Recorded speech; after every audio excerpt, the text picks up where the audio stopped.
Alright, we are back for more Aetherdrift Limited.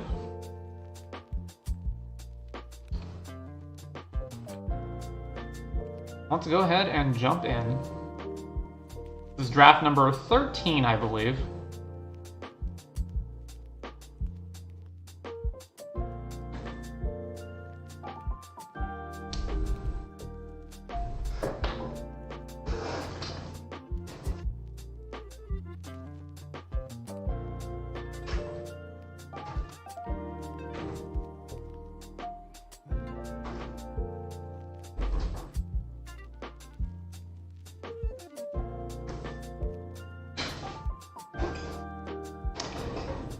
I have a old metal tray in my oven, which over the years don't know what it is, but it's got this like sticky black goo substance on it that is very hard to get off. So after much scrubbing, it eventually mostly came off, and so now the oven is in a cleaning cycle, so the whole house smells like burning, mysterious goo.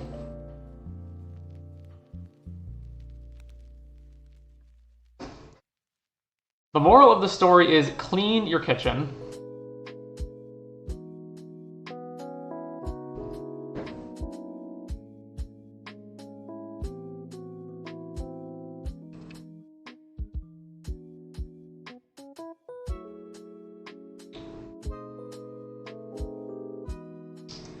So any thoughts of rare drafting are basically out the window, because there's essentially Ketramos at an insane amount of ticks, and then a gigantic fall off, where basically the only cards worth rare drafting besides Ketramos are like these 5 right here, and then everything else is essentially, yeah, sure, whatever.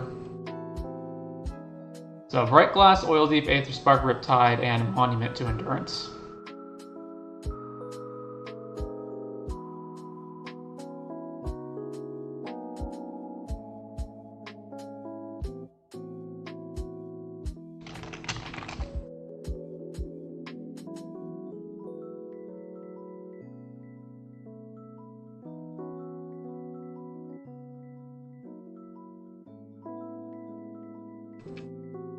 Also in other news, the Raise the Past deck continues to go through iterations. So this is where we're currently at right now. Mainly Dewdrop Cure as a pseudo 5th Raise the Past. Been swapping around a lot of things. Zahar has proven to be amazing, and so it's up to 3 copies now. We need some sort of like draw engine in the sideboard for the grindy matchups. So Enduring Innocence is filling that role at the moment. Quag Feast replacing Duskrow's Reliquary, and second Quag Feasts for just more removal to bring in against aggro. And I think those are like the main differences at the moment.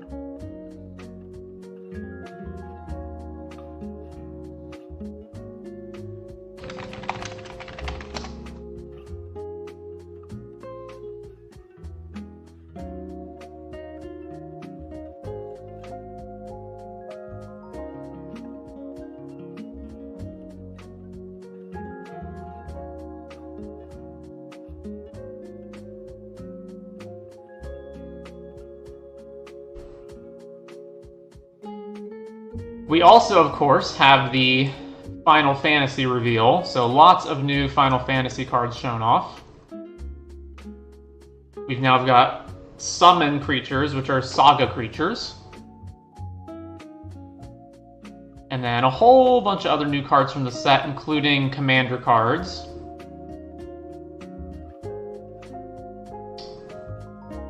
So here's our look at Final Fantasy. We know 4 of the face commanders, which I'm not sure if that's all of them or if there's another batch. And so Final Fantasy is apparently 3 different sets. It's a regular standard set, then there's the commander set, and then there's like an offshoot secondary set that you can find in standard boosters, but they're not standard legal. Very weird.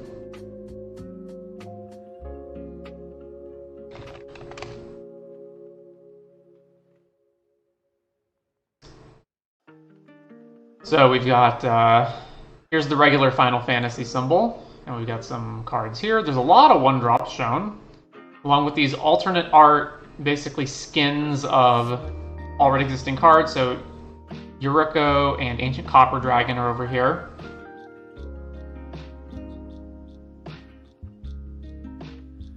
Cecil looks like kind of the most interesting standard card maybe at the moment, or perhaps it's Emmett Selch.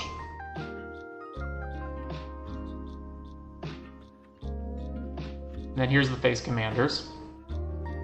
The little chocobo set symbol. We got yet another Equipment Matters commander, so get ready for equipment to be popular again.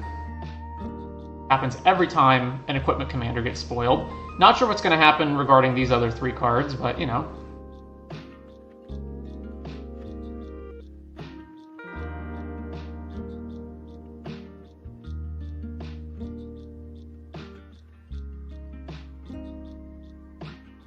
Alright. So we've got Full Throttle, which I'm not sure how good this is in Limited, and there's also Zahir. So I'm probably biased as regards to Zahir because of how good it is in the standard Raise the Pass deck. 2 combat phases. Alright, so my problem with this is, like, if you're already in a... Let's say it's like turn 6 or, you know, whatever. It's later in the game because you're casting a 6-drop. If you don't actually have a good attack, then this card doesn't do anything. Like, if you're just on a board stall, it doesn't do anything. Zahir, like, turn all of your turn creatures into 2/2s is also not that great, though, in Limited, when a lot of the creatures wind up being bigger than the 2/2s mattering, and you can only sack one of them a turn. So I'm actually not sure which one I'm supposed to take. The fact that this is multicolor means it's probably harder to cast. And I think I am supposed to take one of these 2 and not anything else here. I guess we'll take Full Throttle. It's probably going to be easier to make that work, but I'm not sure, because obviously we haven't played with either one. Alright, Outpace Oblivion's a great follow-up to that. Just a good solid removal spell. It's also probably the best card here, although Ranger's Refueler is good, Beast Rider's good. But yeah, I think we just take Outpace Oblivion. If I had taken Zahir, then I probably would have just taken Gallant Strike. ETB, deal 5 to 1 target creature walker, and then 2 sack, deal 2 to each player who doesn't have max speed. Alright, Outpace Oblivion. So with this, I'm going to want to play aggro, or I'm going to want evasion creatures, so that we can make the extra combat steps matter a lot. Ovia. There's Ironclad, Thunderhead Gunner. Thunderhead Gunner is very good. And while it's always fun to, like, oh, take the rare and build around it, Ovia requires you have a lot of artifacts for this ability to be good. Whereas Thunderhead Gunner is just a very, very good red card in Limited, to the point where I think it's actually just better than Ovia, probably. And I would probably want it over literally every other card in this pack. So yeah, I think we just take Thunderhead Gunner. Okay, so the only red card's Pedal to the Metal. There's the Rummaged Land, or we can just take a Tark Mammoth. I don't particularly care about getting... Like, this is fine as a combat trick, but we can always find cards like this later on.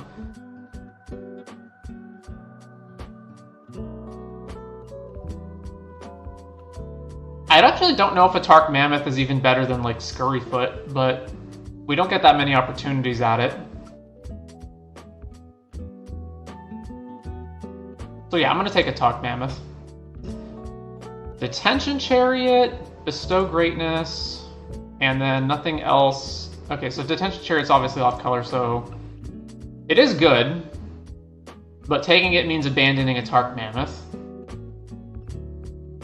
This is too off-color to take, and I don't really want Skybox Fairy, which leaves Bestow Greatness is probably the correct pick. Or Detention. It's basically this or Detention Chariot as a, well, we're going to abandon green, but I don't know about abandoning the Tark Mammoth at the moment. Detention Chariot is in, like, more aggressive colors, I guess. Maybe. I'll just take Bestow Greatness. Okay, we have the only... Actually, nothing, really? There's Aether Jacket, which is not particularly good. Although, once again, flying does pair nicely with Full Throttle. Because it's like that, or just like Right Field Mustang. Pothole Mole's pretty mediocre. Not particularly interested in taking Night Market or off-color Dual Land. So yeah, we'll take Aether Jacket. Alacrian Armory's this far in? Okay, we're taking that. And if... that might be a pretty big sign that white's open. Because this card's so incredibly good.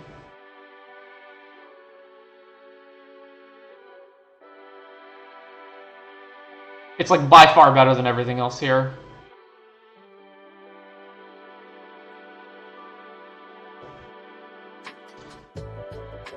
Alright, take that.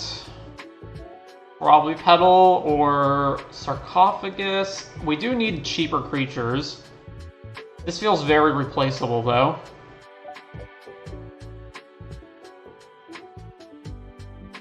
I'll take Petal. Alright, Fuel, maybe.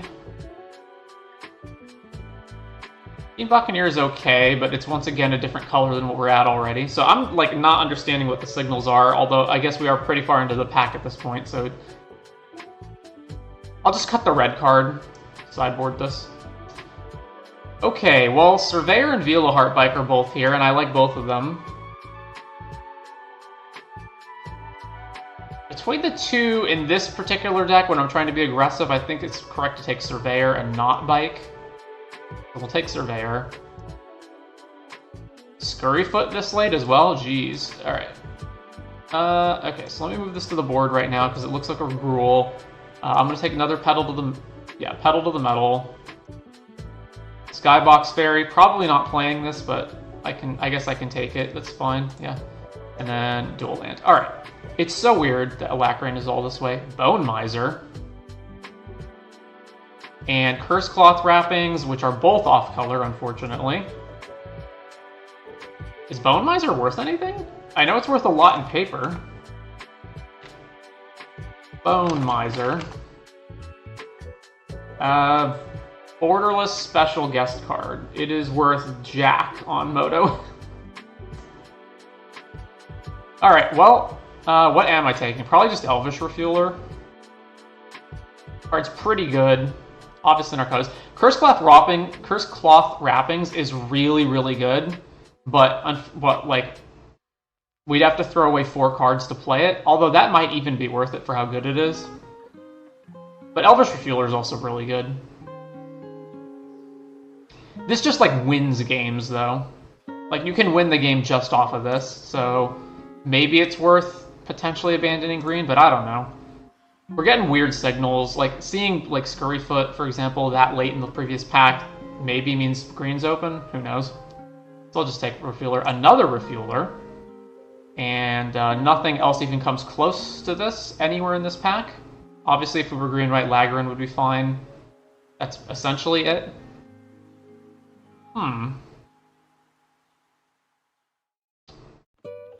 So Trick, endgame thing. Removal spell. I guess a trick. Yeah, just take Elvish Refueler. Okay, we have probably Crash and Burn as the card, so this we have no vanilla. This is fine. This is just solid removal. This will kill most things. And we're fine wheeling either Goda or Loxodon Surveyor from this pack. So sure, I will take Crash and Burn. Tyrox or Goda. I'm actually, is Tyrox actually just worse than Goda?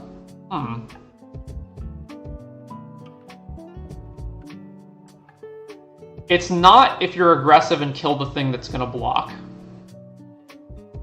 It's also less common.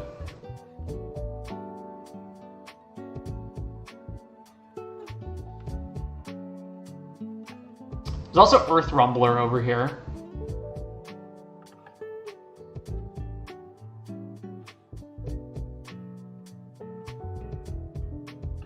If we take Earth Rumbler and then either of these wheeling is fine. And even if they don't, who cares? That's okay as well. We just don't have a lot of, like, we're very low on cheap creatures, but this is probably good enough to take it. Okay, Lightning Strike, clearly, just 100% taking that. Also would be fine wheeling this guy, Rugged Highlands, or Silken Strength. Any of those cards wheeling we'd be perfectly happy with, so take Lightning Strike. Road Rage, another solid card. That does make us have a lot of spells. Alright, we're probably not playing Fairy, so let's just take that out. 8 other? 1, 2, 3, 4. This is basically a creature, though. 4, 5, 6.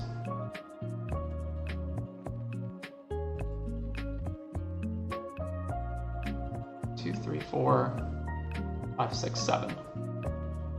Alright, that's probably the upper limit on what we can play as far as non-creatures.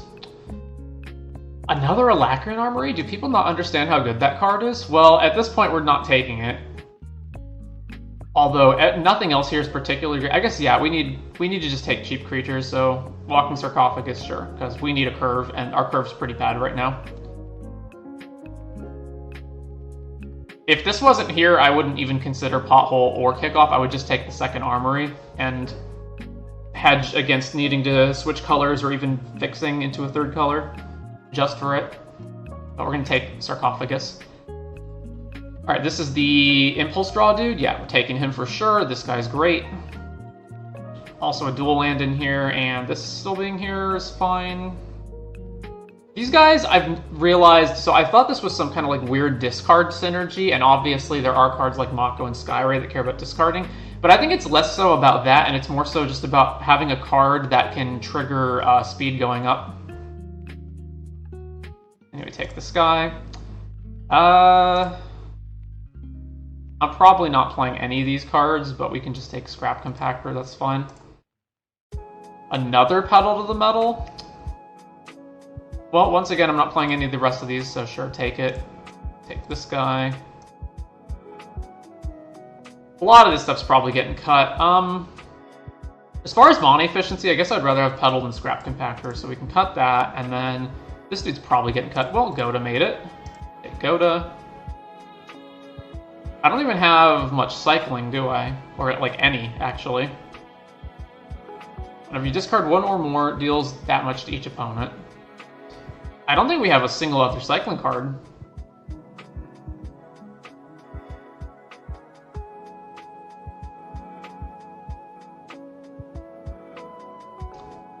Dual land, thank you. Veloheart Bike, sure. Bloodghast, Mendicant. Unfortunately, can't play either of those. There's also Voyage Home, Fuel the Flames, which we're also not playing. Wow, are we not playing anything here? So it's just the green combat tricks then, or another fuel for potential sideboarding purposes, which I don't even think I want. So let's see. We have a lot of non-creature spells, like a lot.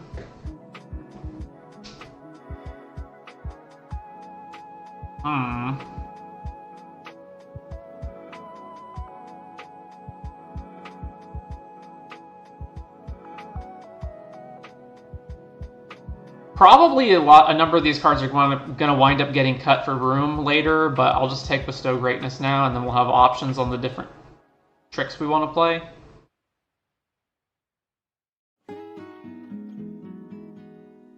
Alright, a Verge that's not in our colors. Pace Setter Paragon. Alright, we have 2 Elvish Refuelers, so Exhaust Dude seems to be right up our alley for cards we want to play. And then there's nothing really else here that I want. I'm definitely not taking a 4th Pedal to the Metal. And Dynamite Diver's whatever. So just take this guy. Tarian Jaguar. Okay, well, and Aether Siphon's still here too. I think Tarian's the pick over Jaguar. Especially in this deck that just wants to be really aggressive. Triple green's pretty rough, but it's okay. Alright, take Tarian. Point the way, we're not taking that. Not Pedal to the Metal, jeez. Well, Aether Jacket's pretty garbage. But we can't just keep taking combat tricks, like... There's no chance we're going to play all of them. Unless I consider Bestowed Greatness to just be better than Pedal to the Metal, although I don't think that's the case. But I can't imagine I'm going to wind up playing the second Aether Jacket either.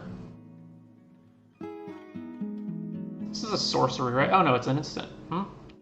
So this is mostly just deal 2?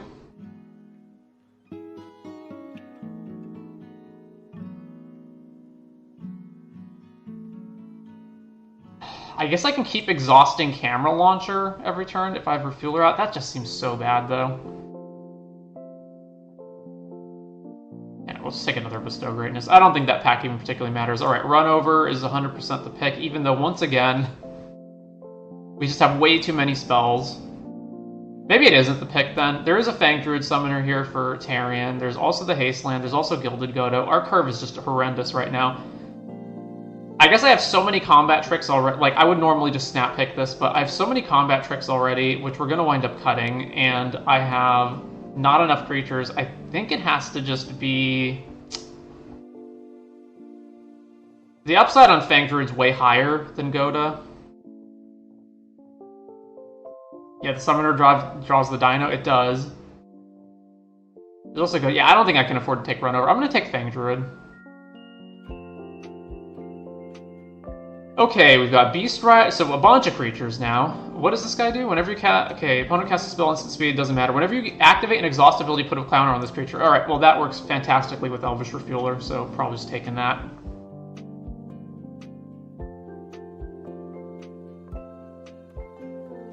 God, we can keep activating Scurryfoot as well with the Refueler. I would be happy wheeling basically any red or green card out of this pack, and there's 9 cards available. We probably won't wheel anything at this point, but I'm going to take this. Alright, we're not taking Pit Automaton. There's Gibrick, and we're not taking Vila Heartbite because we need a curve, so yeah, we're just taking Gibrick. Cloud Cycle, Burner Rocket, Sarcophagus. Just take Sarcophagus. Again, we just need a curve. Build the Flames. We have so many combat tricks already.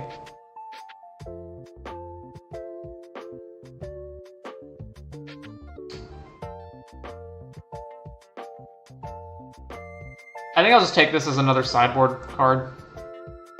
Alright, Dynamite Diver it is. Sure, Dynamite Diver. Jaguar. Well, I'm not playing that, so another Pedal to the Metal, which I'm also definitely not playing. Goda came around, excellent. And then, yeah, okay, the land, which was expected. Alright, we're 9 cards over, and obviously have to cut a bunch.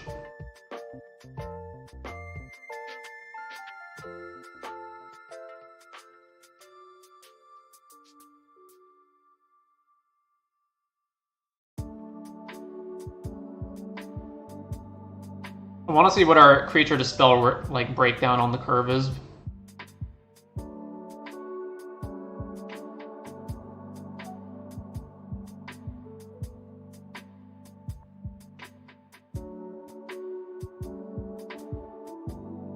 All right.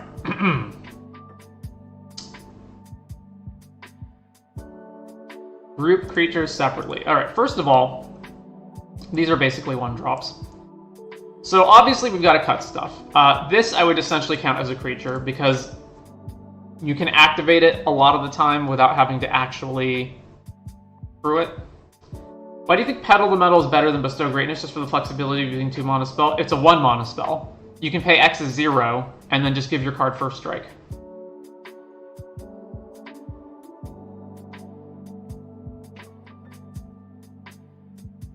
So it's significantly more efficient. Alright, so first things first, I think Veilheart Bike is probably going to eat the chopping block.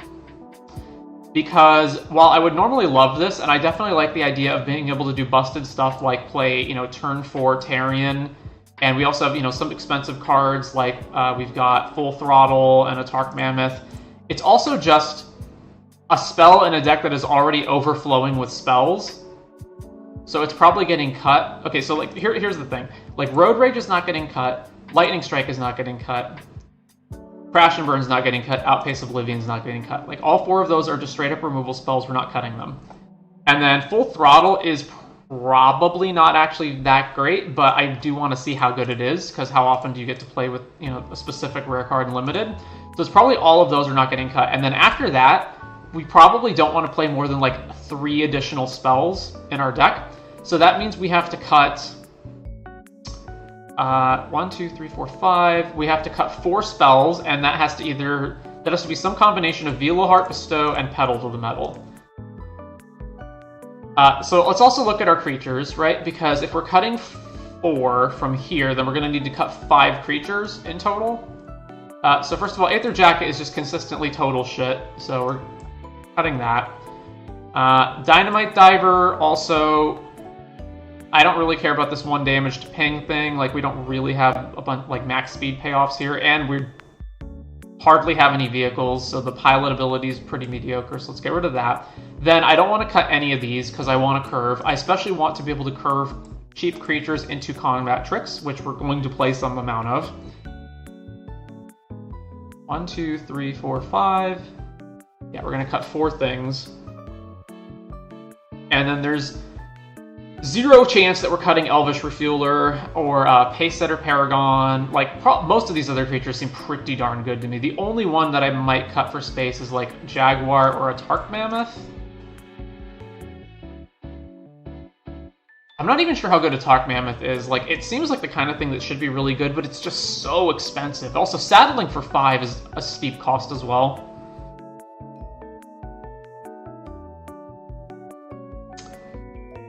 The other thing to look at in regards to the Petal to the Metal versus Bestow Greatness plan is...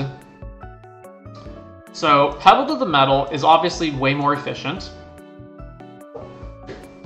You can cast it for 1 and often just win in combat that way. This obviously pushes damage through more, because it's +4 in Trample. Other thing to note is that Pacesetter Paragon can gain double strike, so if you have 6 mana, you can go Pacesetter plus Bestow. And then you have double strike and trample. So that's obviously a very nice curve. I don't think anything else matters in that regard.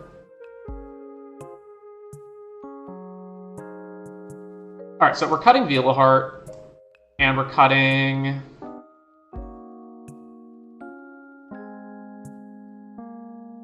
Man, between the 2 of these, I'm really not sure.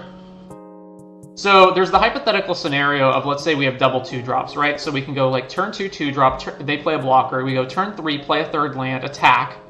They block with their 2-drop. We go Petal to the Metal, X is 0. Our first strike kills them, and then we get to deploy a second 2-drop, right? Versus we cast Bestow Greatness, their guy dies, and we trample over them for some damage, but we don't get to deploy another creature. In order for this to match +4 here, we have X has to equal 4, so it has to be 5 mana in total versus 3 mana in total. So it's worse as the game scales up, but usually, even a small amount of X will help first strike. So I'm not actually sure which one's better, but I think I'm gonna cut Petal. Yeah, I think I'm gonna cut Petal. I think Bestow is gonna help us attack more often than not. Also, we've got some really big creatures like Tarion that we want to be able to trample through, Jaguar. So trampling matters. Let's cut that, and then how many spells do we have left? 9? Oh, we do actually need to cut more. Alright, I'll cut another bestow. And then 2 more cuts. We gotta cut creatures. I'm inclined to cut a Tark. Because I've played this before, and it was just honestly not that great because of just how expensive it is.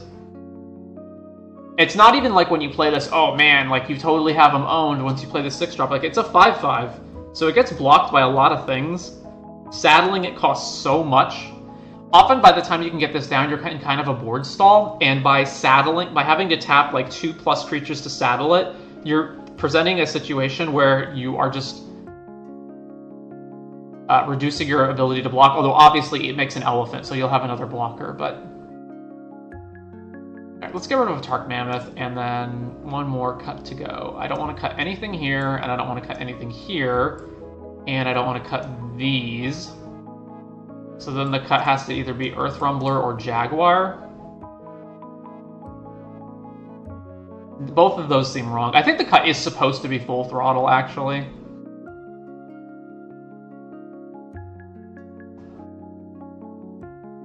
I guess, what does this pair well with? Obviously it pairs well with the Tark Mammoth, but that assumes that you can attack with it without any blocks, which I find to be unlikely. It also pairs very well with the Jaguar, because the Jaguar just keeps getting +2.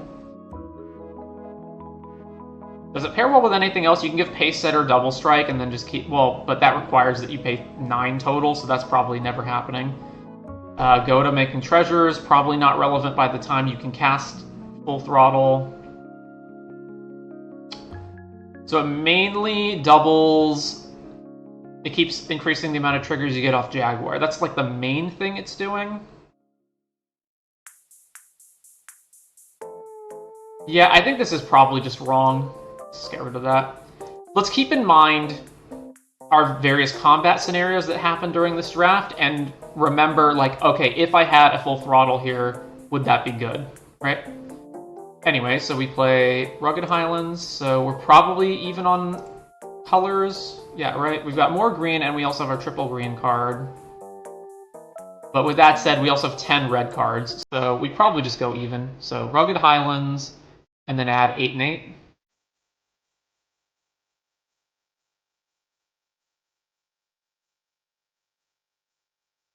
Alright, looks good to me.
Alright, we're match 1 on the draw.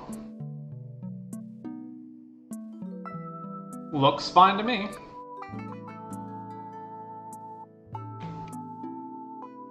Are you keeping up with Final Fantasy? UB spoilers, thoughts on Jumbo Cactar? I am keeping up with Final Fantasy. Jumbo Cactar looks like a novelty card that's not actually good. Yes, it becomes enormous. But on the other hand, it doesn't inherently have any sort of evasion or other abilities that matter, and it's 7 mana. By the time you get it down, your opponent should have a million blockers or removal spells or whatever. Wow. Dredgers, mill over. I assume they're going to take Riptide. Yep. A creature just being big is not good enough unless it's sufficiently cheap.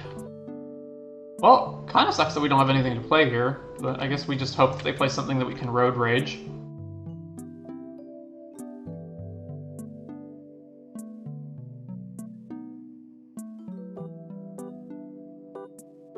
those not in the know, Jumbo Cactar is a 7-mana green creature that's... I forget what its initial stat line is. It's not that great. I think it's like a 4/4 5/5 creature. And then it says when it attacks, it gets plus 9999 plus 0. Jumbo Cactar looks like fun, but probably not much more than that. Yeah, it's like Unfinity had Infinity Elemental, right? Granted, that card's not legal outside of Silver Border stuff, but just not very good.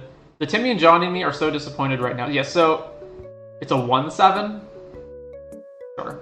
I think the main thing that you would try to do with it is you would try to have a fling effect, like you play Jumbo Cactar and then you fling it at your opponent. The problem is, even then, it's still a 7-mana creature that doesn't do anything the turn you play it and has to attack. Let's play Sarcophagus. Oh, I should have played Sarcophagus before I attacked. Doi. Oh well.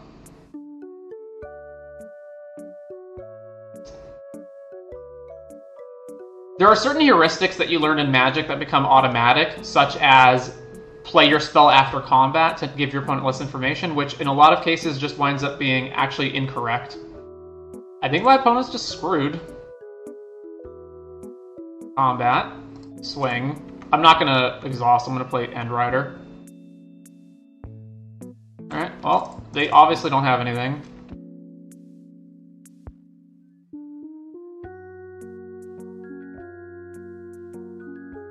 Yep, appears to still be Mana Screwed. Discarding Hazard of the Dunes. Really? I would think that would be one of the cards that would help you stabilize. Alright, now I will level up Scurryfoot, I think, because that would be 2, 4, 7.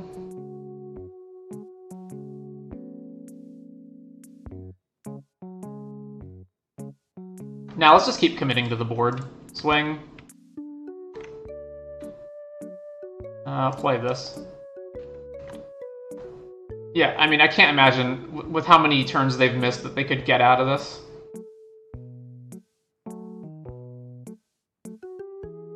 Yeah, alright. So they have, like, big creatures. So unless they had, like, literally just didn't draw a single cheap creature in their deck, I think they might just straight up not have any cheap creatures, which would mean that Road Rage is not as good. So let's get rid of that, and then... I mean, that's probably it, right? And then we just bring in what? Bestow Greatness?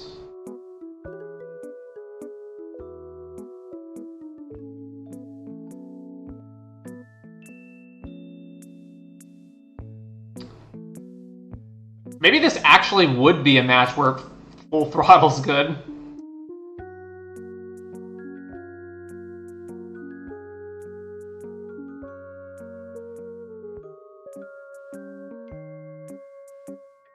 Yeah, alright, let's do that. I think Cactar could be a fun reanimation haste target. I just wish it was legendary so you could Goryo's Vengeance it into a fling on turn 4 or something. Is this keepable? Not having red sucks, but yes, it is keepable. I think Jumbo Cactar is just a flavor card. I don't think it's actually good. Alright, well, there's red.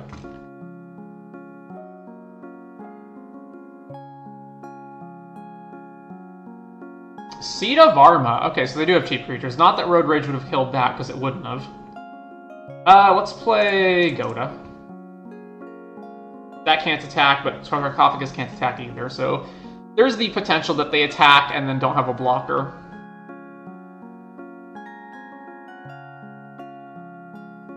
Waste Wood. Okay, yeah, they are attacking, so no blocks. And then did nothing. Alright, so we're going to play...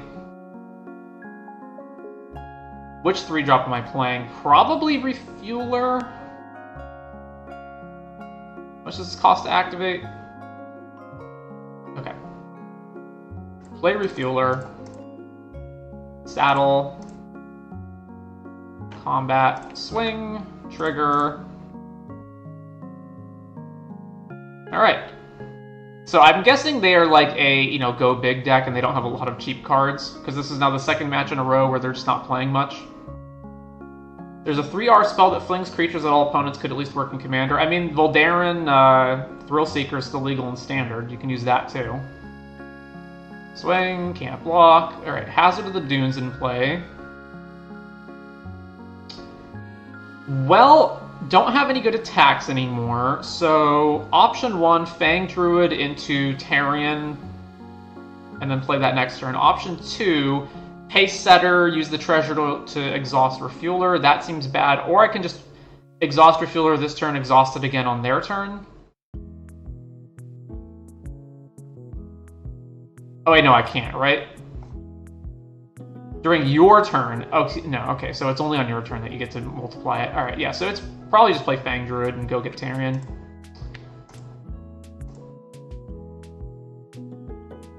Alright. Search library, grab Tarion, and just pass to them.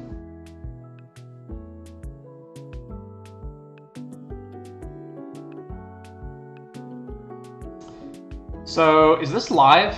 Yeah, it is. So they can X is 2, and then everything becomes a 4/4?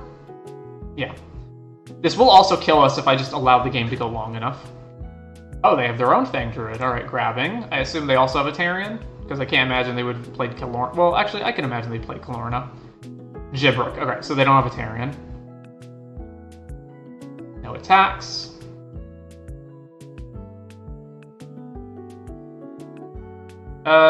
Yeah, we should definitely play Tarion this turn, and then we'll have 1 mana left and can't do anything with it. That's fine. Tap, tap. Green. Tap, tap. Back to them.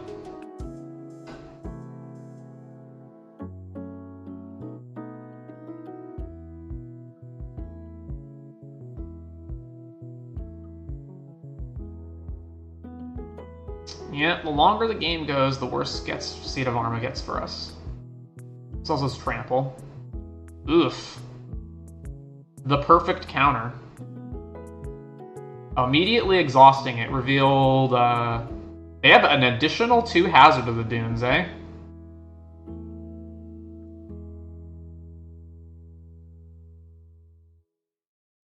Lightning Strike was a great draw, so we kill this, attack, and then they have to multi-block if they want to kill Tarion, and that's obviously horrible for them. So yeah, let's Lightning Strike this.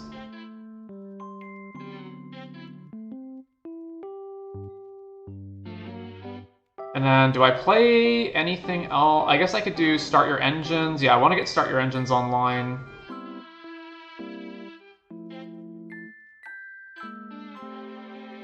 Not that badly, though. Yeah, let's just swing with Tarion.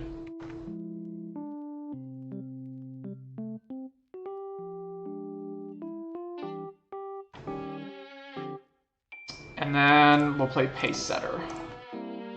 Cactar is 1 power normally, so at least it's an alright target for a creature with power 2 or less can't be blocked this turn style effects if you do cheat it out early. Hard to imagine that being relevant outside Standard, though. Well, isn't one of the Standard Final Fantasy cards something that reanimate? Oh no, that's a Commander card.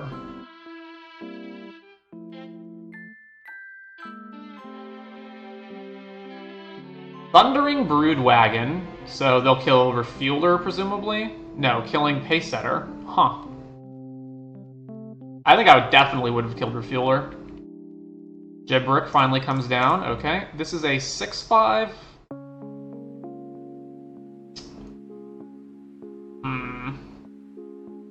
My attacks are still really bad. Let's play this, gain a life. So, attack, they crew Broodwagon, block with it and some other creature. And then I trade 2 for 1, Tarion dying. But I need to get their creatures off the board.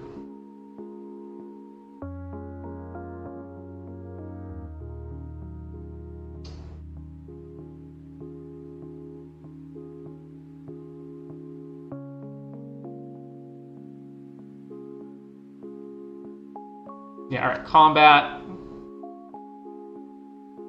Swing here. They have to block it.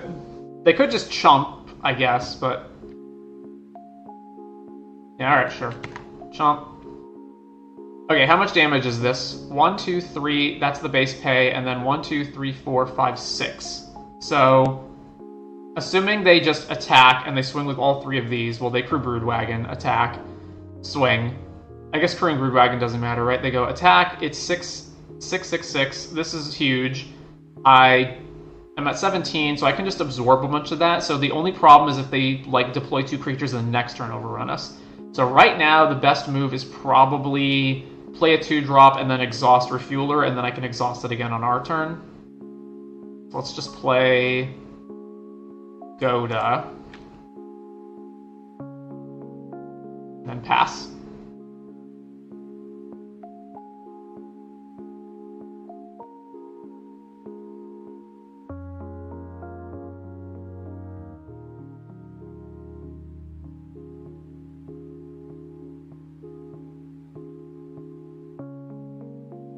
So this would become an 8-9, and then...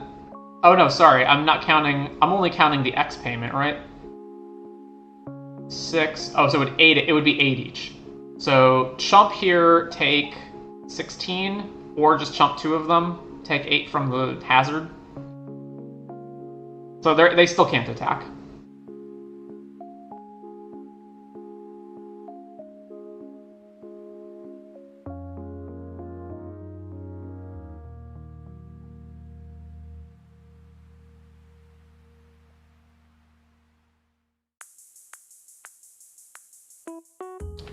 Crew Broodwagon.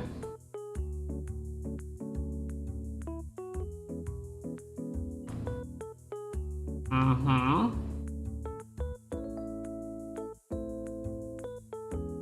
One, two, three. 1, 2, 3, 4, 5, 6. 8 power. So this kills me if I... Okay, so depending on how I'm blocking...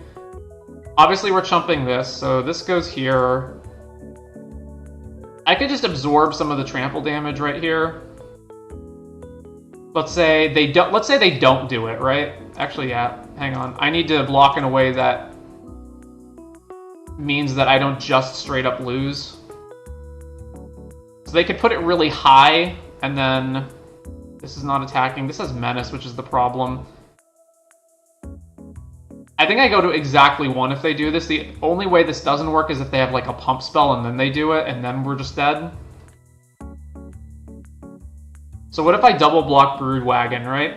Let's say I double block Broodwagon and they go fill all the, like the count, fill enough counters that my team dies and we take some damage, and then they play like a blocker, right? And then Tarion can't get through this turn. If I just block here, and they max it out, then they're dead. So they're obviously not going to max it out. So, unless, again, they have a combat trick separate from just Sita. So,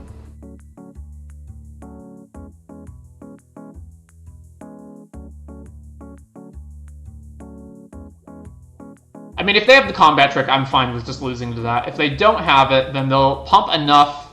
Actually, this block here doesn't even mean that they have to pump at all. We take 16, go to 1, but so they don't do that. They put us to like 1, 2, 3, 1, 2, 3. Let's say they put us to 7, and then play a blocker, and then we don't have sufficient power to actually kill them. So Tarion attacks, they block it, and then they take 2, 4, 5, 6, 7, 8. I would be 1 short. No, I would kill them exactly because I can double exhaust on my turn. Yeah, so let's just block like that.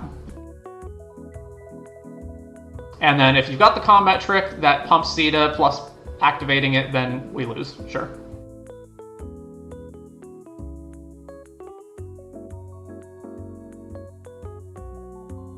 Yeah, activate Sita. Yep. So we go to 1. And now they're dead on the backswing.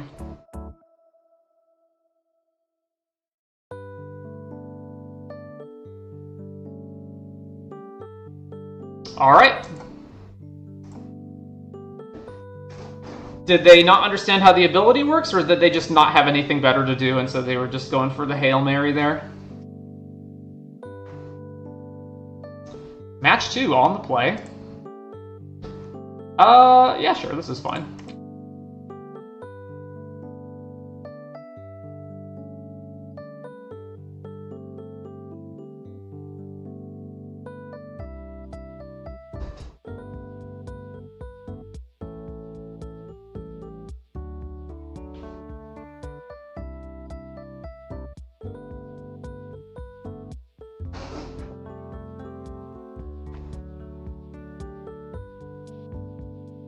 Scurry foot, okay.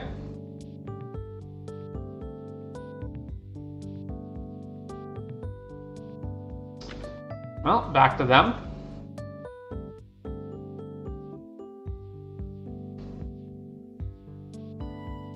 Okay, so the Gruul opponent, and we're on defense right now. Yeah, because they're going to play 2-drop. Yep, alright, we're definitely on defense then.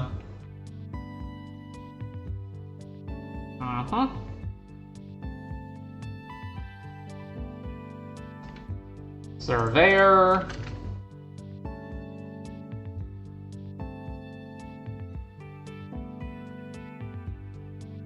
So block this turn, crash and burn. Just there, okay, yeah. So they don't have a trick, clearly, or if they do, it's not one that's going to survive. Yeah, okay, so we trade. Another Scurry Foot. Goda, you say? Well, I'm going to wait for them to saddle this and then kill it before they attack. I think, yeah.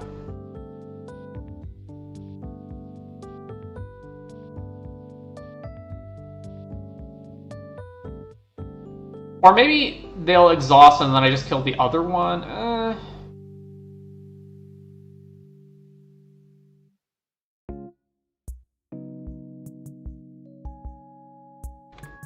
Saddle. Alright, yeah, okay, so now we're crashing and burning it. So cast, deal 6 here.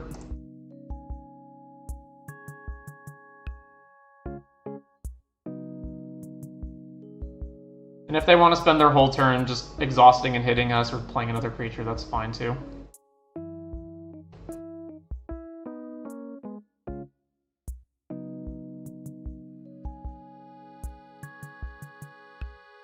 Okay, so exhaust, sure, this gets killed, and then they get to attack for 2.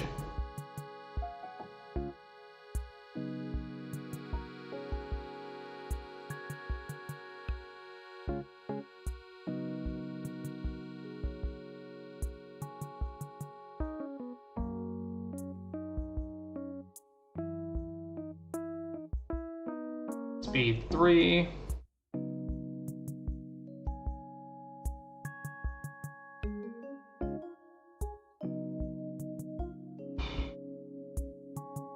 Come on, Moto. Play Tarion. Alright, it's now so huge that they can't attack into it. Earth Rumbler, that actually can attack into it. Jeez. And we're just drawing nothing, eh? Wow, just flooded beyond belief. Alright. So they could crew attack, and then we bestow greatness to block. Or attack, they probably crew block, then we bestow trample, and then we're getting attacked for 2, 4, 7 on the backswing. Like, it's not going great for us. Actually, they can just not block, right? And then they can crew this. So I don't think we can afford to attack here.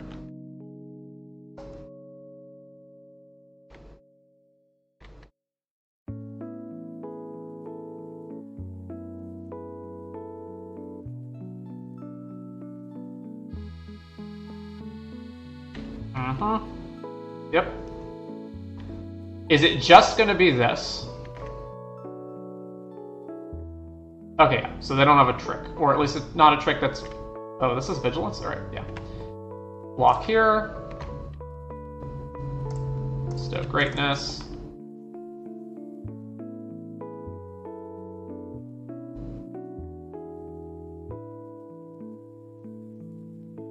Alright. Second main.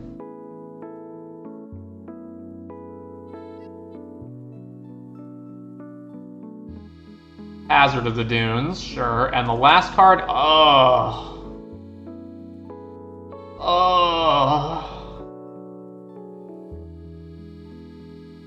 Well, we're definitely attacking now. Swing. No blocks. Speed up. Alright, well, this guy does get killed by that, but whatever. Back to them. And there's land number 6, so probably they spend their mana blowing this up, right? Yeah. Alright, well, we can't win this race, so let's block here.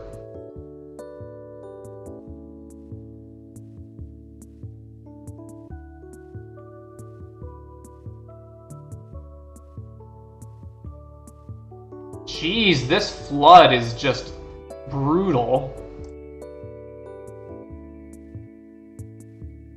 Alright, well, let's force him to do it, I guess. Swing. Yep. Okay. 2, 3, 7. I'm dead in 2 hits. I can't even imagine what I could draw here to get out of this. I guess I could draw the vanilla resetter and get Tarion back to my graveyard and cast it? Can I? Do I have enough mana? I have exactly enough mana to do that. And another creature. Well.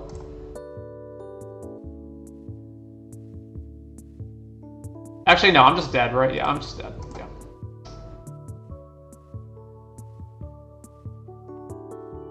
Well, brutal flood. Let's see. So we're on... It looks like we're on defense. Fuel the Flames kills Scurryfoot and Goda. We saw 2 Scurryfoots, we saw Goda. Did we see anything else that would get killed? I don't think so, right? I think it was just those. I don't think that is enough to want to bring in Fuel the Flames.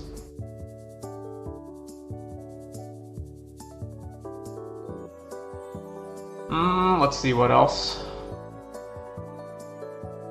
I don't know that I actually want to change anything. I think this is okay.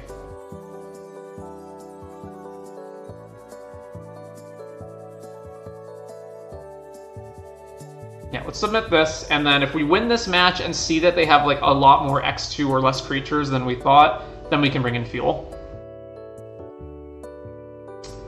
1 land, Malt. Okay. Keep this and shutter.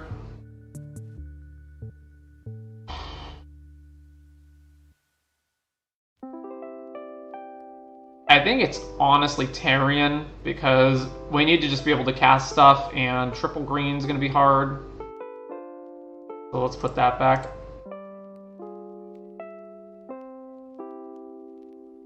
And with only a 2-land hand on the play, we're gonna really need to try to put pressure on them.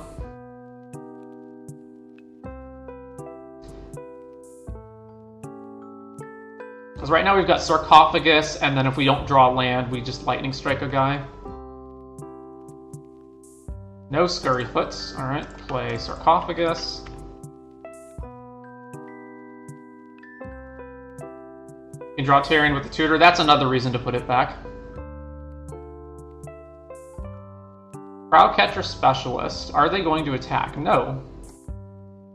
Well, in that case, do I just play Outpace and hit them, or do I play Pace Setter? I think I just play Pace Setter, pass. And then next turn try to start killing their guys.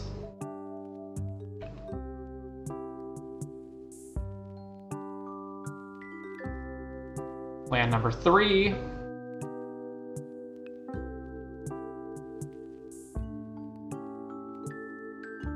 Surveyor. Sure.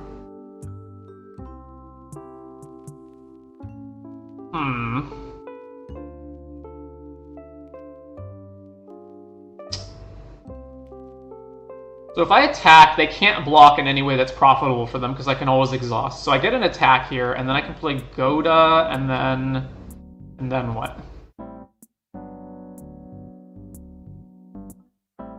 Alright, combat. Swing. Yeah, obviously they can't block, so speed goes up. Goda. I don't particularly have a reason to use removal spells at this point with multiple blockers, so I'm waiting. Like, I do need to kill Hazard if they play that, which I assume they're doing.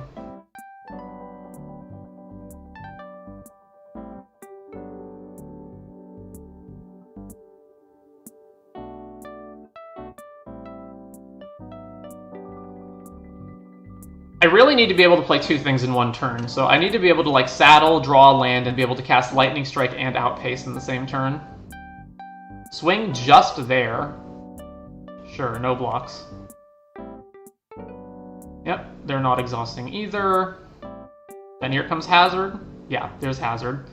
So now, thank goodness. Alright, so now we go Outpace. Kill this. Then we go Saddle here. Then Combat. Swing, swing, make the treasure token. And then before blocks, strike this.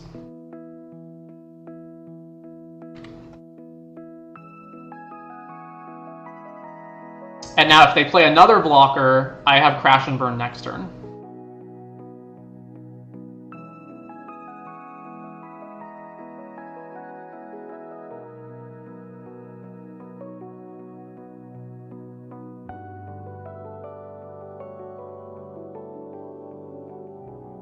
Land number 5.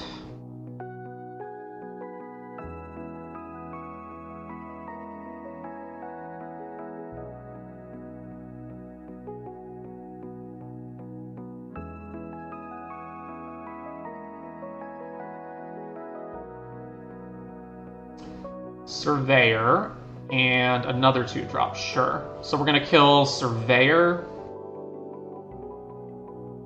Oh, they're attacking. Yeah, okay, get speed up, sure. So now we go kill this, swing, and then this can block, but at least has to trade. Alright, so kill that.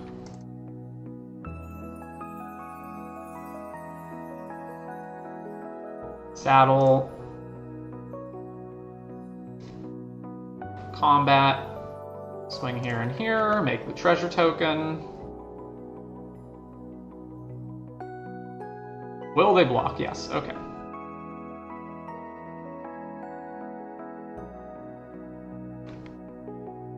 And then since I'm a good Magic player, I'm not going to hold a hand in, land in my hand for no reason. So pass over to them. They will get to hit us and turn the Outpace activation off. Actually, I guess I can activate it right now. Yeah, I should probably just spend the treasure to do that. Alright, activate this.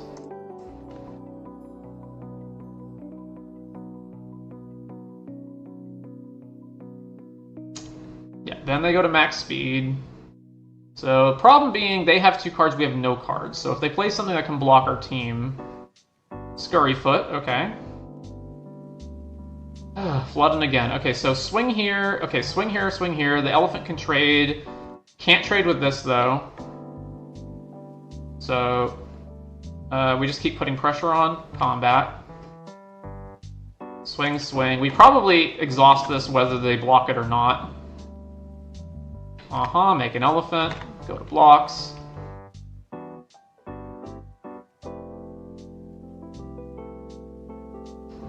Really? Really? You're gonna throw away your elephant blocking this?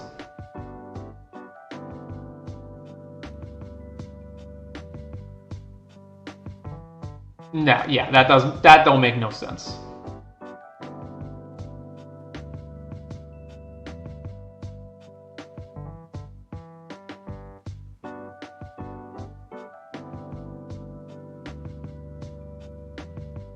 I would just put elephant here, and then if I hit him for 6, whatever. Yeah, that makes... Nope, reconsidering? Nope. If you're gonna block here... Like, yeah, okay, sure. Activate. So you've lost your creature and are still taking 3 damage. Like, what was the... Okay, whatever. Play Mountain, go.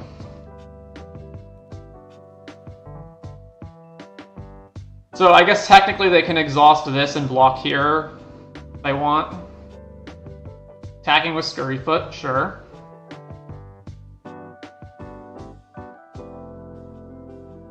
No. Gastel, sack the Scurryfoot, kill Sarcophagus? Yeah, sure. But now your blocks suck, though. They have to double block to trade. Alright, well, combat. Swing. We'll keep flooding, by the way. That's cool.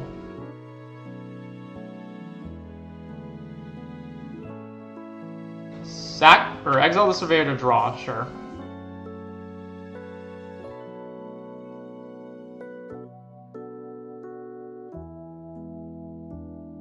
Chump it. Oh no, they're gonna trade? Sure. Alright. Trade, play land, go. Drew Scurryfoot. Alright, time to draw not a land.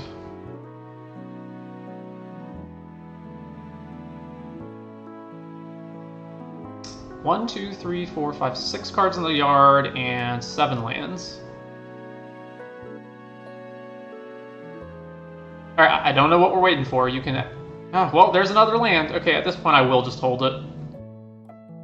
Not that it matters. Like, it's not gonna change... Wait, they didn't exhaust their guy? I'm so confused.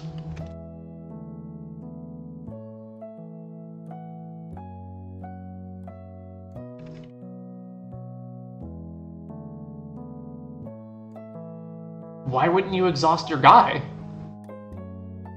Exiles Goblin Surveyor to draw Wild Roads, okay. Now they're exhausting it.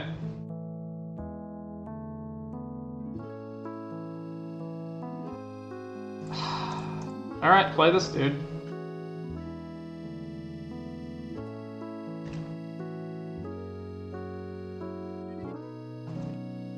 A Beast Rider, for God's sake.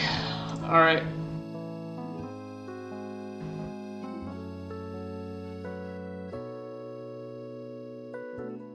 Migrating Ketrodon, sure. I assume they just swing with both and then we trade with the elephant. Why in the world wouldn't you attack with the 2/2? Okay. Well, we'll just keep drawing nothing, that's cool. So yeah, okay, we're gonna lose this game because we've flooded twice in a row. In a row? No, we won one of them, right? We've flooded twice. Uh-huh. Here comes Ketrodon.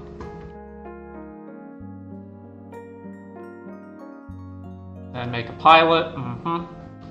We take 4, go to 7, and then we need to be able to at least block Ketrodon or we're dead. Alright, well, thank you very much, Moto.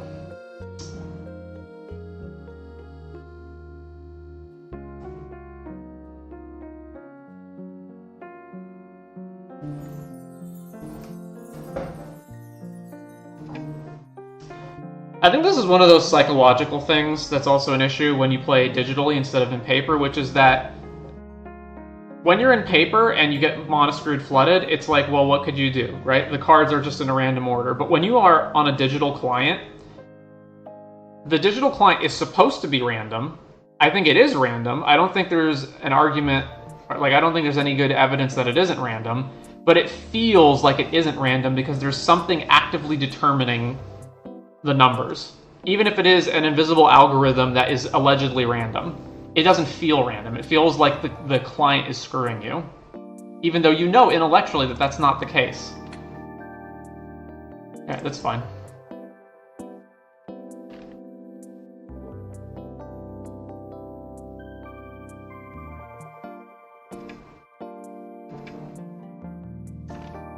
Mountain Pass. The more I play this format, the more I find that like the 2-drop creatures are just total crap. Like they get outclassed so fast.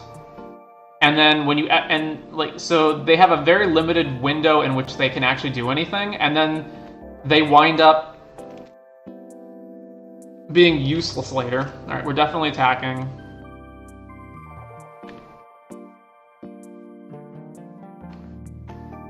Versus the Boros deck, so they're also probably aggro. All right, speed up.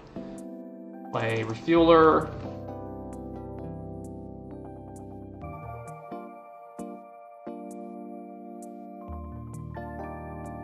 All right, if they have a trick, I don't want to lose my Refueler to a trick, so sure, you can hit us.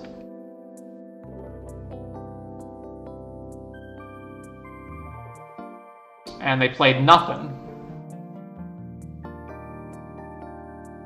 Alright, I'm definitely playing a 4-drop this turn, so... Or activating Refueler, so combat. Swing. Nothing, alright. Play Fang Druid Summoner. Go grab Tarion. So yeah, their turn was just a combat trick, and they had nothing else to do, since we didn't block them. If they attack, I will block with Fang Druid now. Okay, they didn't attack. Huh. Alright, the best thing to do is going to be activate Elvish Refueler twice, probably. So let's just go combat. Swing. Let's see if they block. They will block. Alright, damage? Question mark? So the trick is big Pebble to the metal, and it will kill us even if we double activate. Yeah, that's fine, sure. So Refueler gets killed, then they take 4, speed goes up, and then unfortunately that doesn't leave us with anything much to do this turn, but that's fine. We have Tarion and whatnot next turn.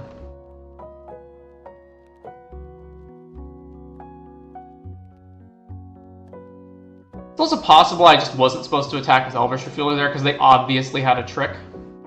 Interface Ace. They're just really not getting anything, eh? Alright, let's go to combat. Swing.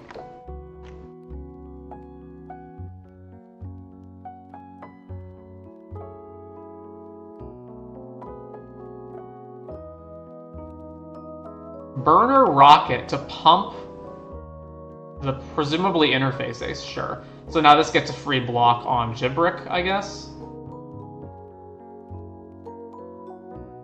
Oh, and they're crewing this. Yeah, okay. Pretty good. So now they get to block here, trade here, and I lose a creature, and then they only take 2. Well, that's pretty bad for me. Well, I'll just play Tarion.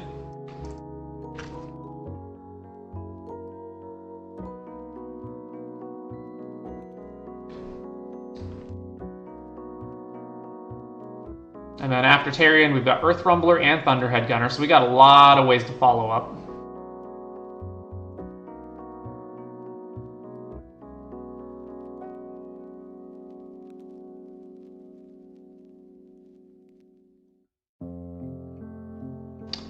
They've shown me 2 creatures that can die from Fuel to Flames, but they haven't honestly shown me that many cards.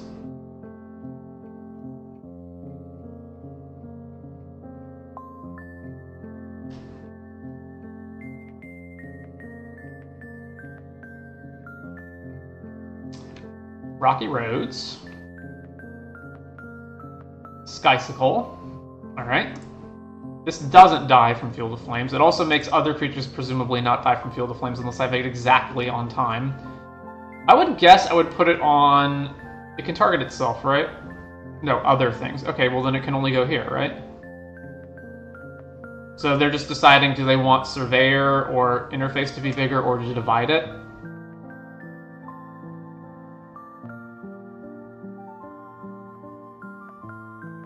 I would assume that at some point you've got to try to be able to kill Tarion, and so you would just want to max out the power on something, right? Yeah. Woo! boy, that's good. All right, so swing here, swing here. If they don't, I mean, they have to block Tarion, right? So they'll block it with, like, let's say they block with Interface Ace. And then we trample them. This is 13 minus 4, so they die? Yeah, alright. Unless they multi-block, but why would they do that? So then with Tarion. Bestow.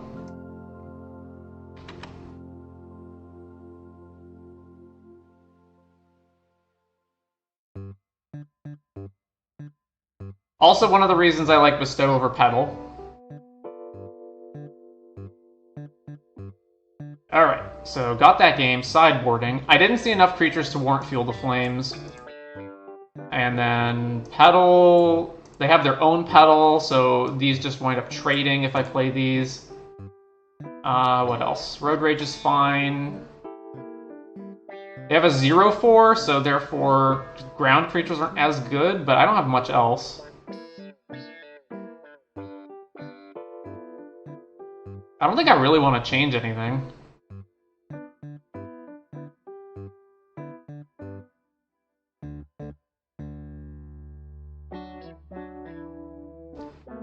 I don't know. We haven't played Full Throttle yet. Let's put that in and take out one of the Sarcophagus. Sure.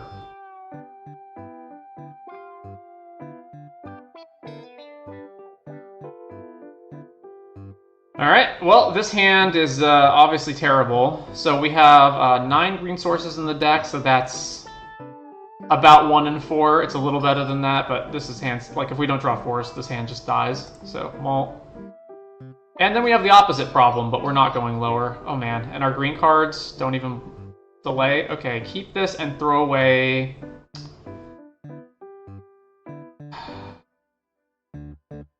We're on defense. Let's throw away Bestow Greatness.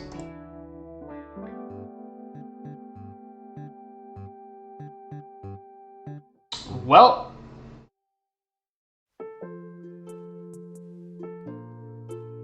Second mountain. This dude, Finally. Let's just pass to them.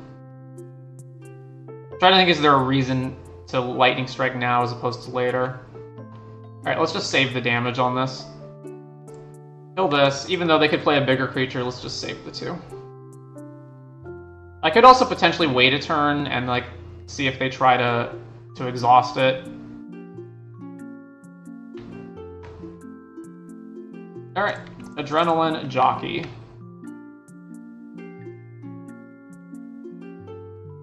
Tap land. They had nothing to play last turn. Wait. Okay, sure.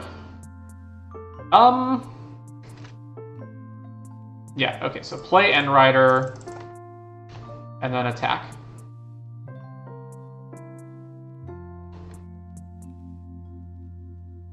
Take it, speed goes up, and then it's back to them. So if they attack, I don't block. They didn't attack. Interesting.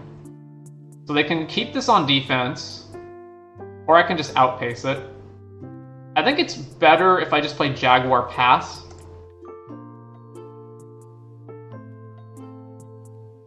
Yeah, let's just play Jaguar Pass, and then we can outpace it next turn.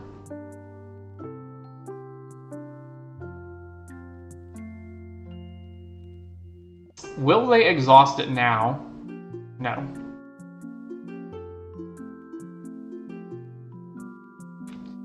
So they're obviously missing a color.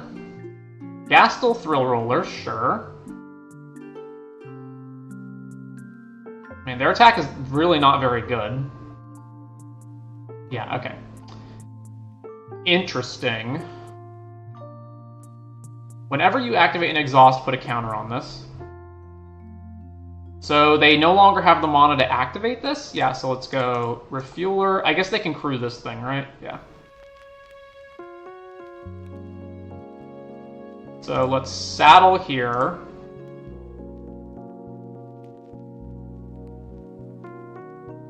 I probably should have saddled with Jock. I guess it doesn't matter. Combat. Is it only on your turn? No. Swing, trigger.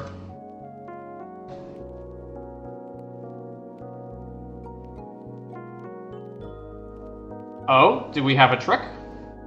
Uh-huh. Block. Okay. 2 red mana. Burner Rocket, sure. So we're gonna trade. They take 4 damage from Adrenaline Jockey for playing a card off their turn.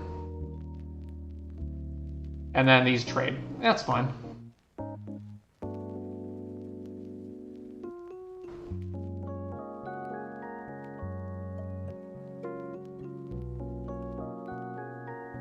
End Rider, sure. Engines come online. They still don't have any good attacks. Alright, Exhaust. Puts Adrenaline Jockey trigger on the stack.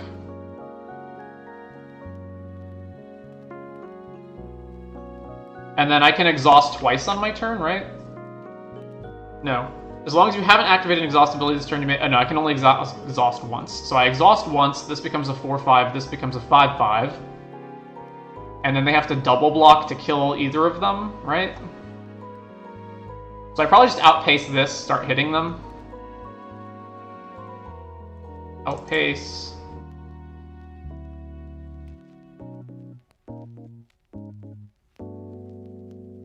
Kill this dude.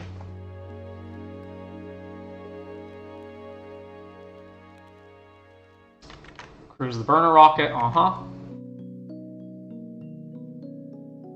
Is it worth attacking? I don't think it is. So I think we just activate, and then... Because they can trade. I would rather just not trade, and just keep growing Refueler and Adrenaline Jockey every single turn. And eventually these will just be so big that it won't matter what they do. And that will actually come pretty fast. I think even next turn they're too big to double block. Yeah, there we go. Alright, 2-1. Obviously got screwed on the second match by just getting flooded in 2 games, but overall, pretty good. What have we learned? Prior deck. So, never actually got to cast Full Throttle. I didn't play any of the Pedal to the Metals, and instead I played the Bestow Greatnesses, and I'm pretty happy about that. I think being able to trample through is generally better. Obviously cut this dude, was fine with that. Yeah. Pretty happy there. Alright, let's do another one.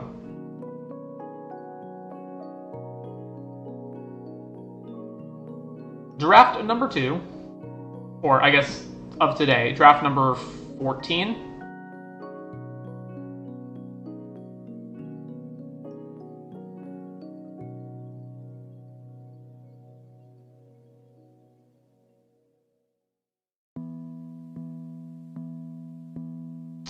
You also learn that people tend to skip Armory. Well, I mean, I feel like that's an outlier. But yeah, it was pretty weird that 2 Armory... I mean, there was a lot of like cards that should not have been that late in the previous draft. Like the 2 Armories, but there were some other ones too.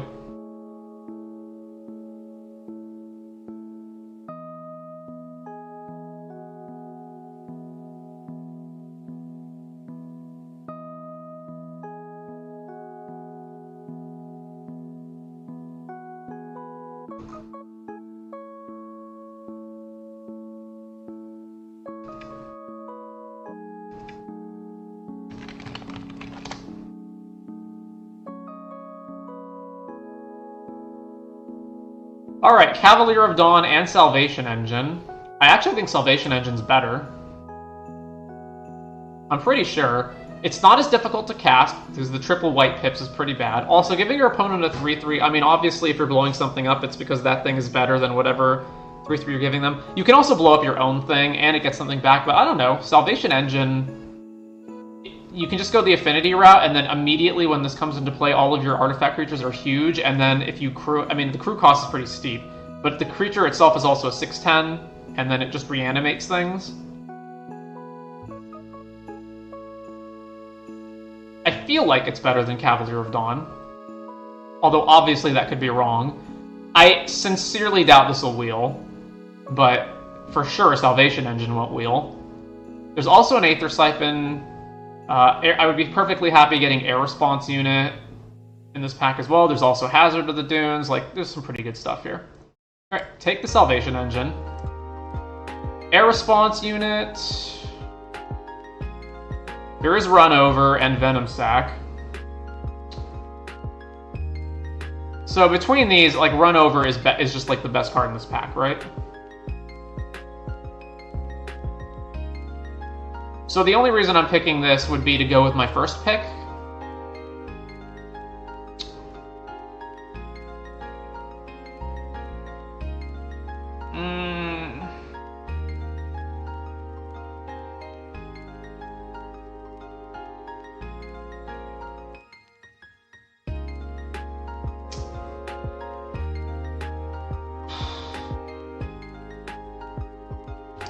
There's also the fact that, so I'm not actually sure that Run Over is like so much better than Air Response Unit, especially given what our first pick is, that I would like definitely want to take the off-color card. Also, no matter which one of these cards we take in green, we're passing the other one, which is a bad signal for us, so maybe we just cut the white card. Alright, Marshal's Path Cruiser, what else do we have? Lotus Guard, which is whatever, Dracosaur Auxiliary, which is much better, but is off-color. There's also Voyage Home if we want to stick to Affinity, and Blue-White is the Affinity colors. Path Cruiser is just 3 mana, go get a land, which is actually important for making sure that we hit Salvation Engine on time. But between that, I don't think it's that good. I also don't think Lotus Guard Disciple is very good either. I don't want to commit to blue. We don't necessarily have to be in blue even if we are the Artifacts Matter deck, so I would rather just take Dracosaur Auxiliary, which is the best card in the pack, probably. There's also Plow Through, which again is another good card, another good green card that we are passing, but whatever. We'll take Dracosaur. Alright, Cloudspire Captain is 1 on color, 2 good with our vehicles. I definitely don't want any other card in the pack based on power level over it, so yeah, we're taking Cloudspire Captain. Alright, Boom Scholar, which is off-color. There's Collision Course, which is whatever. There's Light Shield Parry, which I like better than Collision Course most of the time. Although this deck doesn't look like it's that aggressive so far. There's Field of Flames, which is again just a sideboard card. There's Ticket Tortoise, which can't even attack, so not that great. Although it is good at crewing stuff at 3 power. So maybe I'm just supposed to take this? But that seems wrong. Collision Course really depends, and if we're heavy on, like, vehicles, then I'm not sure about that. There's just so many games where this just doesn't do enough. And you can always just cycle this if it's bad. I'll take Light Shield. Alright, we've got Skysicle, and then nothing else I would really consider. I mean, there's Collision Course, which I guess I would consider. Also, we don't have to be red, so like Dune Drifter is a possibility. Artifact or creature with mana value X. So if I ever lost Salvation Engine and needed to get it back, I'd have to pay 8. Or, sorry, 7. Dune Drifter is pretty good. I think it's better than Skysicle. By a lot, actually.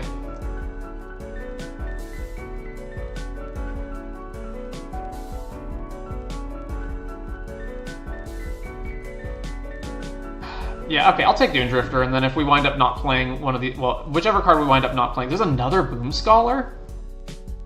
Are we just in the wrong colors?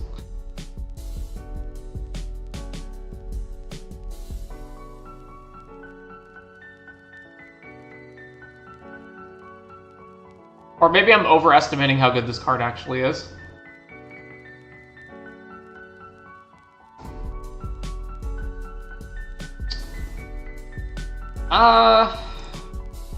Okay, at this point I don't know whether I'm going to be red or black, so let's just take Lotus Guard.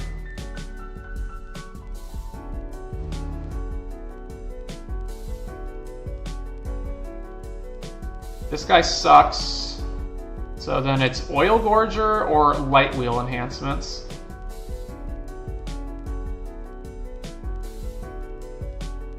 I'll take Oil Gorger. This is pretty whatever. Also, we just don't have the curve for it right now. We have no 2-drops or lower, so take Oil Gorger. And so this is looking less likely, but we could still abandon black.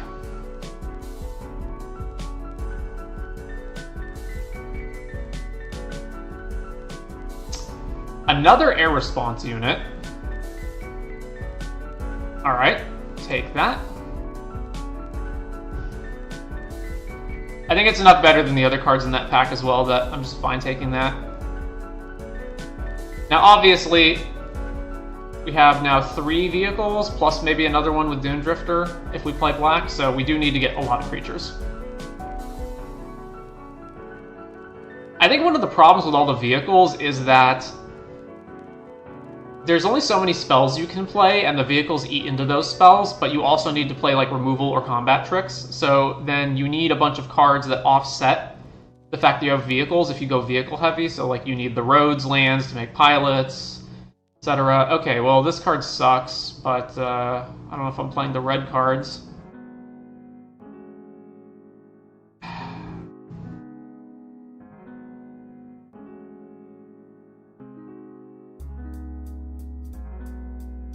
I guess I would take this. I don't know if I would even play it. Voyage Home is this late, eh? That's surprising as well. I once again do not really want these cards, so sure, I'll take this. Yeah, the dual land? Sure, the dual land. Ticket Tortoise? Well, may as well. And Swiftwing Assailant, sure, I'll play that. Still don't know whether I'm black or red. Let's just put all these in the board. Or blue, for that matter. We're definitely white. Alright, Quag Feast, Redshift. Redshift's 2 off color, so it's not Redshift. So Quag Feast is pretty good, though. Quag Feast is basically destroy target creature most of the time. Or vehicle. So I think we take Quag Feast. And with Quag Feast being the pick, that means we're black. So Oil Gorger come back, Dune Drifter come back. How much do I need to pay for this most of the time? Probably at least X is 2. So it's at least a 4-drop, if not higher. Let's see, there's an Oil Gorger. There's no white cards aside from the multicolor one. Take this.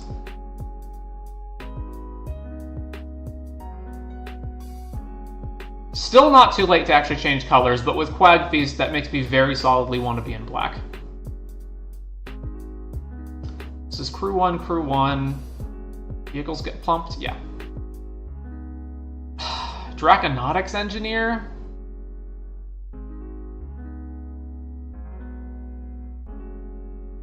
Well...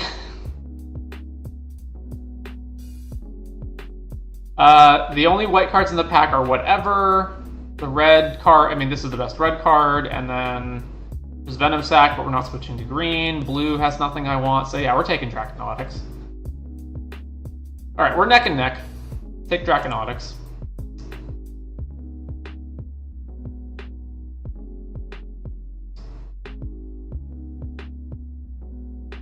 Yeah, Draconautics is better than Quag. We also have a dual land, and then Auxiliary in the blind is better than Oil Gorger. Salvation Engine really not doing much here, eh? We just don't have... I mean, I guess it pumps the air response units. Alright, Canyon Vaulter is pretty good, and that is probably better than everything else here. Although, 2 of our vehicles already have flying anyway, but that's fine. What else is here? Surveyor, if we were in red. Take Canyon Vaulter. Need 2-drops, need things that care about vehicles / mounts. We're good. 1. Embalmed Ascendant for the black-white deck. Or Tyrox / Prowcatcher for the red deck. I'm definitely leaning more red than white, or than black. Is this guy better than Tyrox? This guy helps crew Salvation Engine more, although I guess not exactly.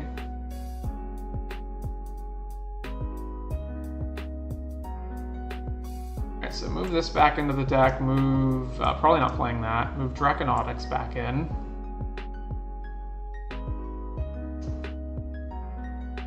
Huh. Aether Jacket? No, we can wheel Aether Jacket, or just find it another point. Alright, let's take Tyrox. Crypt Caller Chariot? Man, we're multiple cards in? We are just ping-ponging. Can we be 3 colors? There's no shot, right? Because the white cards in here are mediocre. There's no red cards.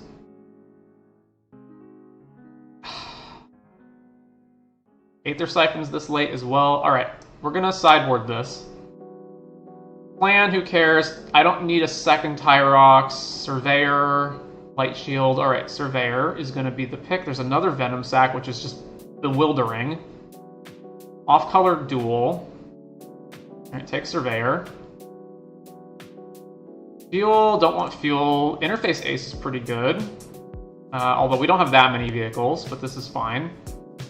And then nothing else I care about, so take Interface Ace. Okay, we have another off-color duel, Rummaging Land, which is also not very good. This is multiple off-colors, so then that leaves Pilot, which we're not going to play either. So do I want Parry or Scrap Compactor? Probably just Scrap Compactor. Is this any artifact comes back? So it can get back Scrap Compactor? Okay, that's fine then. End Rider Catalyzer. Yeah, it looks like we're just gonna abandon black here. Deathless Pilot, Broadcast Rambler. Let's take the Rambler. 17 total cards. This isn't great, though. We have Scrap Compactor and Light Shield as removal/combat tricks, and then we have nothing else that can actually kill things.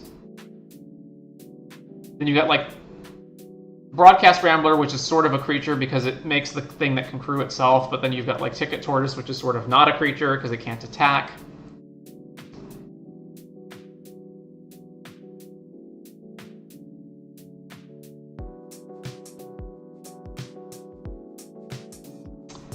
Another Surveyor, alright.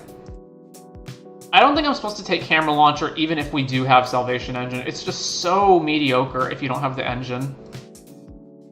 Take this. Alright, another Rambler over a Rummaging Land. No, I'll take the Rummaging Land. Whoops. Yeah, take the Rummaging Land. Okay, Swiftwing.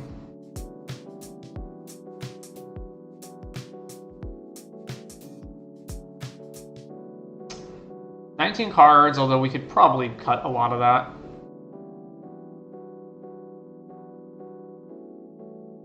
Another Light Shield parry, very well.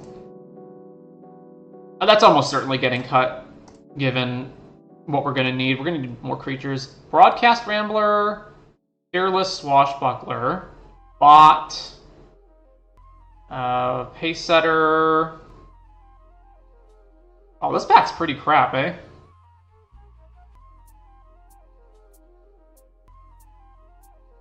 I think this is secretly a Norzhov Sack card, so not this. We're not in blue.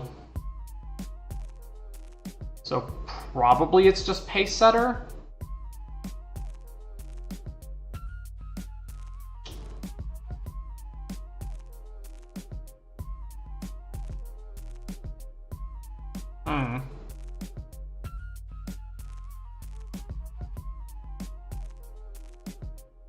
Yeah, I guess we're just taking Pace Setter. Is there any reason I'd want to play Ironclad in the deck? Possible. But we have a lot of non-creatures already, right? Yeah. Alright, take Pace Setter. Second, Junker, which is yet another black card that I would love to play, but can't, and spin out. But then there's no red cards, and then the white card is like Daring Mechanic, which I don't care about. And it's like Scrap Compactor. Yikes. We're at 20 cards already. Is there some outside shot we could somehow beat Mardu?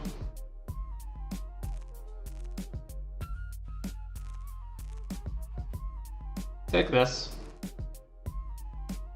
Blue-red land, another air response. Oh, Alacrian Armory. 100% Alacrian Armory. It's great. It fixes a lot of problems that we have with like not having enough creatures to crew our vehicles. Obviously taking Alacrian Armory. What else do I want to wheel here? Another air response unit, and Guide Light Synergist is pretty good. I think. Actually, we don't have that many artifacts, right? 1, 2, 3, 4, 5. Yeah, wow, not a lot. Right, Armory. Redshift, Pride of the Road, which I don't think I've ever played. Burner Rocket, which I would not take over Pride. Alright, Pride it is. Path Cruiser. I think I'm almost certainly not going to beat 3 colors. Ride's End. Okay, yeah, we probably need to take that. Because we're not going to have enough removal if we don't. It's that plus Scrap Compactor, which is mediocre. 1 combat trick. Yeah, okay, definitely Ride's End. Not a single one of those duels has been something we would want. Tune-up actually could be good. We've got these air response units, and we've got Salvation Engine and Broadcast Rambler. So it's either that or just take another Broadcast Rambler.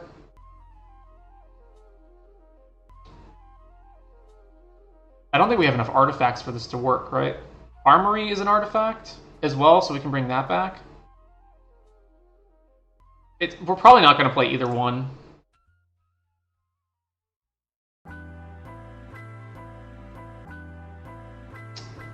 Alright, yeah, take Broadcast Rambler.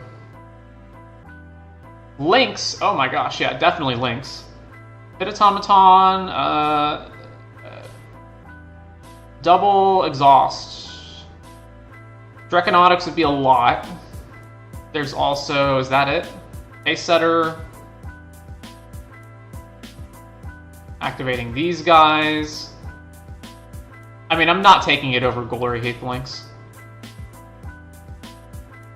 Yeah, definitely not. Alright, nothing from this pack's wheeling, and here's the dual land, finally. But take that. Another Alacrian Armory, don't mind if I do. Light Shield, Lotus Guard. I'm concerned that we're not going to have enough creatures, so let's just take Lotus Guard. Daring Mechanic, why not? Right Field Mustang.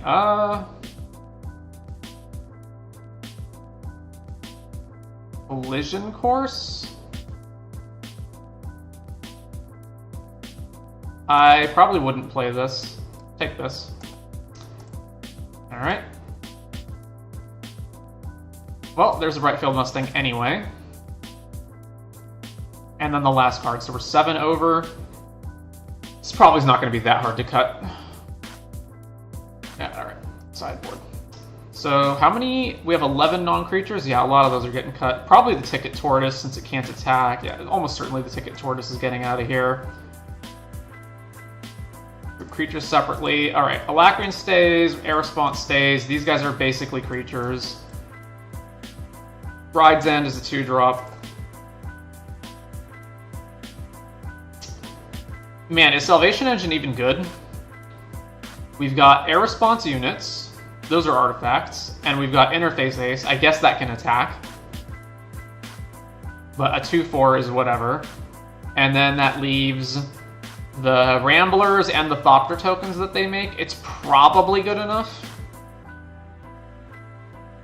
What do we have for Bright Field? So it's a 4-mana, essentially 4/4.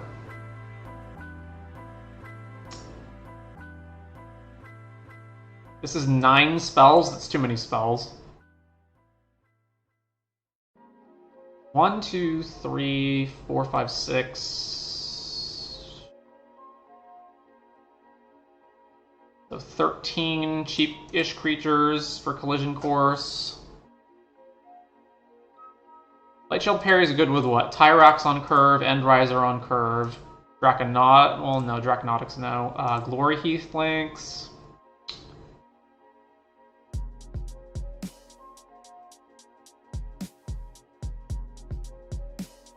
So let's see. Canyon Vaulter also jumps the Lynx, and it jumps. What else?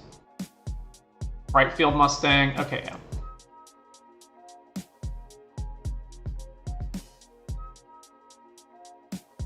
Alright, I think the Lotus Guards are leaving. They're probably our worst 3-drop, so get rid of these.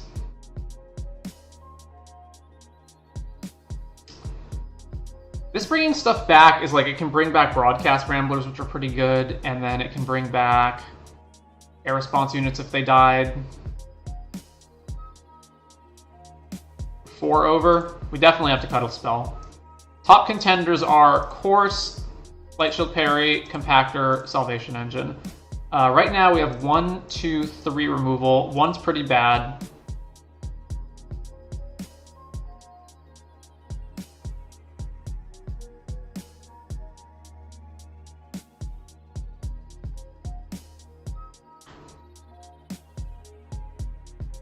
I think I would normally cut Scrap Compactor for being less efficient than the rest of this, but the fact that Salvation Engine can get it back is a great late game loop if you can do it. You just crew attack, bring this back, sack it, blow something up.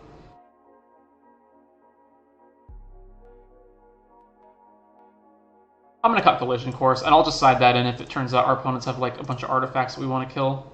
Or specific artifacts we want to kill. 1, 2, 3, 4, 5, 6, 7, 8. That's still a lot of spells, but that's okay. What do we have in the creatures? Auxiliary, Bright Broadcast, Swiftwing Assailant.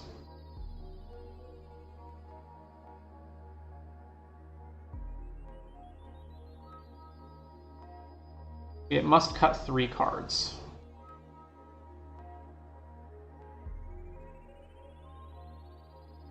Cut one of the Swiftwings. Let's cut... This guy, he looks so much better than he actually is. It's so much mana to spend 4 to just give one thing a +1 counter, and it only applies to mounts and vehicles. It's not even like just any creature you have. So a lot of times he's just a 3 mana 3/3 with... He's like essentially just a 3 mana 3/3 with no abilities a lot of the time. Most of the time.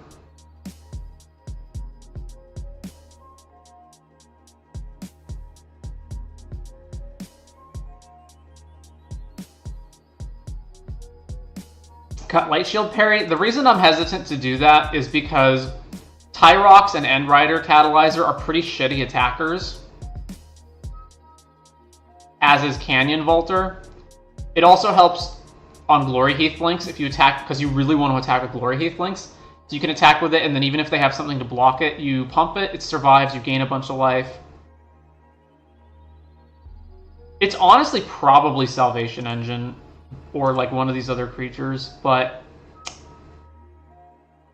Or like maybe Scrap Compactor is just worse than I think it is. Interface Ace right now is actually... Let me think about this. So we actually only have 3 vehicles in our deck. And then we've got 1, 2 mounts, and that's it. Maybe it's just this guy. Yeah, it's just this guy. It says 13, but it's really 15 because Broadcast Ramblers. So then I think we have... Yeah, we definitely have more white than red. It's still good as an early game blocker. I would side it in if we're on defense, but otherwise, I don't really want it.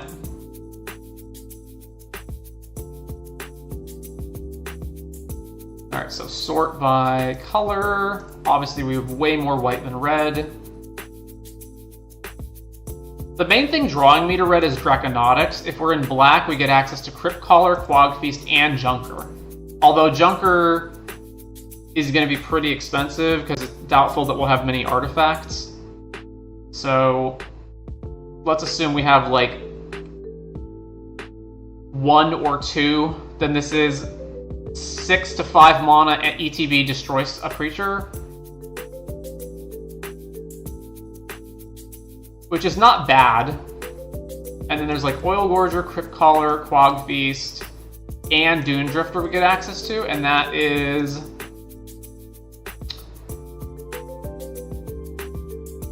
So that means we only get one actual creature out of all of that. Yeah, we can't cut red. I guess, hang on. So, if I cut red, I can replace a lot of these red cards with white cards, right? So like 1, 2, 3, 4, and then play black.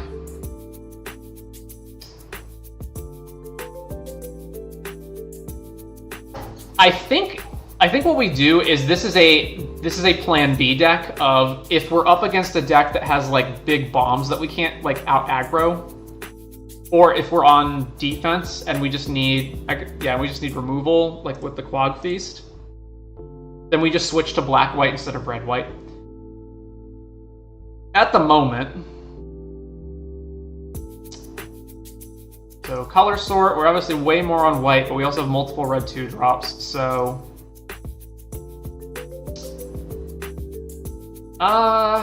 do we just even on here? No, I don't think we even on here. I think it's bring this in, bring in Avishkar,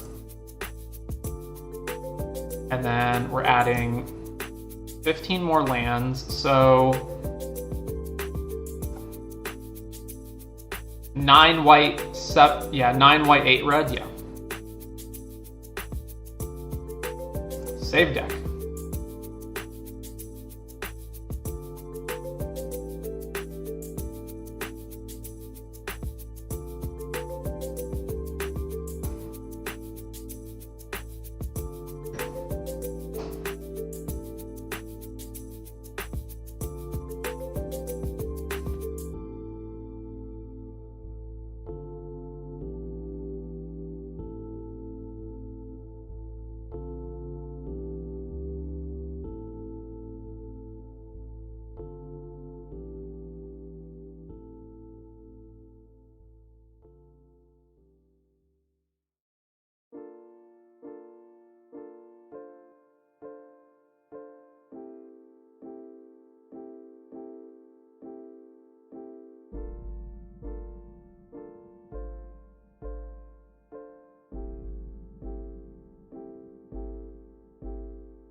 Alright, we're on the draw. This is pretty slow, but it's not bad enough to ship, so we'll keep this.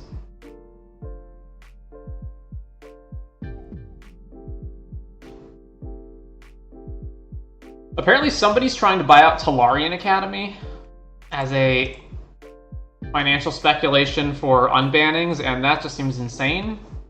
Like, Tolarian Academy is not getting unbanned, guys.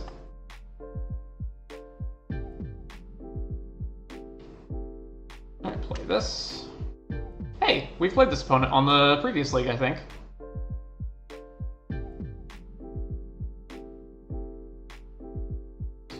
Well, no plays is good for me, I guess, because I need time. Alright, let's just play land, go.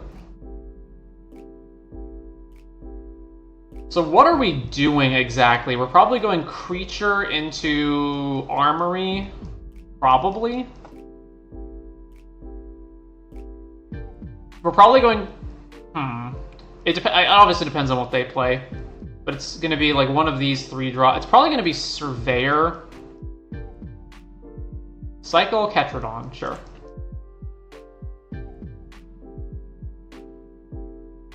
Well, actually, I was going to say do this because of speed, but I guess we can play Avishkar Raceway and play Pace Setter, and this maybe attacks better? I'm not sure. I guess it doesn't matter because ultimately we'll be able to attack with Air Response Unit over time.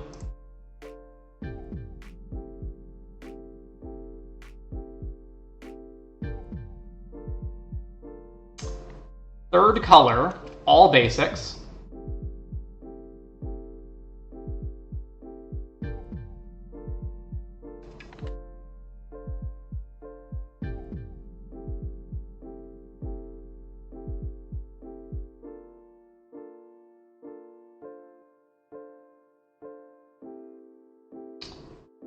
Thrill Roller, sure. If I trade a creature for this, I guess I would rather it be Surveyor. So let's play Surveyor.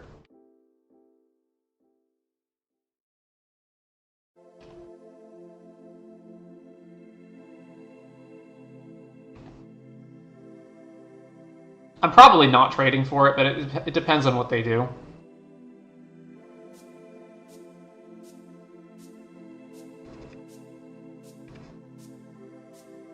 Like, if they play a creature that I can't even attack through, then yeah, I can kind of attack through that. Milling over Thunderhead Gunner, Lagak, getting back Pilot Land.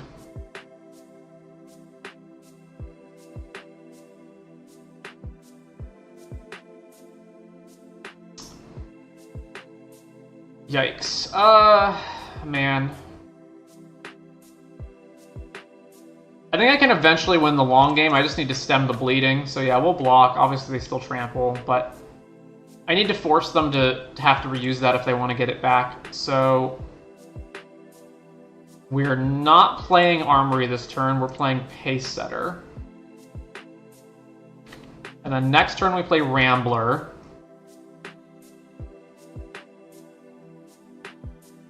If their whole turn is reanimate this attack, I think I do just block.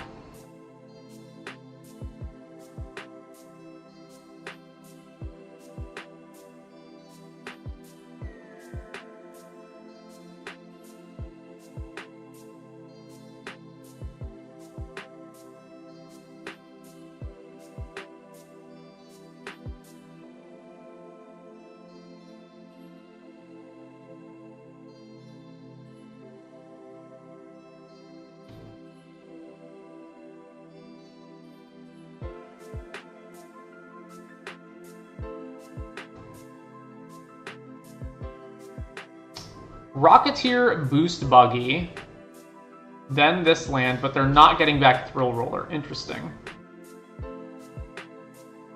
Alright, yeah, let's keep playing defense. Let's play this guy.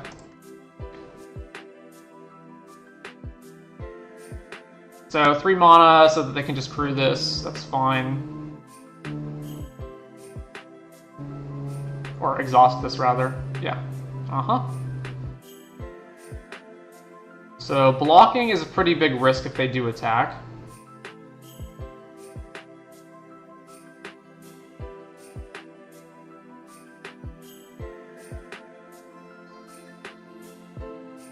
Plow through. Oh well. So now I'd have to multi-block to kill it? That sounds pretty bad. Yeah, we're not doing that. Alright, take the 4. I'm surprised they don't want to get Thrill Roller back. I guess maybe they're just... well... I guess it doesn't matter that much. They can just deploy another threat and then do it on another turn.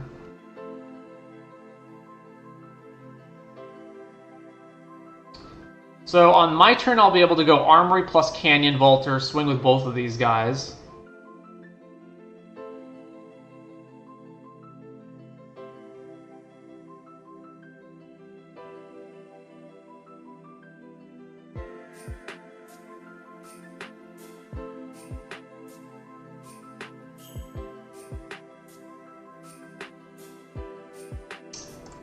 Light Shield parry, you say. Play this. Combat. Has no target, so this resolves.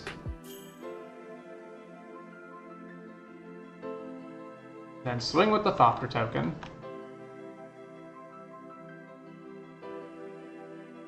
Speed goes up. Alright, then play Canyon Vaulter.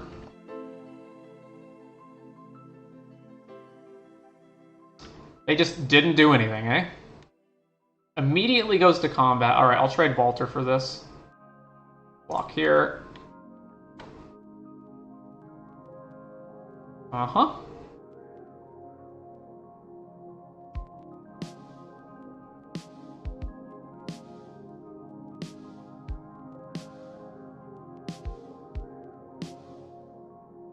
Oh, Tarion, triple green? Yeah, okay. Oof, that's pretty rough. I need to cycle Light Shield parry.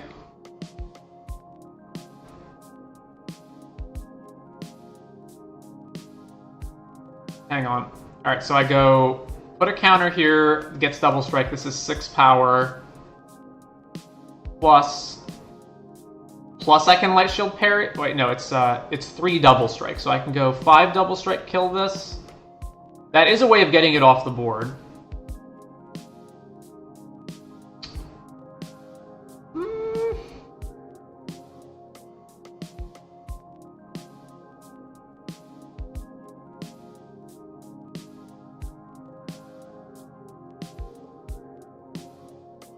Alright, if that's the case, then it is correct to attack.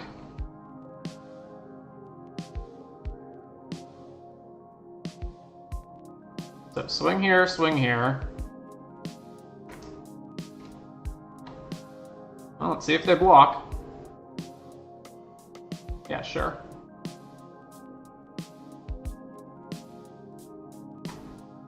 Bump. 1 damage, speed go up. So I need 1, 2, 3, 4. So I can play a response unit this turn.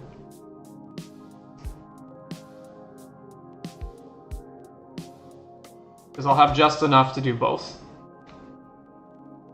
And over to them.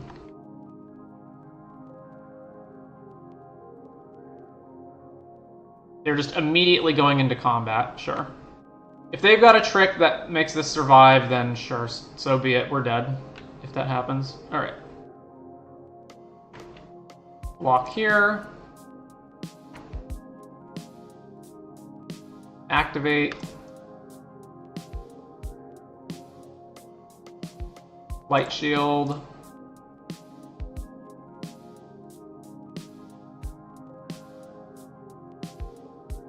Okay. Alright, looks like we're trading. Hazard of the Dunes, sure.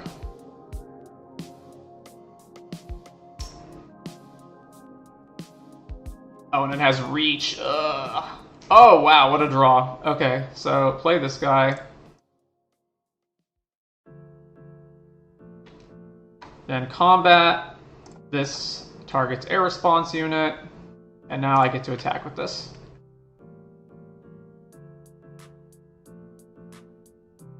We're obviously very, very much not out of the woods, though, because they're 1 mana off exhausting this, plus they still have Thrill World to get back in the graveyard. Yep, that's pretty bad.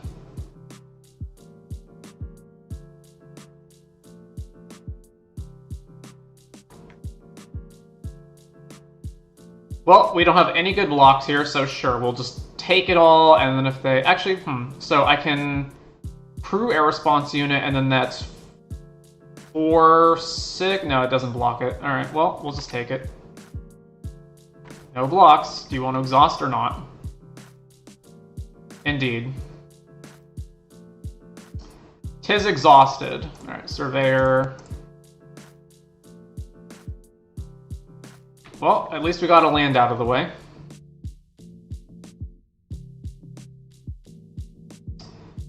Really need to find an answer to this guy. I guess I can multi-block if I play this other air response unit, so 3, and then I still have enough. Alright, so... discard 1, and here. Discard a land. Alright, well... let's combat, target this, swing all, block there, bump, they take 5, let's play air response unit. Unfortunately, the Thrill Roller kind of fucks us here, because we can only crew, like, I can crew both the air response units, but then I don't have enough to block everything. Really? Have they just forgotten they have Thrill Roller in the graveyard? Alright.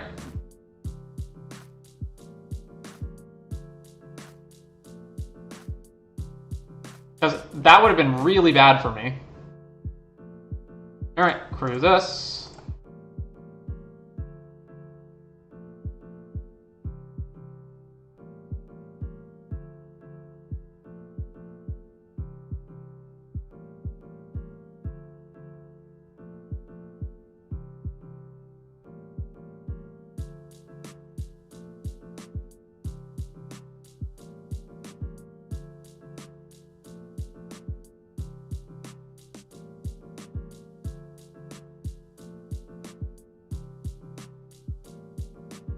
through this.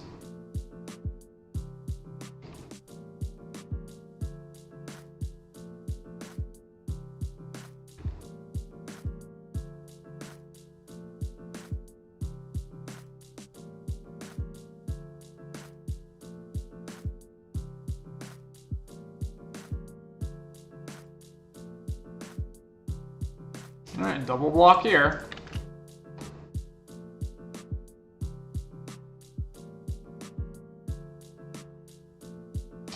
Wow, I was so expecting a trick. Okay, well you just have Lightning Strike anyway. Alright. Sure. Okay, so their Gruul, well actually, like multiple colors, such and such. I mean, they have Hazard of the Dunes, but other than that, I didn't really see much that we absolutely need to kill, so... Basically, we've got Quagfeast and Junker. It does feel like our creatures don't line up that well against them.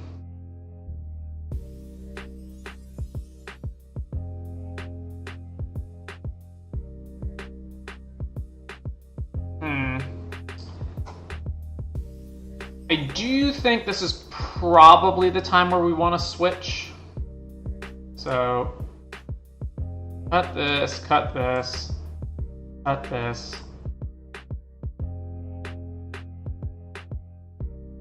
And then we bring in Quag, Demonic Junker, Crypt Caller Chariot, Oil Gorger, Daring Mechanic, and both the Disciples. And then obviously we cut this. Oh, sorry, Dune Drifter should be in the deck. Dune Drifter, get rid of...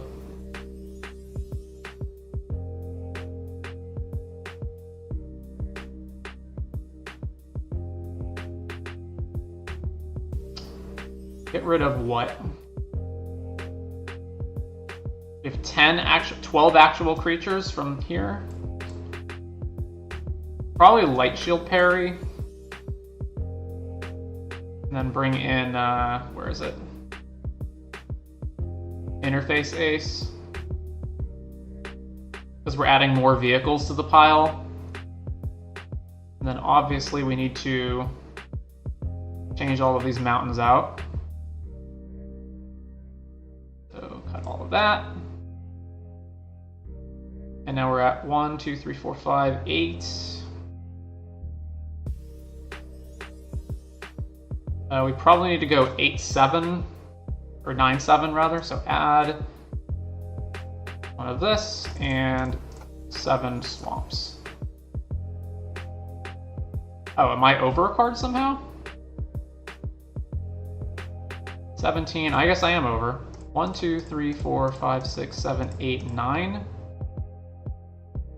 And 1, 2, 3, 4, 5, 6, 7. But it's still 17 lands? Okay, then I need to cut something else. What am I cutting?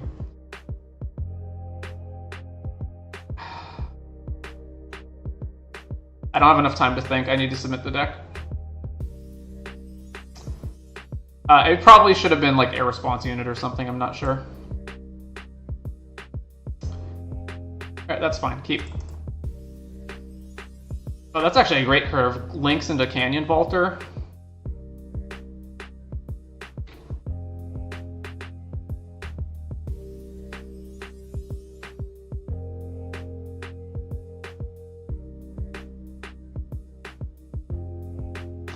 Forest. Alright, play Links.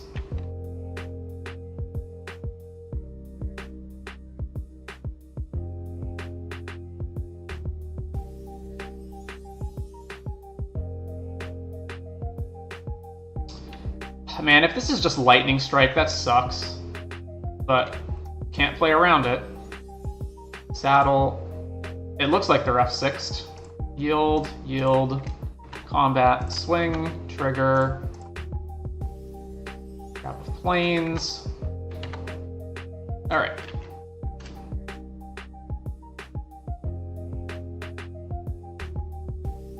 Removed a duel and then added another non-land. I remember removing the duel. I don't remember replacing it with a non-land card.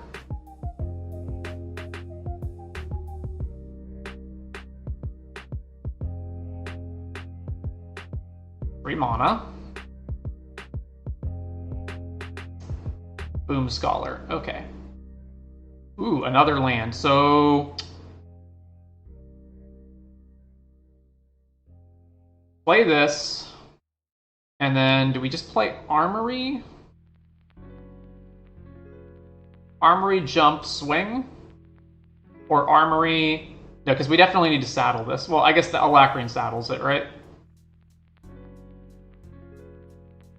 I could offer the trade with Canyon Vaulter. I think that's fine.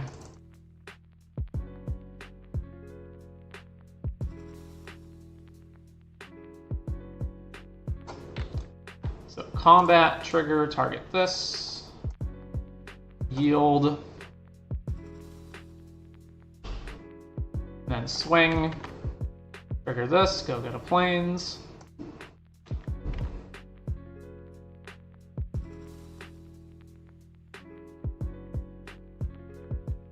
Alright, they just bumped here, sure.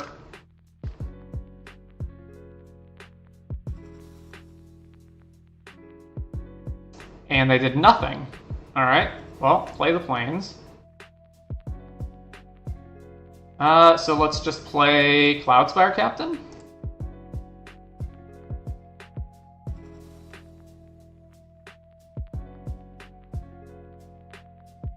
Actually, I don't know why I did that. I should have played... Okay. Alright, well now I'll be able to kill it. I was thinking, like, I'll have Quag Feast, but now I actually will have Quag Feast, so... Quag Feast your man. Mill, it's dead. Combat. Here. Attack. Trigger, go get a plains. What did I mill over? Land Oil Gorger. Okay. I think our opponent's just mana screwed.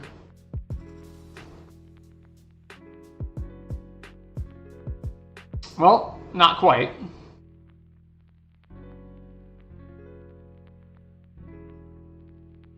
Afterburner, sure. How much does this cost right now? I've got 1 artifact in play.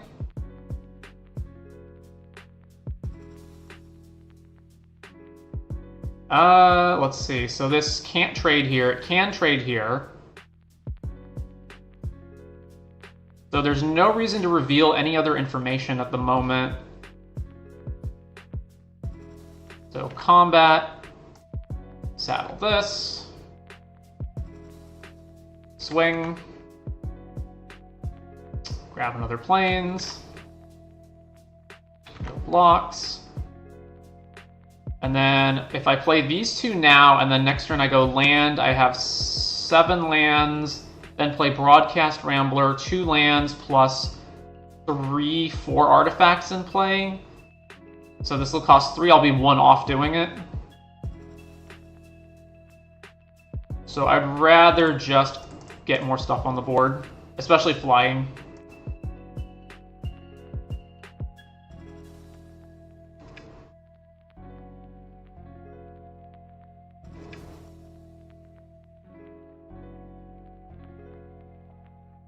So Air Response Unit actually is a 4/5 right now if I threw it, because of Cloudspire Captain plus Armory. So they actually don't have an attack without exhausting.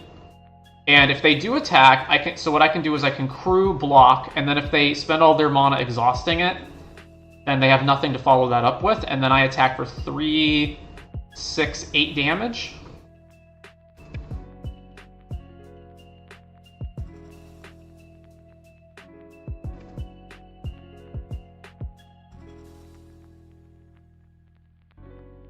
Or I can just block with the links, and then they have to exhaust it, and then the Air Response Unit attacks for an additional damage.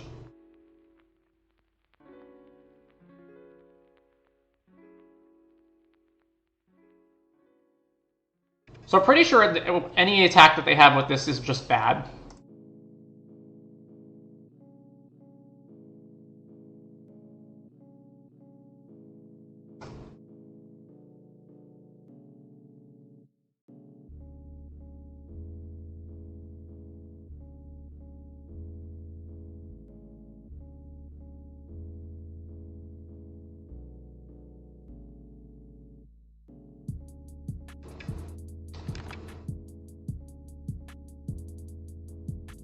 Alright, combat. No attacks, and not playing anything else. Alright, let's get speed. And now I can activate Daring Mechanic.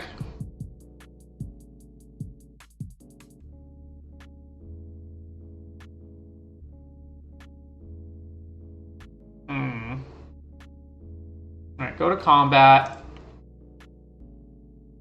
Through this.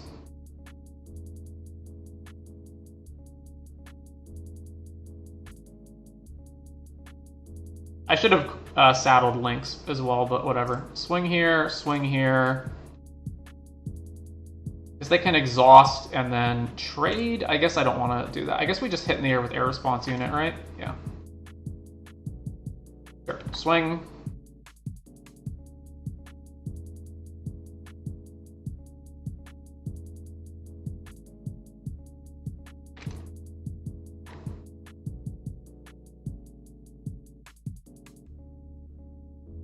One, two, three, four. So I'm not pumping it. I'm going to play Broadcast Rambler.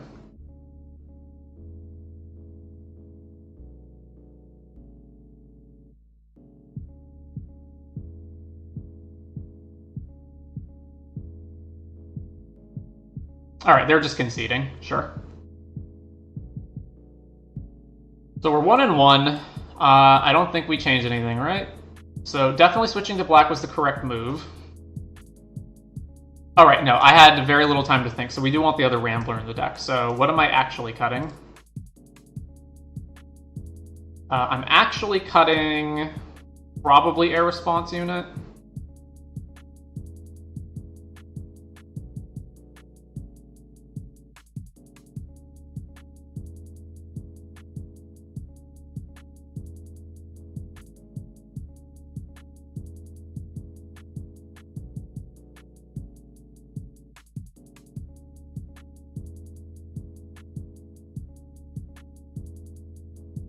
Yeah, Salvation Engine, haven't drawn that once yet, but it seems like it's pretty good if we get it.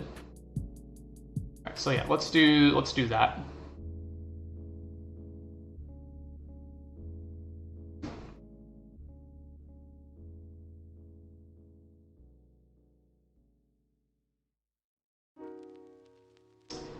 Sure, keep.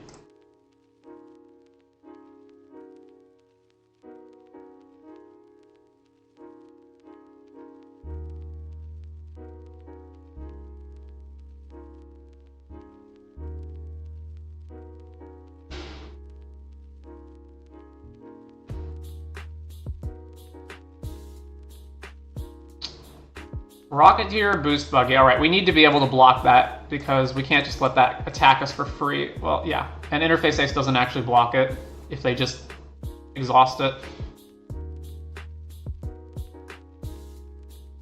We just doing that? No, Boom Scholar. Okay. So this costs 1 now? Other than the crew? Sure. Well, we're going to trade. Trade. Alright, so now we get to see why Lotus Guard Disciple's so shit. So let's play that. Target itself, can't do anything. Pass the turn. I could have also played Ace to block, but eh. Do that next turn if I don't draw anything better.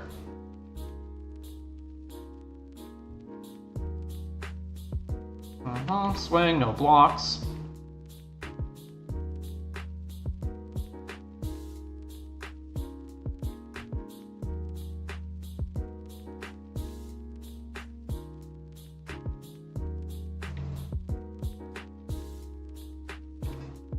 Lagak. Alright, well, that's horrible, because now we just don't have any good blocks at all. I guess this block's here. If they want to saddle Lagak, sure, we take an additional 2 damage. I need to make it so that they have to commit something to saddling this, so let's just play Ace and pass.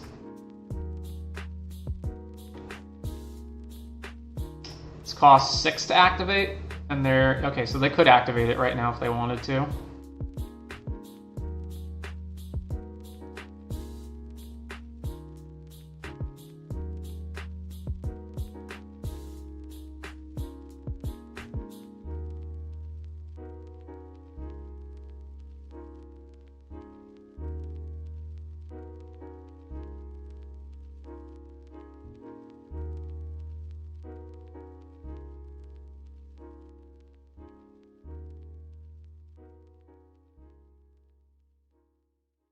Saddle Lagak, sure.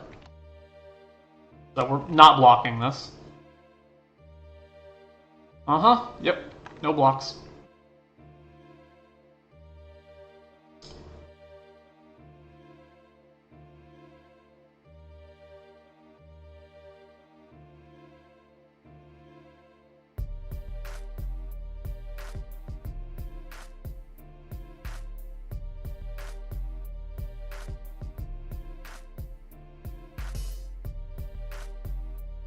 Regal Imperiosaur. Well then, things are definitely not looking good.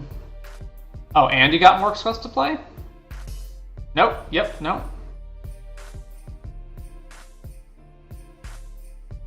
No. So yeah, we're not gonna play Dune Drifter. We're gonna play Broadcast Rambler and then just pass.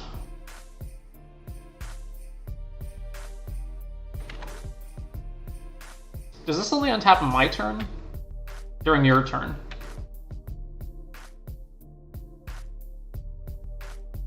Just went straight to combat, 0 hesitation. And then didn't attack, alright. That seems unbelievably incorrect.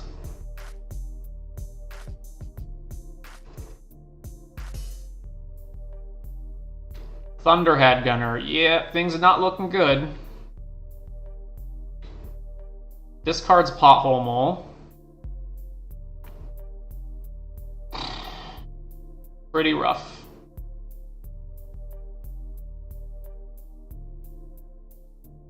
So I don't have any good attacks. I guess I could go... No, I could go Crew Rambler and then play Lotus Guard, attack with it so we can at least gain some life, and then they attack, and we have only 5 power on defense.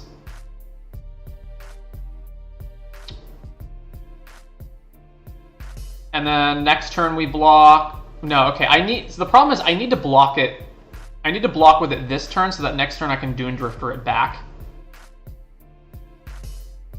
Which means I don't have any good Lotus Guard to set. So I think I'm just supposed to play nothing this turn, which is horrible, but I think that's what I have to do.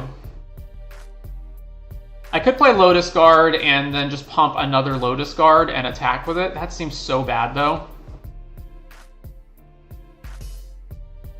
Let's say I go Crew, pump it, or, Lotus Guard it, because they're not going to block. Well, I guess I could just attack and then see if they block, but they're not. They just won't. Well, I can't do Drifter at this turn anyway, so that's irrelevant. So I go Lotus Guard, swing, it doesn't matter, they won't block. We gain 5, go to 20, then they just have a bunch of good attacks. The Boom Scholar as well is also a big problem. They're going to have like a ton of trample this turn, right? So what if they just attack with everything, right? Then I go Crew, trade with Boom Scholar, this blocks Lagak, or Thopter blocks Lagak, and then I take 10, 10, 11. Yeah, I need to just not do anything. That's so unfortunate, but I just got nothing.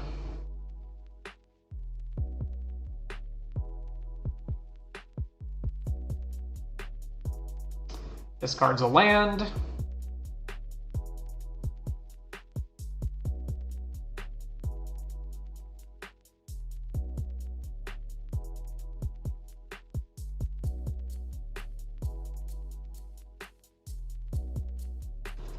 I think whether they pump the team with Boom Scholar this turn or not, if they attack with anything, I just block with Rambler, regardless of what they attack with. Well, that's even worse.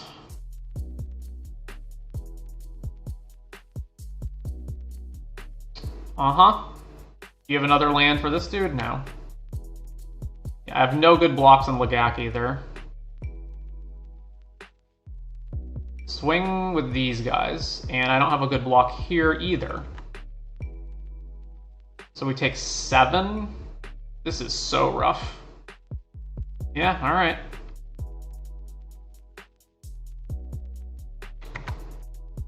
We're at 8, and they still have the trample threatened next turn.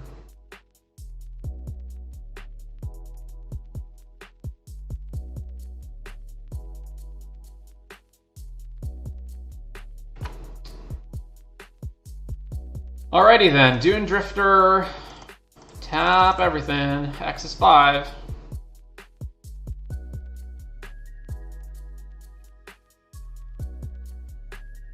Get back, Broadcast Rambler. This comes back, make another Thopter, and then sticking on defense. So this represents 10, 14, 16 damage and trample that we have to block.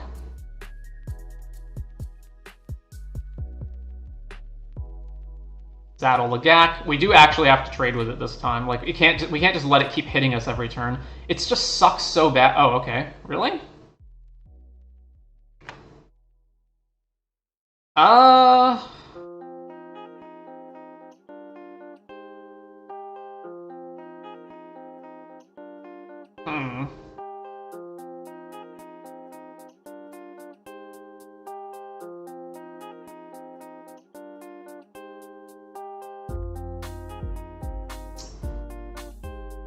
Rambler trades with Lagak, and then I have to multi-block Imperiosaur, but that's cool. Alright, crew here. Crew here.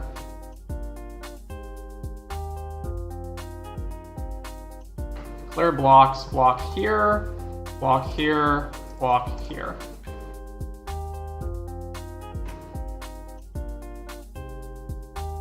Alright, so damage, these all trade.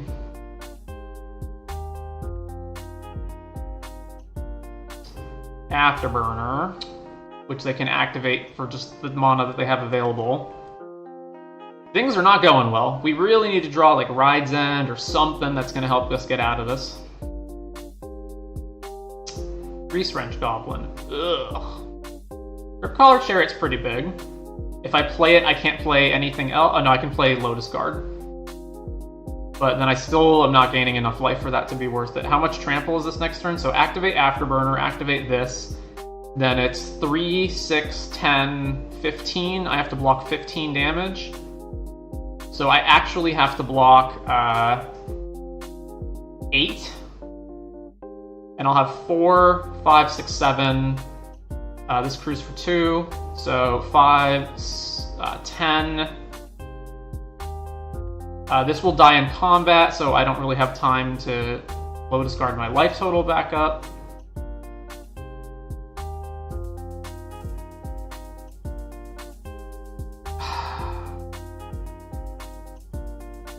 Any way you slice it, this is going to be horrible.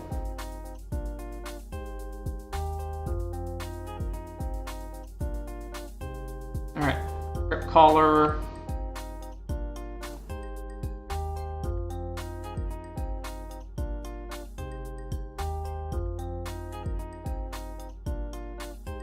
So yeah, 5, 9, 15, 18.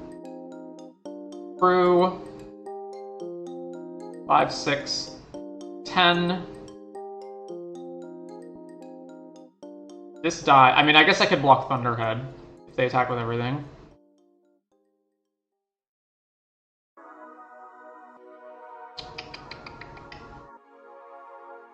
I just feel like I'm gonna need to stabilize. They can also just swing with Afterburner, and then I'm forced to trade with it, and then they can just exhaust Grease Wrench, and then get it back. Like, it's so bad for us.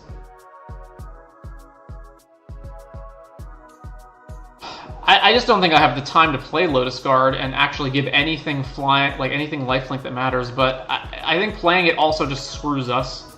So we're just at any point gonna potentially take lethal, and we're definitely going super low. Swing here and here? Sure. Alright, so in order to trade with this, I have to deal 4, so I can't do that. So I have to trade my Chariot for this dude. Right? Yeah, I have to trade my Chariot for that. So through here. So unfortunate.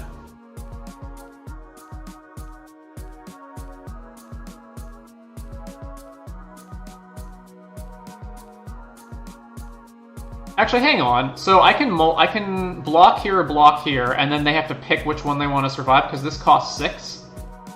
So they can't do both. Alright, so block here, right?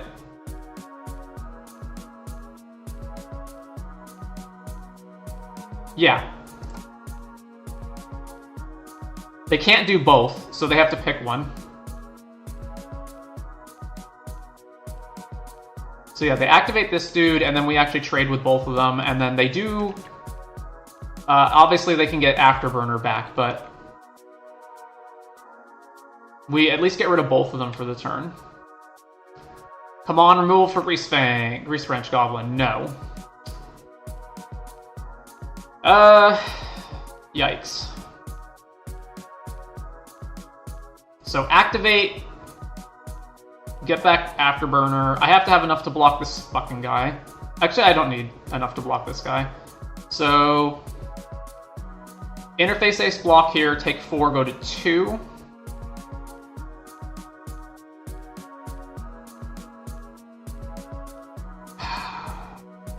We should be mana efficient. I'm unfortunately gonna have to play this now, but it is what it is. Combat, they can obviously just block it, but just gonna gain the life here. They're just not blocking it? Okay, sure. Not that it matters that much. Play this.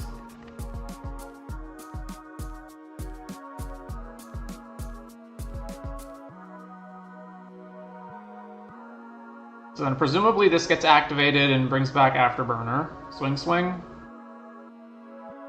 Alright, block here, block here, block here.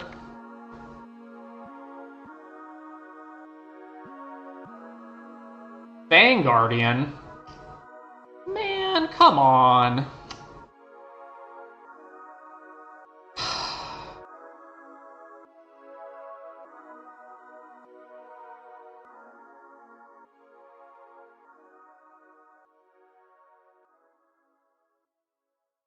Alright.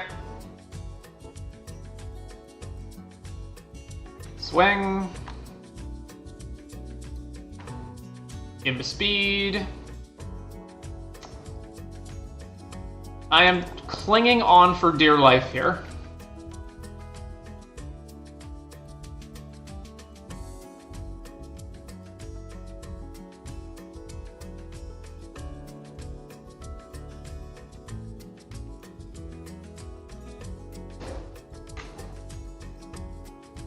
Discards a land.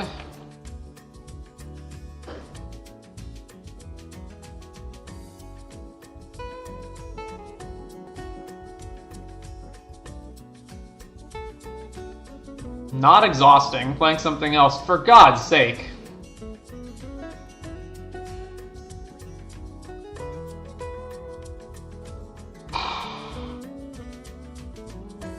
Alright, we have no attacks, so... just pass, and then we have to chump Tarion. Boy, is that miserable. Right, because we actually are one short of being able to trade with it. Amazing how you're getting all the expensive cards and always 1 mana off. I guess it's better than the 2-drops. I don't know. The only different choice I could have made earlier was I could have played Lotus Guard on a previous turn to just have more blocks. So I have to block this, so I guess the Thopter token.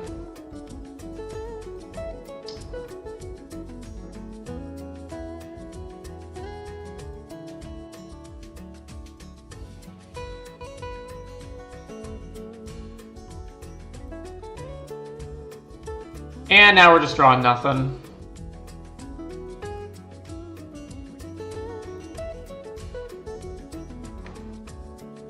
Yeah, now they activate Grease. Oh, they're just not activating Grease Wrench. I do not understand.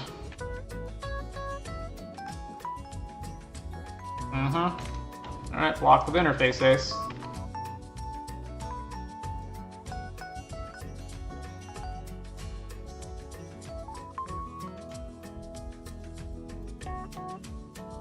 Why not just bring back Afterburner and then just attack with everything? It doesn't make any sense. Discards a land, sure. Bog Feast. Alright, kill that.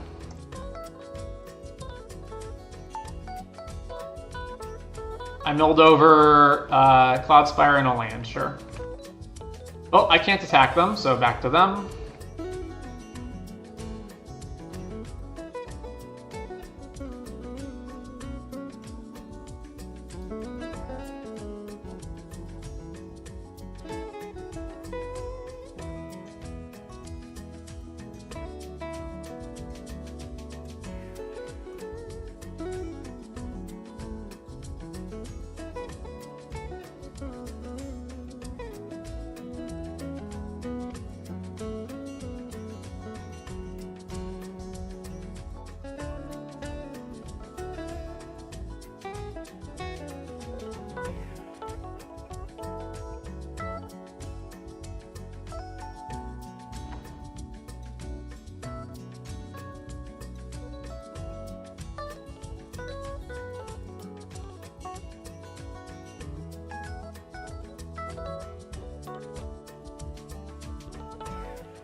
Lightning Strike. Okay.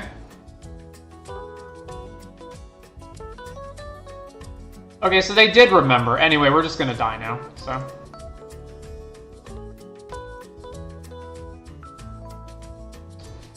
I think the only thing I could have done differently there was I could have played Lotus Guard on a prior turn. I could have just accepted that the Lotus Guard was not gonna gain me, like, enough life. Just played it on a previous turn and got in for like 2, and then I would have had the Lotus Guard on the previous turn, which would have helped me block better. So I could have potentially been able to block in a way to retain my Crypt Caller.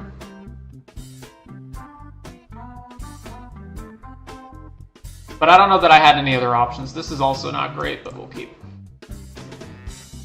Play this, play this. Also, never drew, like, actually good stuff. We didn't draw, like, a removal spell until it was way too late. Alright, play this.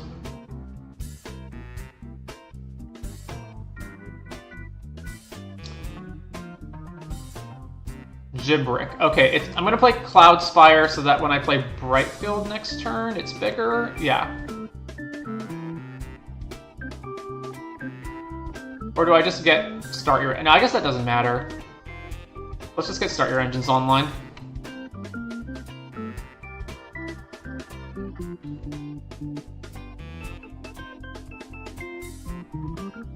I think I'm actually fine trading here, because they're going to play another creature that I probably can't attack through very well. Then I can go Brightfield into another thing. Wow, yeah, definitely wouldn't have been able to attack through that. Play Brightfield, and then next turn I can go Rambler through attack. Or Saddle attack.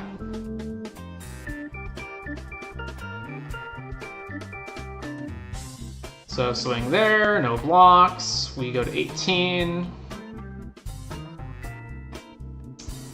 Plays this guy, then they untap. I guess I'm fine trading with the Veteran Beast Rider if they want to double block, so... This is Saddle for 1, yeah, alright. Broadcast Rambler. Trigger, get this. Then we saddle this guy. Combat. Swing. We'll do that.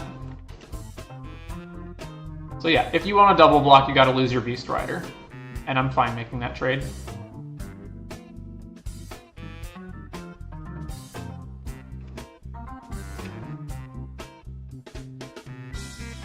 If they don't block, it's even better for us, because it just keeps growing, and we'll get to play Captain next turn.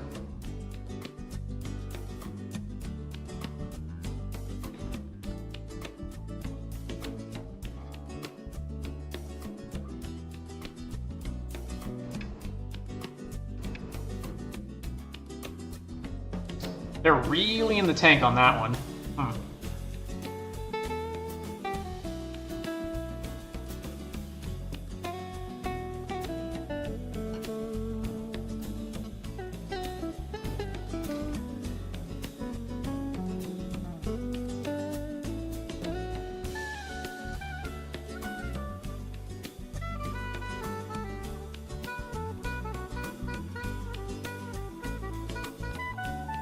I feel like this should be a no-brainer, right? Like, either you have a removal spell for it, in which case you don't block, or you don't have a removal spell, in which case you definitely don't want to let this stick around. Alright, if they attack, I'm just going to crew Broadcast Rambler and block with that instead. To try to avoid a trick.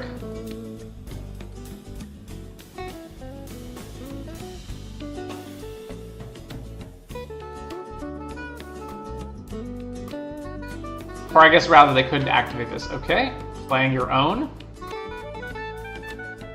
You do have an attack in the air.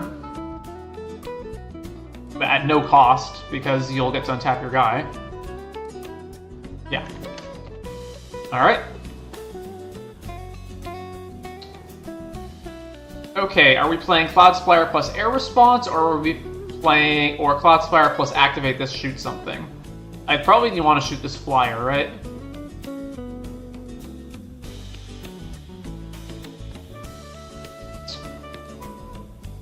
Let's go Cloud Spire Captain.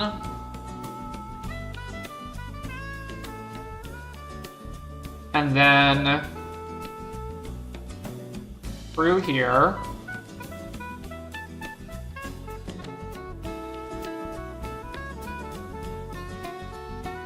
And then saddle here.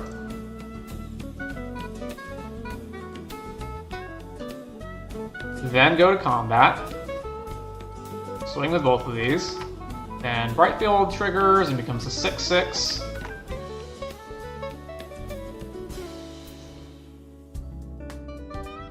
So yeah, crew that, sure. How do I want to do this? I guess I let them block first.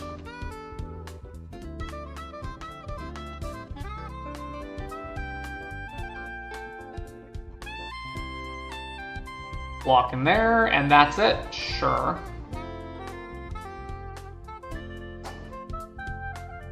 So we trade, they take 6, speed goes up, and then we get to play Air Response unit. Over to them. So I do have to be wary of this activated ability, so I don't like I don't quite have a free block here. They will trade.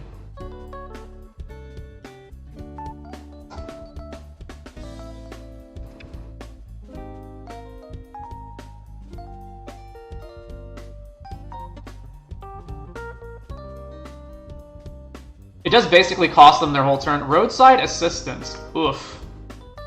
Well, I guess even that's not so bad. I can still trade with it. Laggerin. Alright.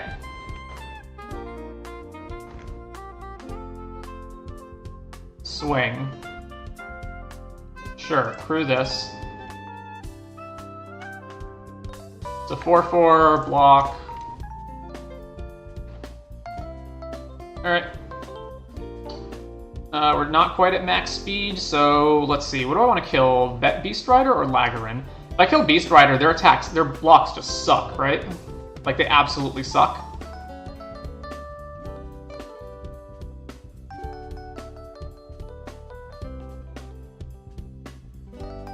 Well, I guess they suck anyway if I just swing with Brightfield. I probably want to try to snipe Laggerin if they attack with it, or if they like go to saddle it. I don't know.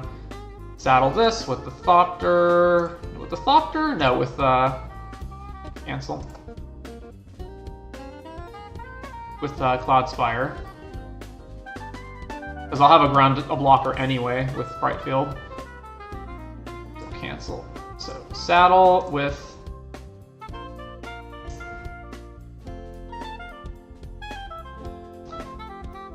Oh, Moto being all laggy.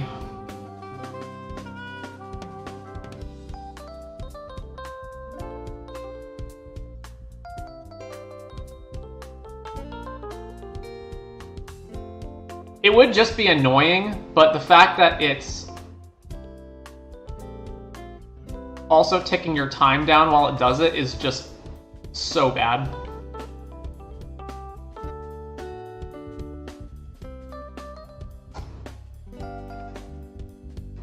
Cancel. Saddle. This guy.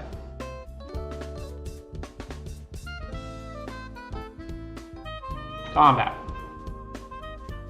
Swing here, trigger.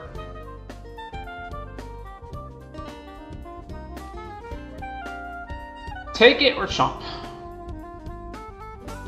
Chomp, sure.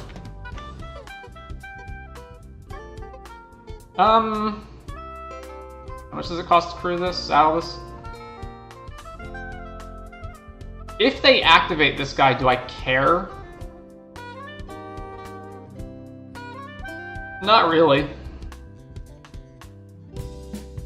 If they spend their whole turn activating it, I'm fine with that. Like, to get more damage in, that's fine.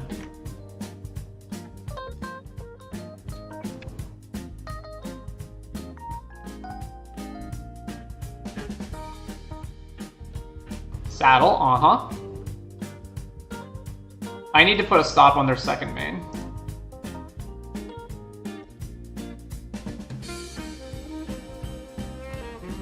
That way they can't try to go to end step and untap their team.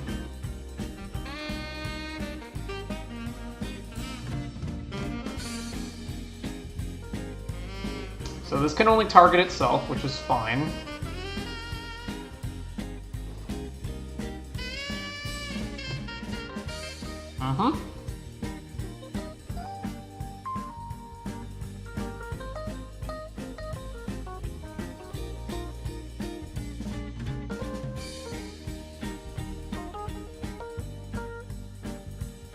That resolves, it's 2-2. Sure. No blocks. Damage, speed goes up, okay.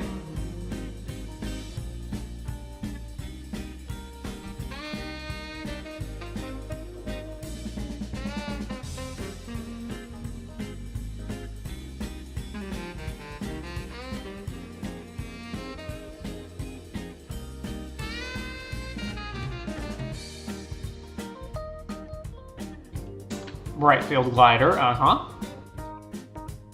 Priority pass, alright. Kill this guy.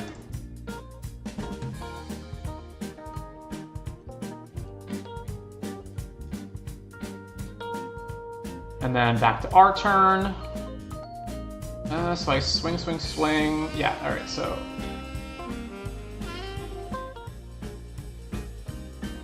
Swiftwing Assailant. Saddle here. Combat. Swing all. Trigger.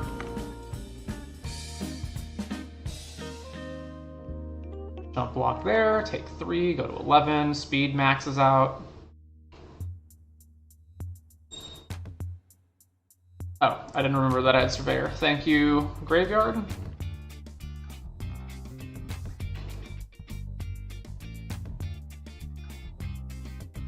Six mana, Ketradon? Detention Chariot. Oof. Alright. Alright, he is detained. Your attacks are still pretty bad, right?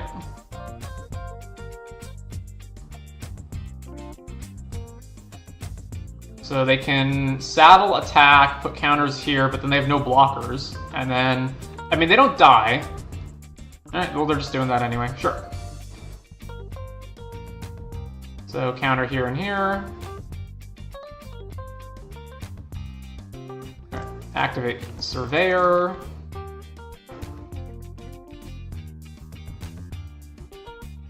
Sure. I guess we just play both of these as swing with our team and then pass. Is that even correct? I will have to block them. This guy can no longer block here profitably, so maybe I just leave my Thopter back so I can multi-block Laggerin.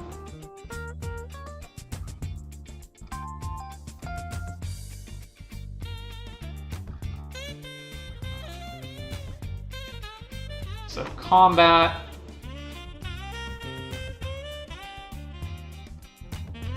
Swing here and here. And play Surveyor. And this guy. Just make this attack bad.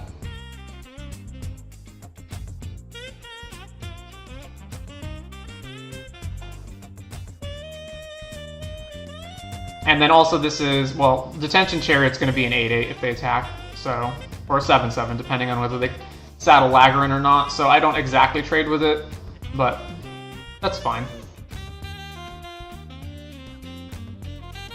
They also have to play another creature to crew it, which is not impossible, obviously. 6 mana and 2 cards.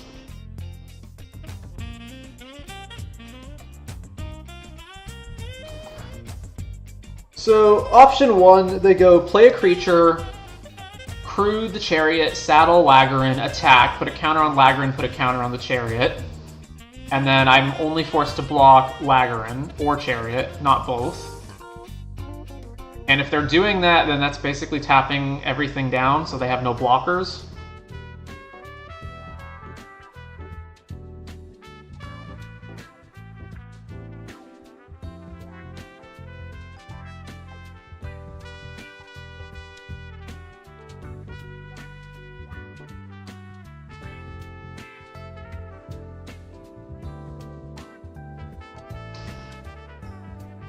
So let's see.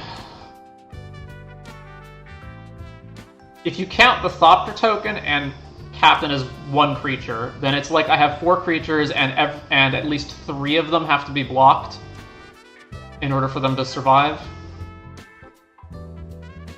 They are going to attack. So this is like a Hail Mary if I don't block here. What kills me? Some kind of combat trick that pumps it up, so like Bestow Greatness. Bestow Greatness would make this an 11 power Trampler, so, and then if I block with Surveyor, then I take 9, go to 1. So the most likely best block is Surveyor, that way I can at least draw a card.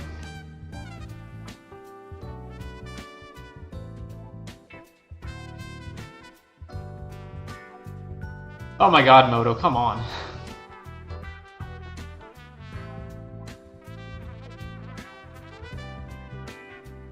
It is just not allowing me to choose blockers. Yeah. Pick this, block here.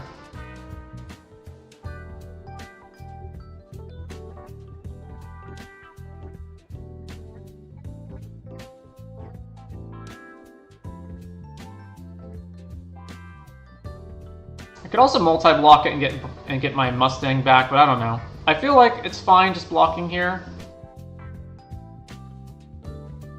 So then they go, Thopter blocks this, and then play another creature. Maybe I am supposed to multi-block it. Because this goes very poorly for me if I don't, It's like block like this. They get to kill 2 things? No, they get to kill everything if I block like that. Yeah, you know what? I'm just going to block with the Surveyor.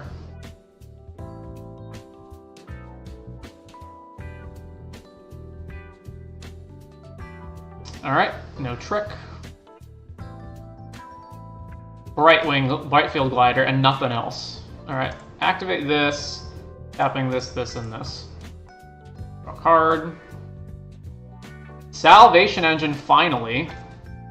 So that makes the Thopter a 3/3, but otherwise doesn't do anything. And then I need a ton of creatures back to block. That's fine, because it's big enough that it blocks this, so I'm cool with that. So actually, if I play it and I attack with the Thopter and Swiftwing, they do have to chump block at least one of them. But actually, let's say I go Salvation Engine, every 2 creatures are lethal, right? And they have 2 blockers. So I go attack, no, sorry, no, because Cloudspire is not lethal. So they go block, let's say block Swiftwing, block Canyon Vaulter, right? They take 5, go to 1, and then I only have Swiftwing Assailant on defense.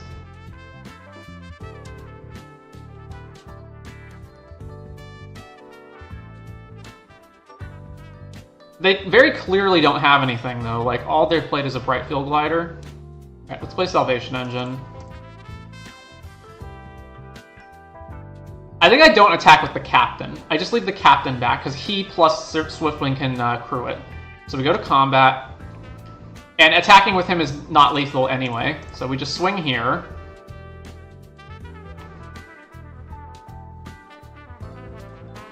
And then they obviously block here, block some other one.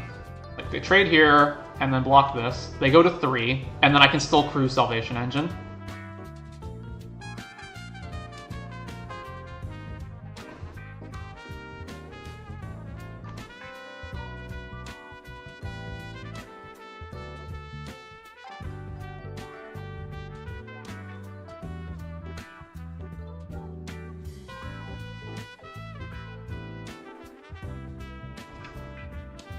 Through Detention Chariot,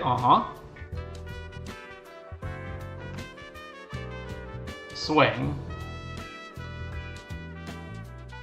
Alright, crew Salvation Engine.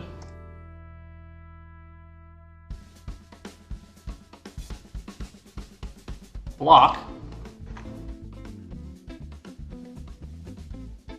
Okay, so their guy died and I got my Mustang back. Tune-up gets back Detention Chariot, sure. Eats this, but then they're just dead, right? They just have an uncrewed Detention Chariot and 1 card. Whew, that took a while. Alright,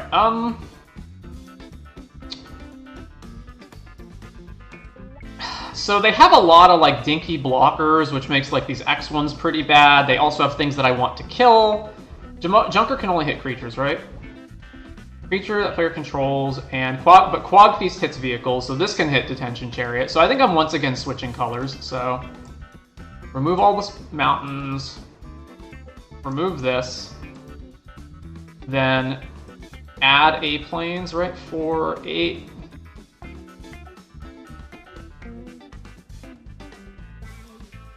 So that's 7 swamps.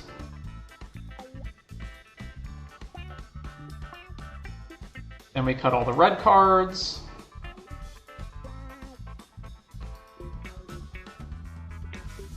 And we bring in all these black cards.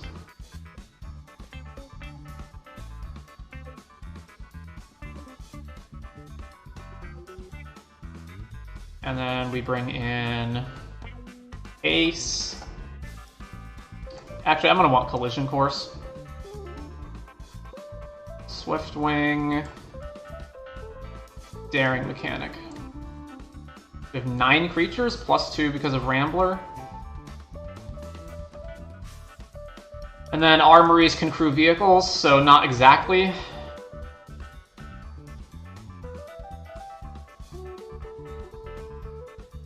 Oh, Dune Drifter.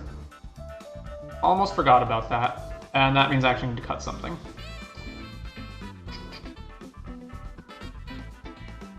Air unit? It's gotta be something that's not a creature.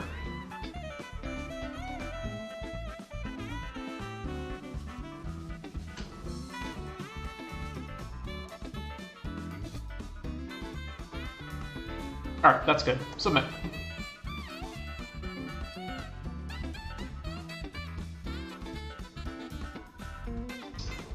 We're good here. Ooh, Glory Heath Links right off the bat is excellent.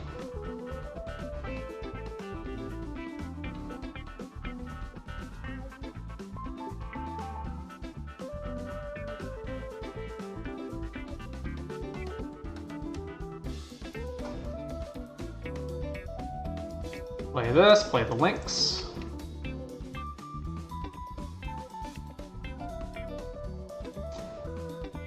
Off curve, excellent. Okay, I don't have anything to saddle this, unfortunately, so let's just go to combat. Swing.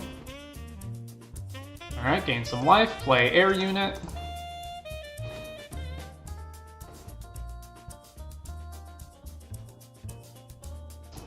Four mana. Into Swiftwing Assailant. Okay, sure. So then we're going to... I'm fine crewing this and just attacking, or I could play a Lacrian Armory. It looks probably better to get speed going faster. Yeah, let's go Pride of the Road.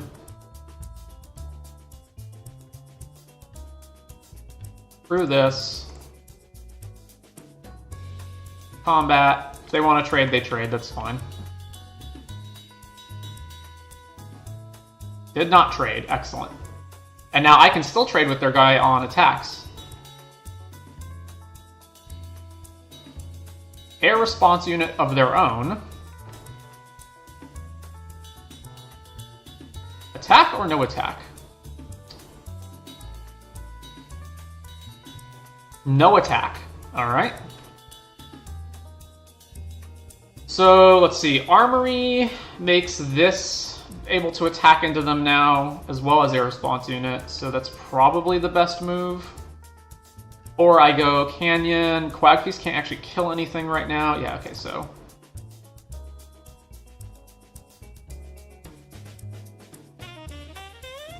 play this.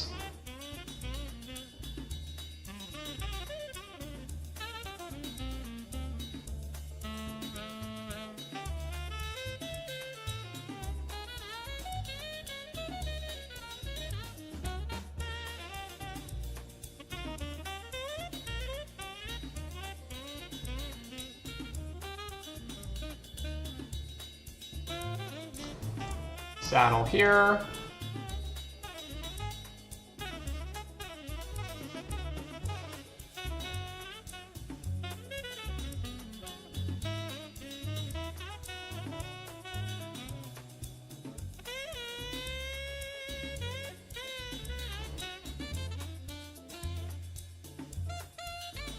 Then we go to combat. This triggers, target this, resolve this. And so they have to double block in order to kill, although we still will trade 1-for-1 if they do that, but this is fine. Alright, swing, trigger this, go get a planes. Oh wait, no, I don't get additional power. Oh, I completely forgot about that. So they can just block, double block this to kill it. Well, that's not terrible if they choose that, because then we still gain speed. I also did want to make sure that I got another land. It also puts another card in my graveyard so I can Quagfeast or stuff later. I guess that's okay. Yeah, obviously a bad move on my part, though. I just would not have attacked with that. Okay. Speed up. I've played a land this turn, right? Yeah, okay.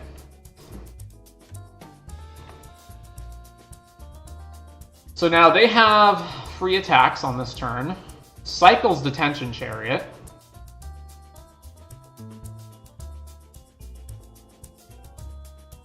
Tune-up gets Detention Chariot back. This is pretty rough. Alright, so if they just... let's see. So they're probably crew, air response... okay. Wait, really? Yeah, because then they still have the Brightfield Glider, and then they can crew this thing, so I don't actually have a free attack here. Yeah, so...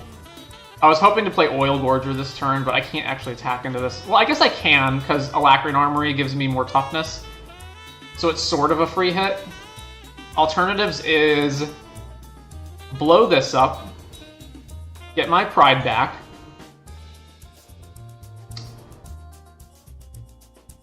Yeah, that seems good. So blow this up, get pride back, and then I can play Canyon and Quagfeast all on the same turn? Yeah, definitely. So cast this, destroy target artifact. Do I actually need to do that right now before I attack? I don't actually need to do that right now.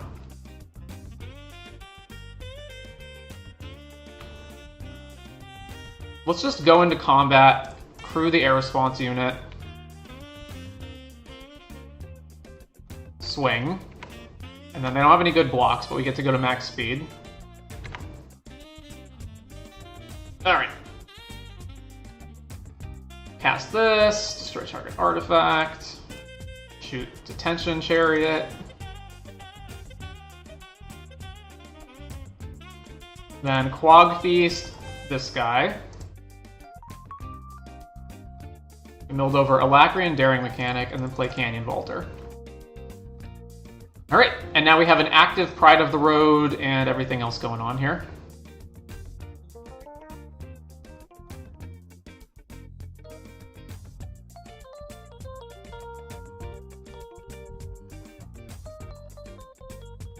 So the more I play this, I keep switching to black. I wonder if I shouldn't just be the black deck.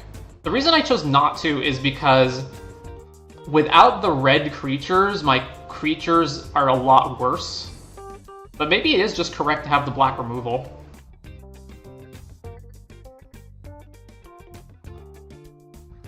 Broadcast Rambler, uh-huh.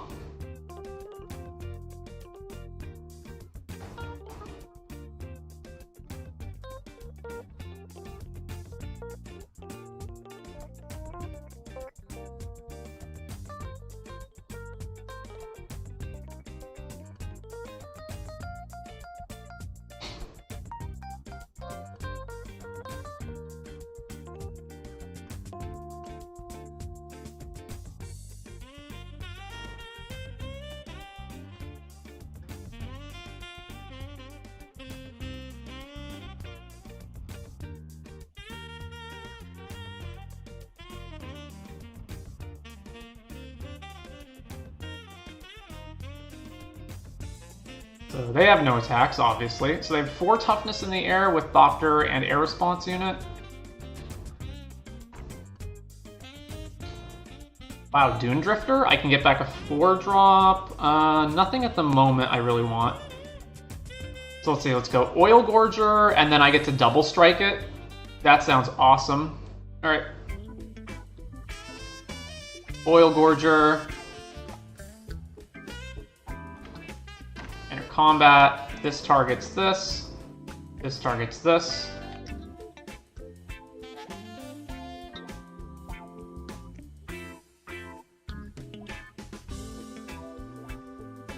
Swing here and here.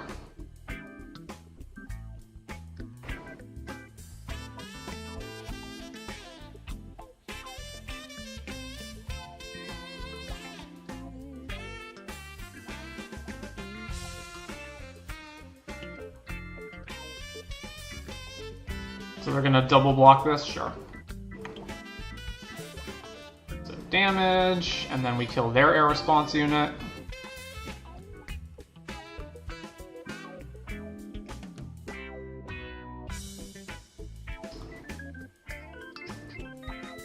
And the cool thing is if they kill this, we can almost get it back. Alright, Cloud Captain. I mean, we still are representing 6 double strike in the air every turn.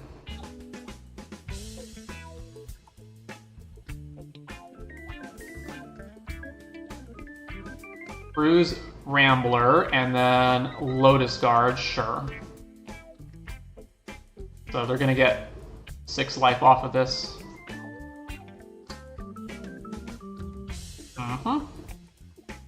No blocks.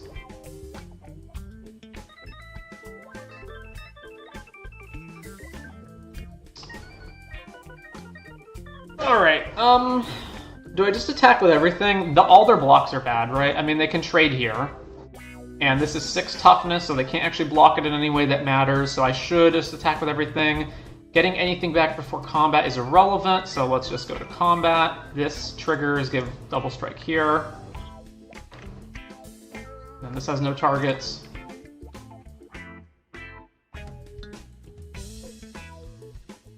Swing! I should definitely play Dune Drifter this turn. And then I'd probably get back Air Response Unit to have more flyers. Or do I just get back Daring Mechanic?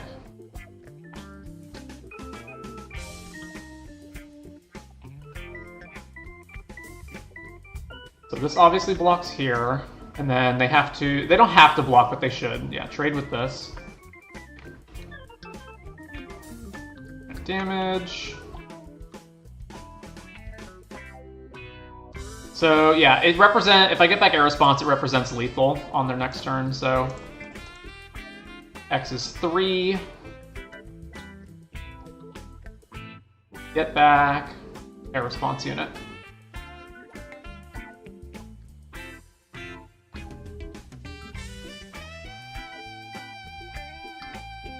Alright, we won. So we're 1-1. On to... Actually, hang on. So I was saying that maybe the black deck is actually better, and the main thing the red deck has going for it is it's got Draconautics Engineer, and it has better creatures, although not actually that much better.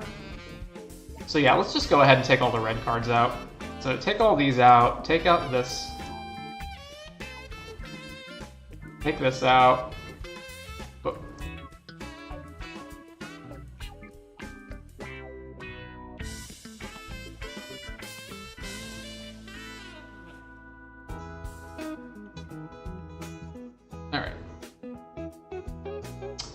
And then bring all this in.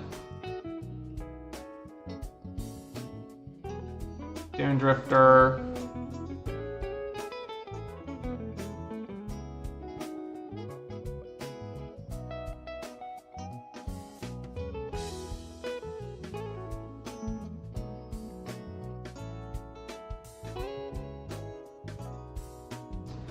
So it's about like this, and then we have 2 slots left for 2 more creatures, which is Daring Mechanic, and I guess low discard.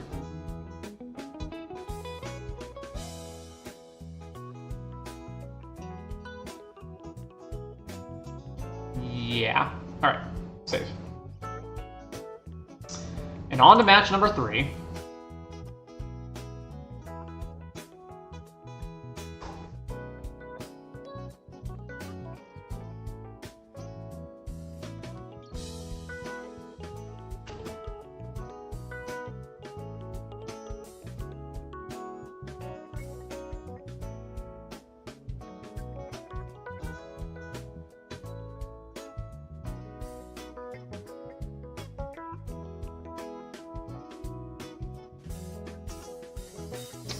Alright, on the draw for match 3.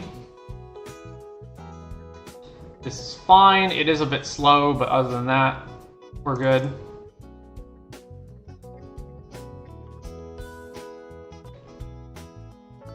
Alright, Scrap Compactor.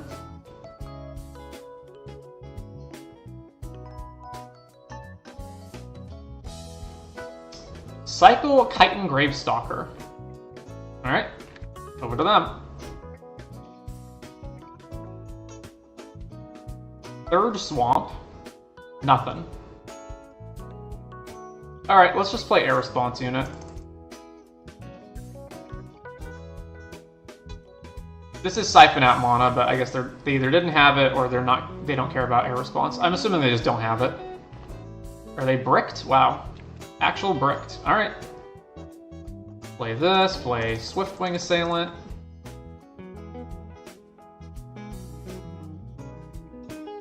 Get speed, crew here. And attack. I guess they just don't have anything. Wow. Grim Bauble. Okay.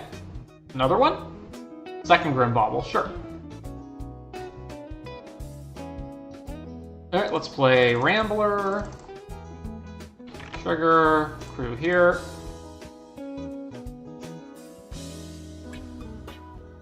Alright, it looks like they're conceding to this. I assume they're just mana and or color screwed.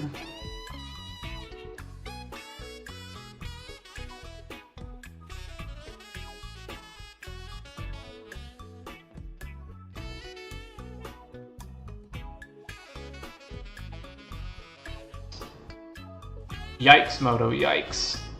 Okay, I guess they're not conceding. I thought the lag might be from them conceding, but I guess they're not. Alright, 14.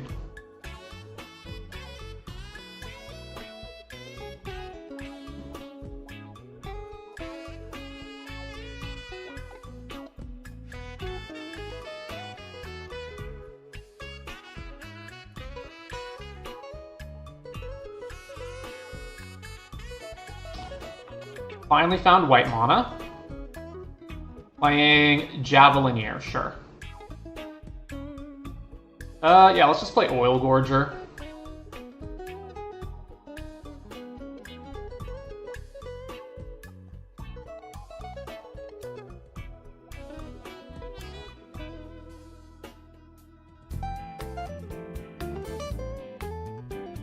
Oil Gorger? Yeah, let's just do that. I'm gonna crew the air so that way they don't have an option to block, because I just don't want them to block. Swing. This gets them pretty close to being dead. Like, yes, they could block here, and losing a creature to Arc 5/4 is obviously bad for them, but I just want to hit them in the air as much as possible. Alright, low discard. Triggers. Sure,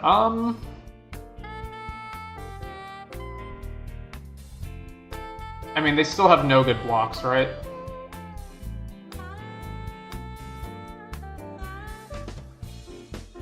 I can only play one creature, so let's play Mustang, and let's crew Rambler with this, and crew Air Response, and go to combat, swing. 5, 7, 10. They don't have to block.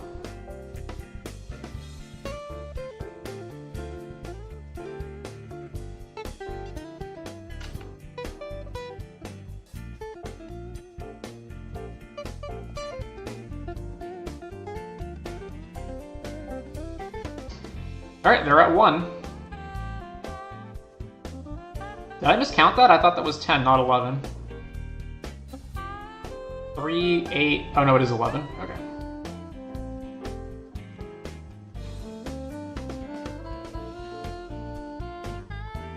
So every creature is lethal.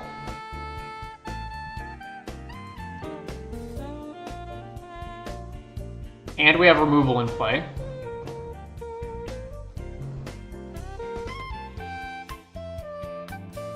Alright, yeah, so we win.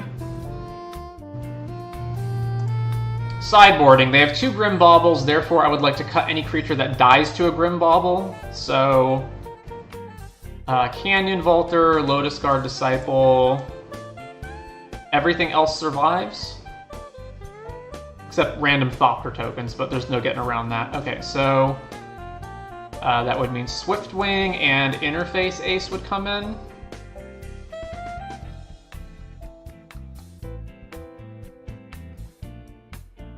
It obviously makes us much heavier on mana, but that's fine. Alright, submit.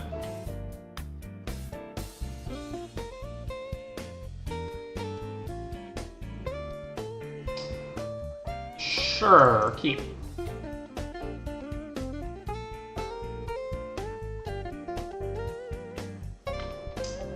So we've got Ace into Response Unit, into Mustang, into Engine.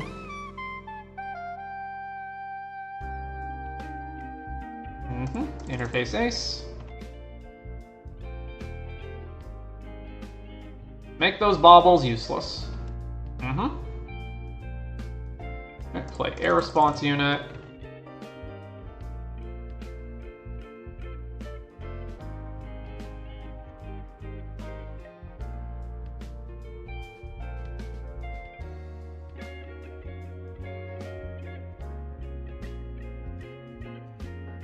Four mana for Wreckage Wrangler. Well, I guess the card that I can't even play at the moment.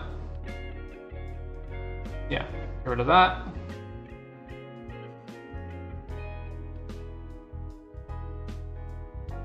Well then. Let's get Mustang or Speed? I guess... let's... the air is, I think, what clinches it. Let's do air. Through. Resolve this. Speed away.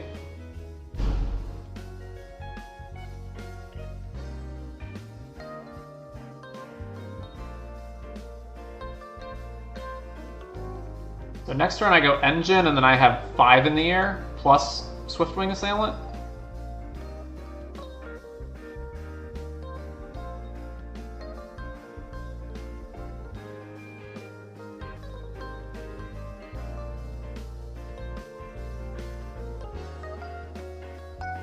Collision Course here, very well. Bulwark Ox. If they crew this, am I blocking it? No.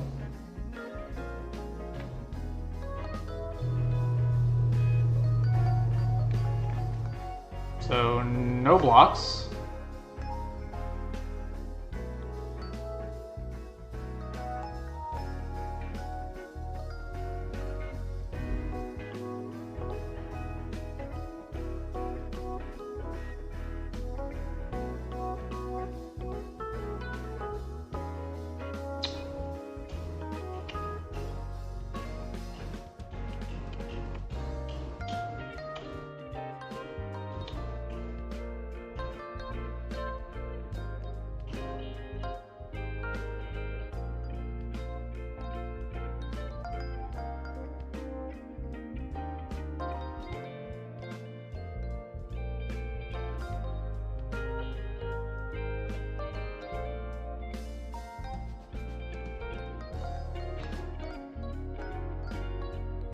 Alright, so I should play this before combat because Interface Ace actually is an artifact creature that can attack, so it makes sense to play Engine now.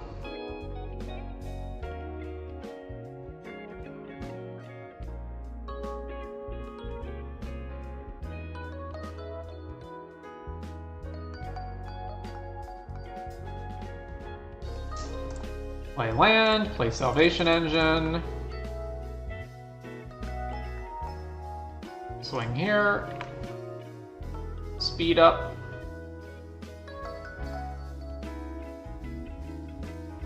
And actually, Engine makes this able to crew it now, because it's 6 toughness. Huh.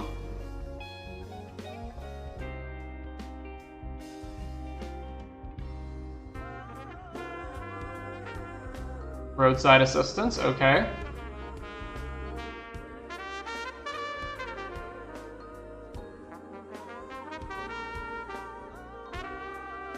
Alright, crew.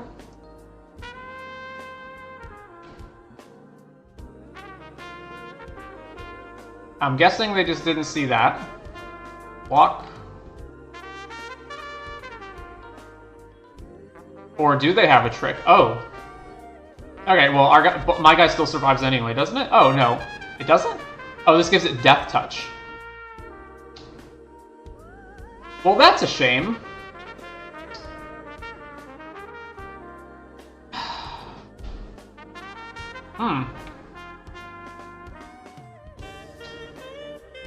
Okay. So this is a 4. This is a 5/4 when it activates, so Scrap Compactor can't kill it. I could kill it with a combat trick, perhaps. So, combat. Swing here. Get speed up.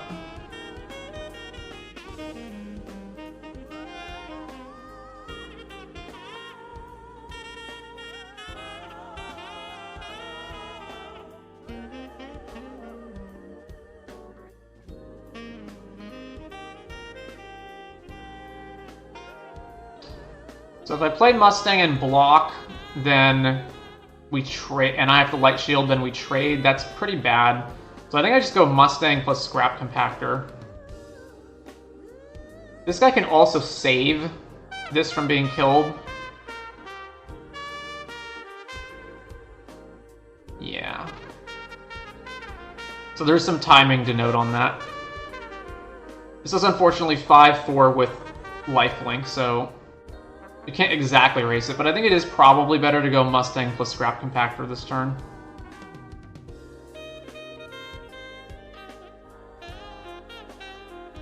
And then they crew attack, that's fine. Right, Mustang. Play Scrap Compactor, and over to them.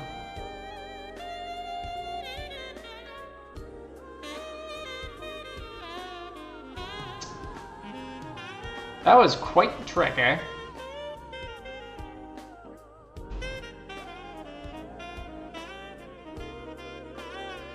Yeah, crew. Wait, is this 6/5?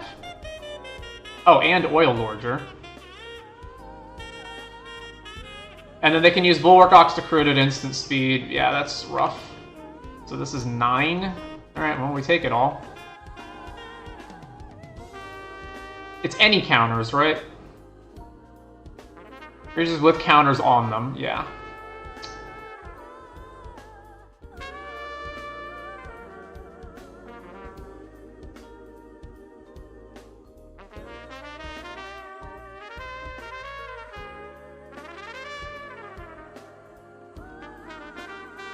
Oh, because it has a counter and it's getting pumped. That's fine. Ooh, a Lacrian Armory?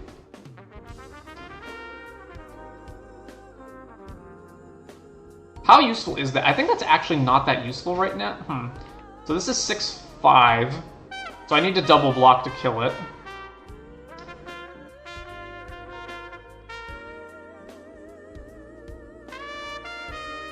And they get indestructible, right? Yeah. So if I shoot this now, they can't use it to save this.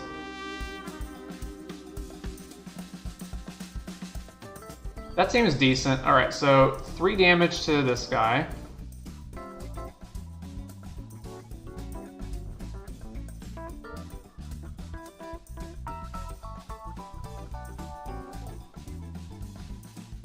Sure, sack. And then saddle here.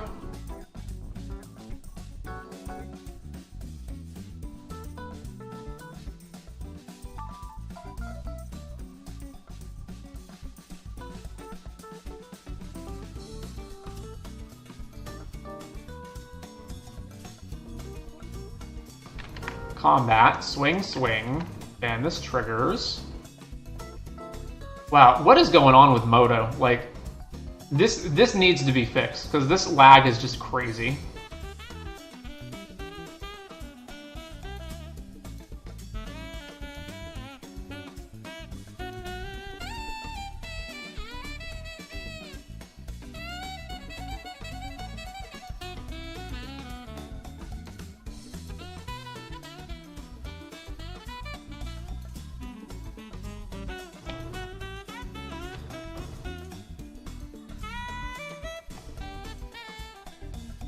This is 7, they go to 14, and we're not gaining any life.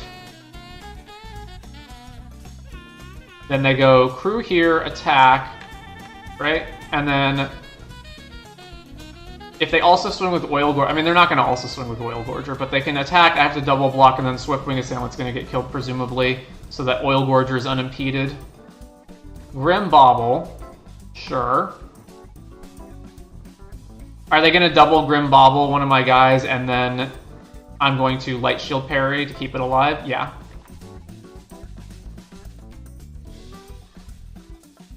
Okay, so cast Light Shield parry to ruin your baubles. This does mean that my blocks are still terrible.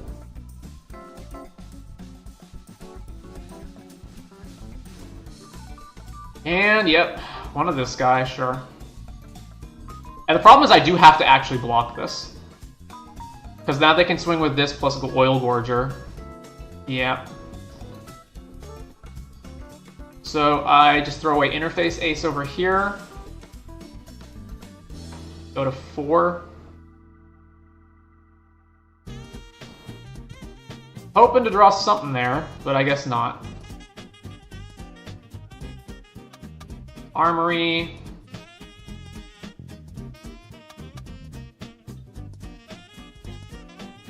So combat. This target's here. Then attack with both. Man, the problem is, like, so this crew's this, and then they have both flyers can get in, plus this attack, so I have to block this and block a flyer, right? So Mustang blocks here, and they trade, and then the flyer blocks here, and we go to 2. If they do that. If they don't do that, they can just swing with Ripclaw Wrangler, and then I guess I've lost with Mustang, and then just have this flyer here.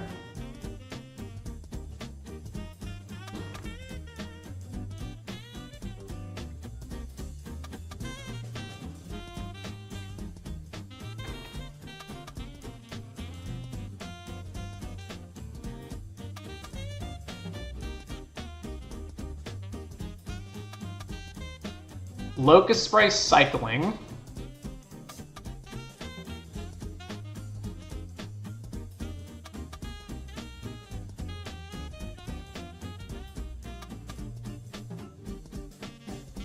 I'm surprised they would do that, because they could have crewed Wrangler, attacked all, and then just Locust Sprayed, like, my flyer, or not my flyer, my Mustang, so that they don't trade with each other.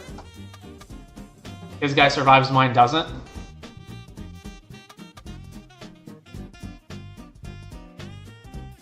Play a land, sure.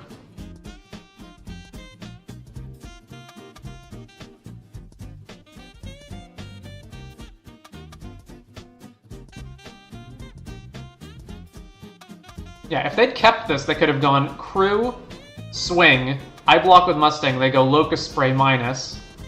They're gonna pop the Surveil now? That doesn't make any sense. Puts a swamp in the graveyard, keeps the other card on top. And they're just not going to attack this turn? Alright, well, that's bad. Daring Mechanic. I can't actually activate it, so let's go to combat. Trigger here, saddle this. Then swinging with my flyer is bad because they can double block and trade with it, so I just go swing with the Mustang. Yeah. Swing with Mustang, trigger, it untaps, then they can multi-block it if they want. Alright, they're not. Alright, play Mechanic. The reason I'm not playing this land is if I find... Let's see, it's 4, 5... If I find the Rummaging land, then I need fodder in my hand to discard.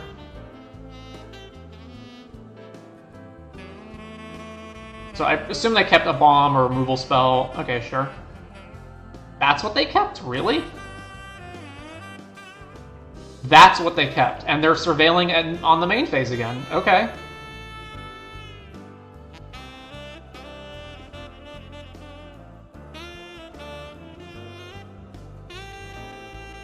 Putting Wrangler, another Wrangler in the bin, but the other card on top. Sure.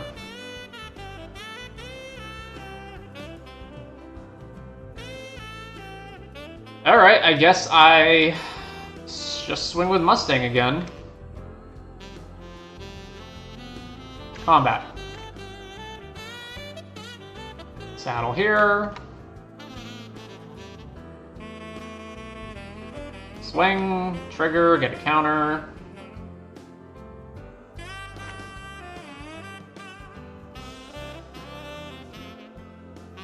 So they have to block.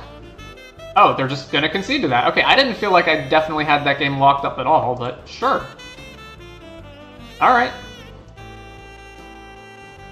So the main thing learned in that one was...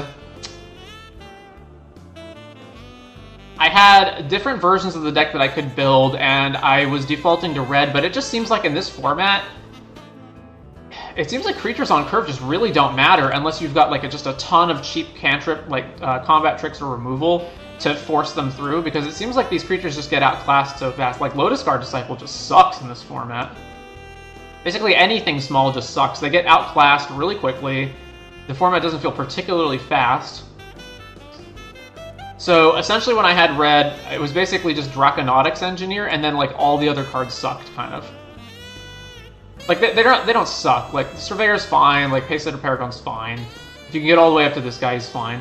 But definitely not worth not having the removal of Quag Feast plus Junker, or, like, Crypt Caller as the bigger creature, and Dune Drifter to get stuff back. Anyway, I'm definitely down for another one. But let's take a short break, just, you know, a short bathroom break. And also, I need to close out Moto and open this back up again, because, man, this lag is just insane. So, let's log off here.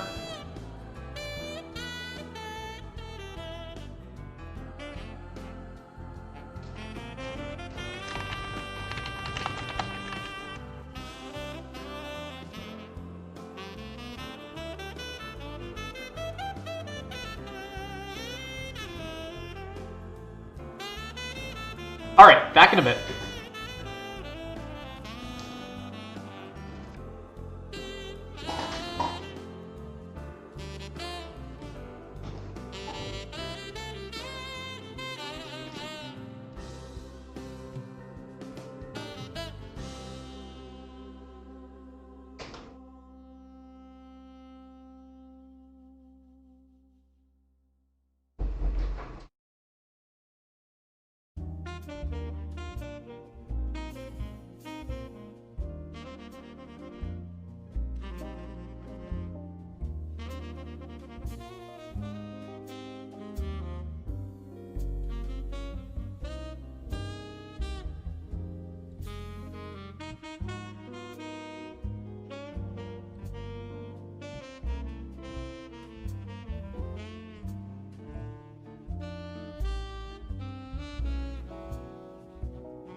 All right, back for draft number 16? Yes. Third draft of the day, 16 overall. Let's go.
Alright, well, Bright Glass Gearhulk is pretty solid. It's also one of the very few cards in the set that's actually worth some ticks. How much is it worth right now? 4.8, so we would take it regardless. Other cards in the pack. The Blue Shell is actually pretty good. These, like, creatures with Unsummoned stickered on them are actually pretty good in Limited, and there's also a Tarion here, there's also Wild Roads, and there's also Beast Rider Vanguard, and Lagak, so a bajillion green cards that we would love to take. But obviously it's going to be Bright Glass.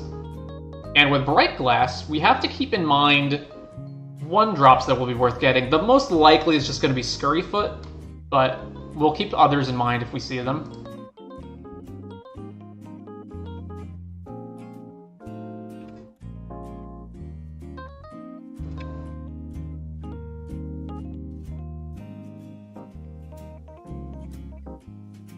Are you in a spot other than your usual room? I am not. Does it sound different?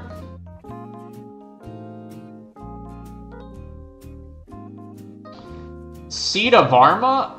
Oh. Okay, well, it's so awkward to have an off-color card when we need double pips on our Gearhulk. But on the other hand, this card is so good, and nothing in this pack makes me want to take anything else over it. Yeah, it's more echoey? That's odd. Shouldn't be any different.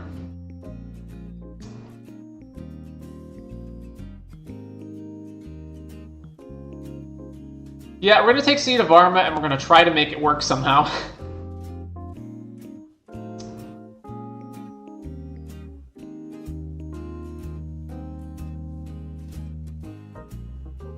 Does it just sound different, or does it sound like actually bad? Like the audio is actually uncomfortable to listen to?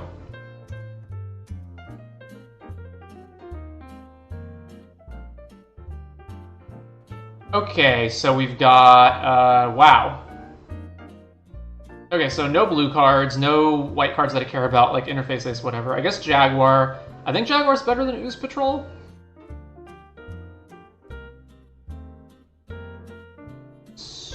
Thunderhead Gunner's really good, but it's off color, obviously. So yeah, we'll take Jaguar.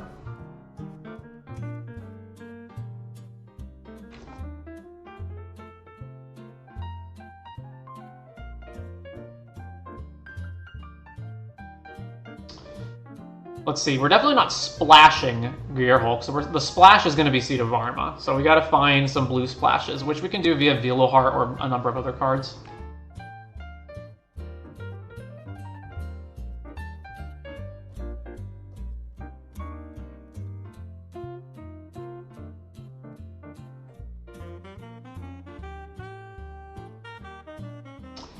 Alright, Greenbelt Guardian is pretty good. I think it's better than everything else here.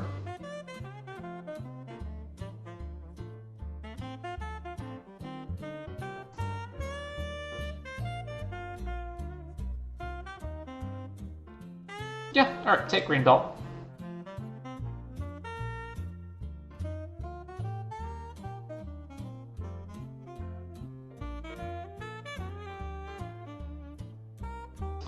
Is it just anything gets trample? Yeah, anything gets trample. Okay.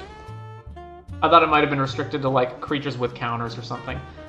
Okay, so it's Swiftwing or Broadcast Rambler.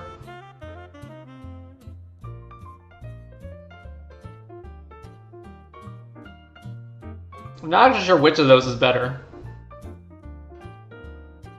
Broadcast Rambler is better if we're playing Seed of Varma, because then it means we have multiple creatures in play.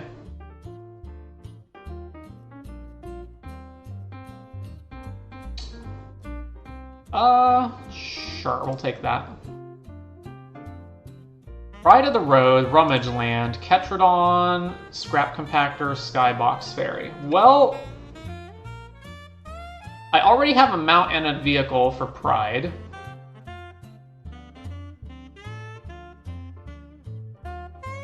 Oh, it's any creature. Never mind. Yeah, alright. Probably just Pride then.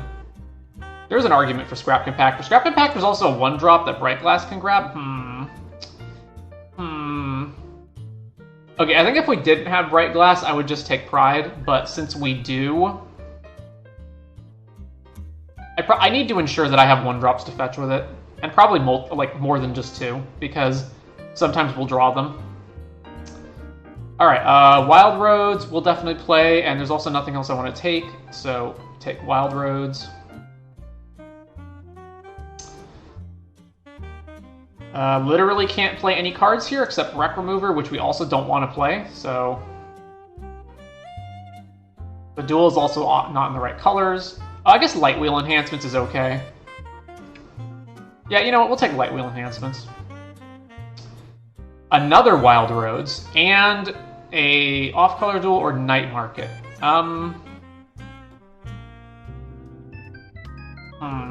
If we don't ever find the fixing for Seed of Varma, I think that's fine. I don't think I want to, like, not take good cards just because we want to fix for this, so I'll take another Wild Roads.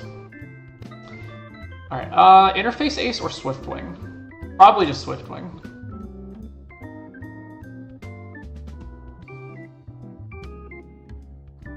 Bestow Greatness. Another Wild Roads? I might not play all 3, but I'm definitely not playing anything else here. Alright, just pass that. So that hopefully we're signaling differently.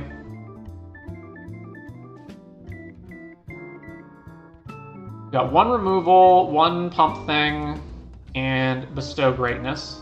Bestow Greatness also works great with Seed of Varma.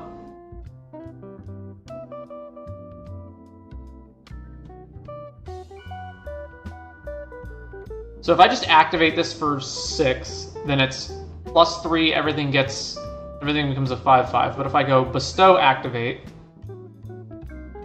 then everything becomes 6/6 and it does Trample. What do all those do? Which one? What are you talking about? There's a lot of cards here. You're gonna have to be more specific. Take that.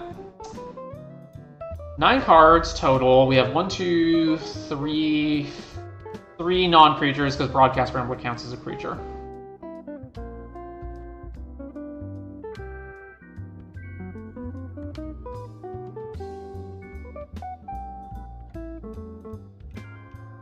All of them not looked into the new set at all. Greenbelt is kind of like a Gnarlid Colony. Pretty good here. This thing's mediocre, but we took it over not anything else. Alright, Market Backwalker.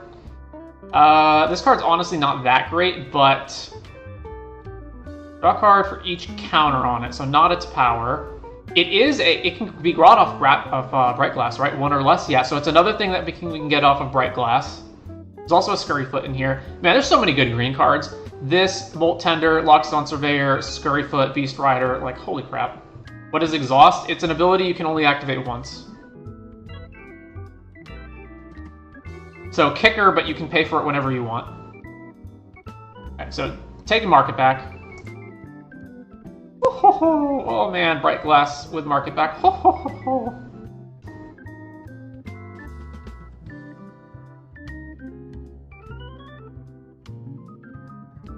Even if you play the creature again, if you play it again, it's a new object and you can activate it. If you blink it, if you bring it back from your graveyard.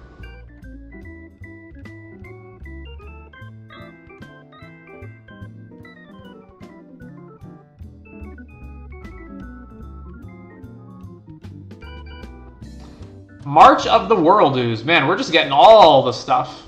There's also a Zahir in this pack. But forget that. March of the World Ooze. All my guys are 6/6s. Another scrap compactor that I would take if we got it. Oh, Light Wheel is also a thing we can get off Bright Glass. I didn't even think about that. But yeah, that's cool too. Yeah, alright, take March of the World Ooze. Bulwark Ox, which puts counters on things. I don't think we can afford to not take Run Over, though.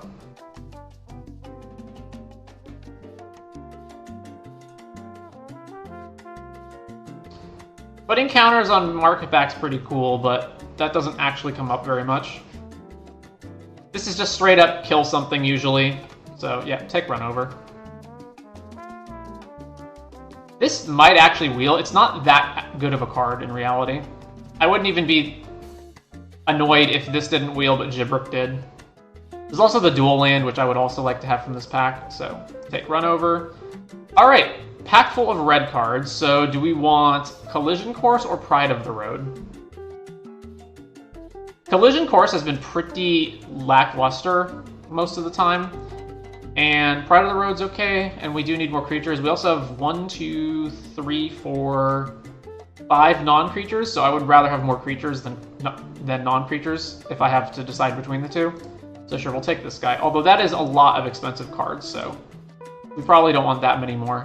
Plan, who cares? Jaguar, Veloheart Bike.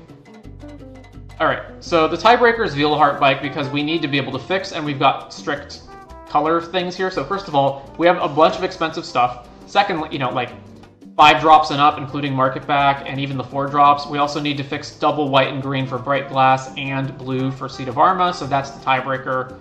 Veloheart Bike it is.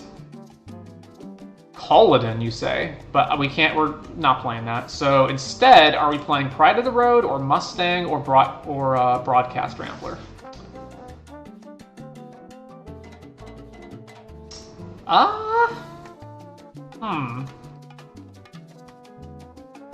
I think Brightfield Mustang, and there's 2 reasons for that. First of all, it is a mount, which means run over is only 1 mana when we target it. Secondly, I don't particularly want like another 5-drop, and we need to get our curve down. So if we're going to take something that costs, 4+, let's just take something that costs 4. Also, we already have a Pride of the Road as well. Air Response Unit, dual land. Okay, probably can't afford not to take the dual land.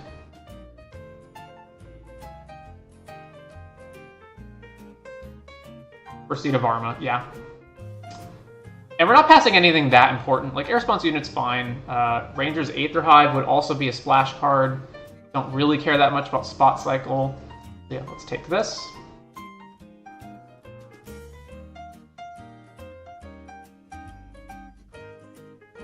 It's looking like, especially since our late game cards are really good, and we're looking to have a bunch of tap lands, like, because we're going to want tap lands to fix, and we're going to have all these wild roads. We definitely want to be like the slower defensive deck, so we want to move away from any sort of like aggressive cards. So like Bestow Greatness is probably going to get cut, for example, and move towards more defensive stuff. Because this seems like a really good end game. Bright Glass, big creatures, March of the World Ooze.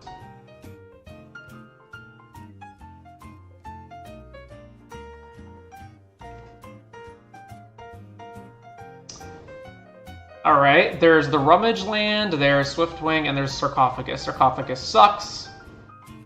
This thing is like almost no... it's not even that good, and there's almost no chance we can play it if we have this restrictive of colors.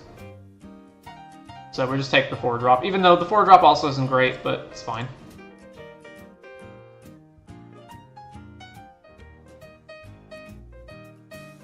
This is actually now a deck where I would want Interface Ace. So just be able to block early. Even though we only have... oh, Beast Rider, absolutely. Love this guy. Take him, no question.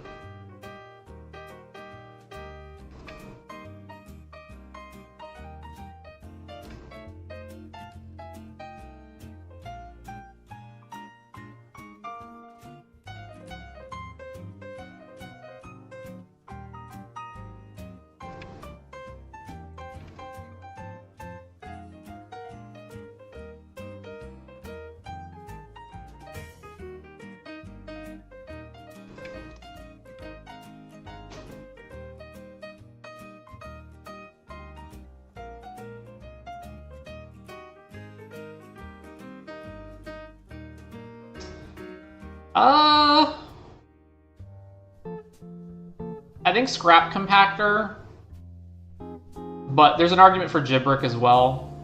So it's basically, I just want one of these cheaper cards.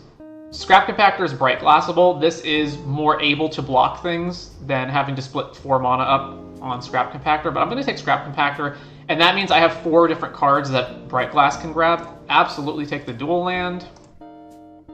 Alright, Spot Cycle, I will probably wind up cutting that, and another Jaguar. It says I have 9 non-creatures, but that's not exactly true with Broadcast Realmer, so I have 8. This is mounts and vehicles, right? So Spot Cycle helps that a lot.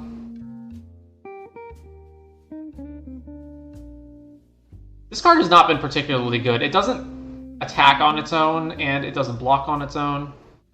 Redshift, which we are not playing. Okay, then there's not a lot of cards I would actually want. So Daring Mechanic's the most defensive card out of all of these. Then there's Fang Guardian, who's also more aggressive, and we have a bunch of 4-drops already. So yeah, I would just take Daring Mechanic. Transit Mage can grab Bright Glass. Oh, hang on. So blue is our splash, but if we have enough blue, I can use this to grab Bright Glass or Broadcast Rambler. We only have one dual land right now, right? In blue, rather, is what I mean. One blue dual, and one Velo Heartbike. I think that's enough of a reason. This is also so replaceable. We can just find any number of creatures like Daring Mechanic. All right, let's take Transit Mage. Cloudspire Coordinator, Collision Core, Scurryfoot, Molt Tender. Okay, it's gonna be Scurryfoot as another Bright Glass findable creature. I think it's also probably just the best card in our colors out of all of these cards.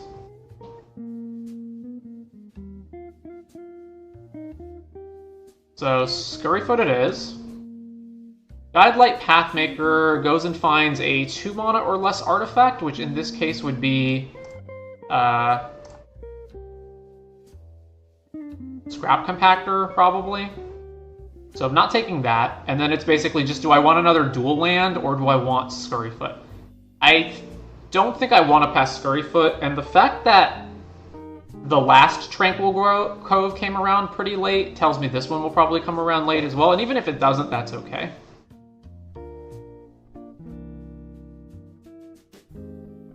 So let me take the Scurryfoot. Alright, another run over, and another duel in our colors. Whew! Run over it is. We're almost certainly cutting this, and Light Wheel enhancements. Yeah, that's gonna get cut. Let's just cut those now.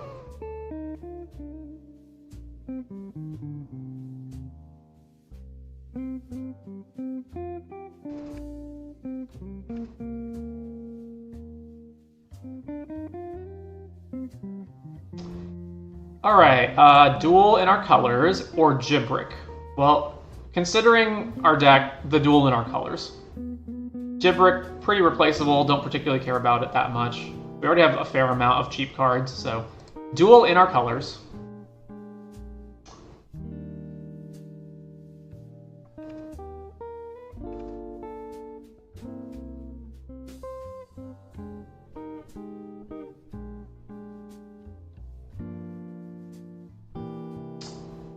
Sky Serpent? I don't think, with blue as our splash, we're never playing this on curve. So probably not, we just take Ride's End instead. If Ride's End wasn't in the pack, I probably would take the Serpent, though.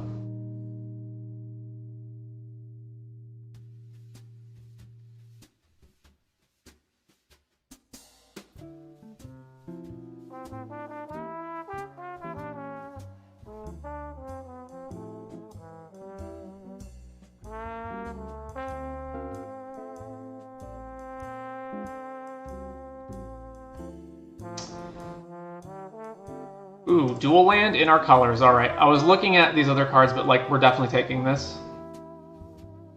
I don't particularly care about a Molt Tender or Sundial. And that pretty much fixes it now. I don't think we need to take another duel. Oh my god, Tarian's still here? How is Tarian still here?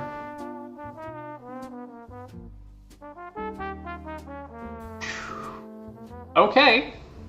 I'll take that. So we're a card over. What am I cutting? One of the 4-drops, probably. This is really a 2-drop, so let's move that over there. Probably... This deck is probably really bad at getting speed. Okay, Yeah, let's grab Daring Mechanic, I guess.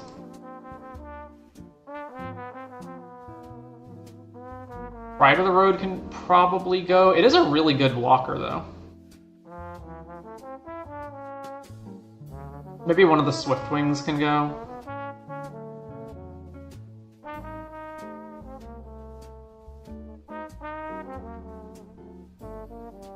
One of these, and then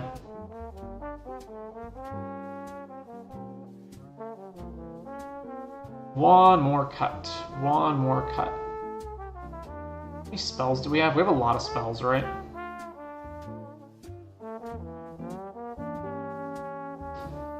Interface Ace or Gibrick. This is the more defensive, and it crews our stuff for free, so sure, take Interface. Another Interface, very well. Alright, now I don't know what I'm cutting. Oh man, another dual land. Another dual land.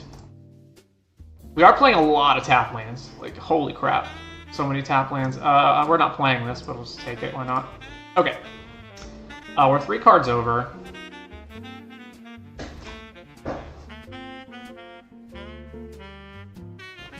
Group creatures separately. Okay, yeah, so Bestow Greatness is coming out for sure.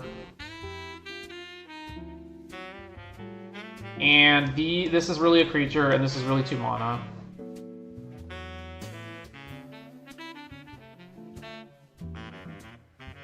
Alright, I don't want to cut any of these spells. So this is 7 cards? Yeah. So we're cutting 2 creatures. What are our worst creatures? Daring Mechanic, Swift Wing. I can't have no flying creatures, though. I do need some. How much crewing and saddling do we have? 1, 2, 3. This crews itself, though. So 1, 2, 3, 4. Is that it? Just 4, 5 with the Veloheart.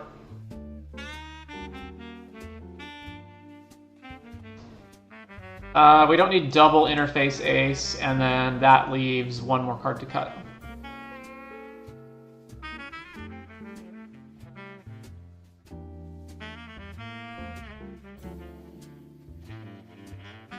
I'm inclined to say it's just Mechanic. Mechanic, Pride of the Road. How is this deck getting in for damage? For speed? Probably almost never getting in at all in the early game.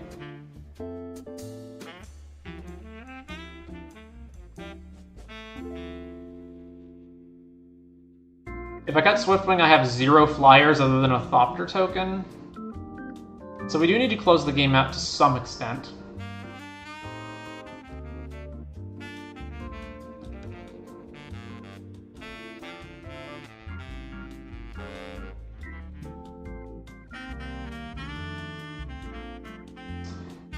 Alright, I think I actually want Daring Mechanic so that so we have more cheap things for run over to be used on. So then I think the cut is one of these 2 cards here. And I don't want to have no flyers, so I think it's Pride.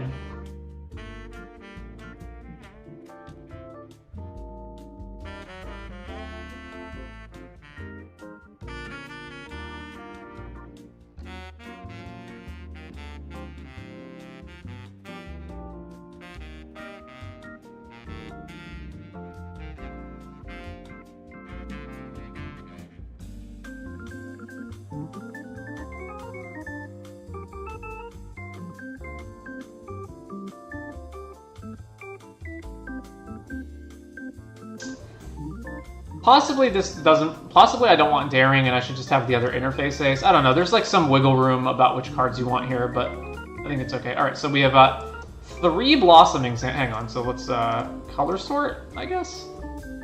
11 green with 2 triple green pip cards and 6 white cards and 2 blue cards. Okay, so sort by mana value. So then we bring in Blossoming Sands, Tranquil Cove, Thornwood, all 3 Wild Roads,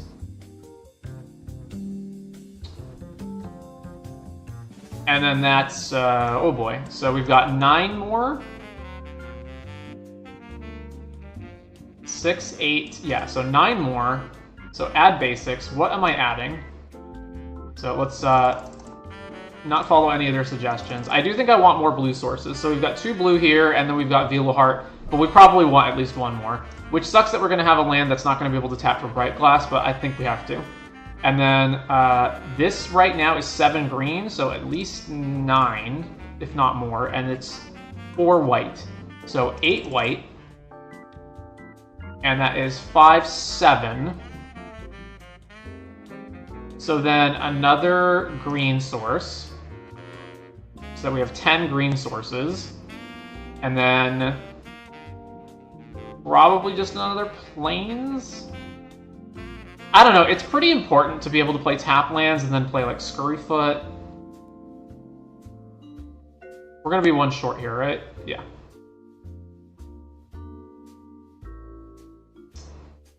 So green right now is 1, 2, 3, 4, 5, 6, 7, 8, 9, 10.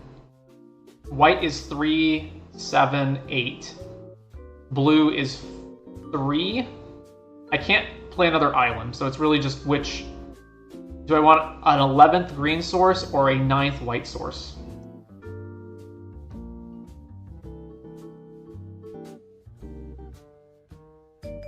I think it's the green source.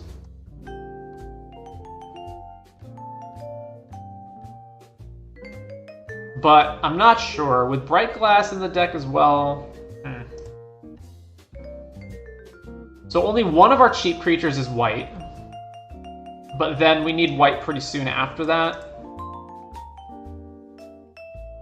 If we don't have green to start with, though, our deck is just horrible. Like, we always need green. Although we already have 10, right? 6. Yeah, we already have 10. Alright, let's calculate this.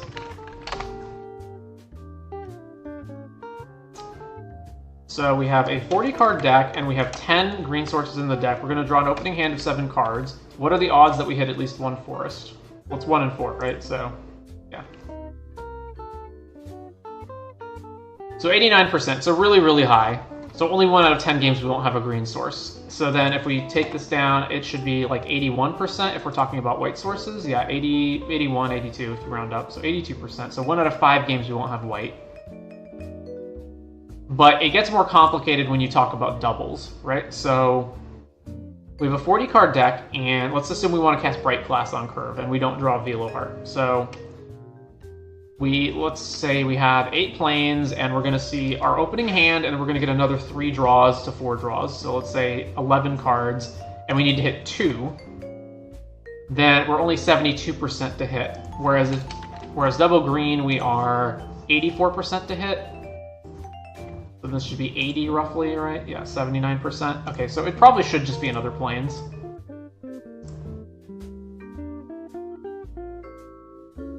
Oh, I guess I should also calculate the odds on triple green. So 40-card deck, 10 of our lands are green. We're seeing 7-card openers, and then we don't need triple green until we hit turn 5. So we're going to see 11 to 12 cards. So let's say 12. What's the odds we hit 3 green sources? So 64%. Which I believe is about the percentage of seeing any one copy of a 4-card, of one of 4 cards that you have in your deck that are the same copy.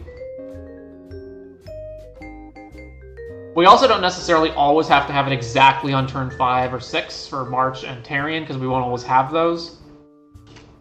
And if you do it 11%, it goes up a lot.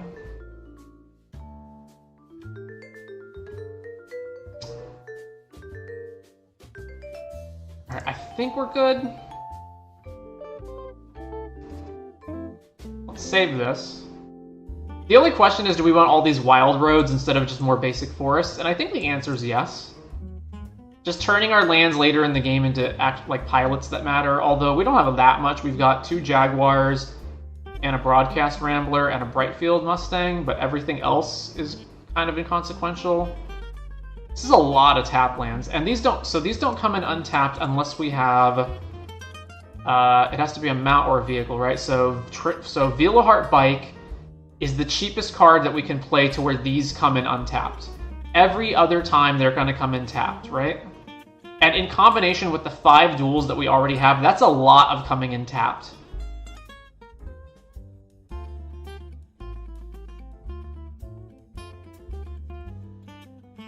Alright, let's cut 2 of them.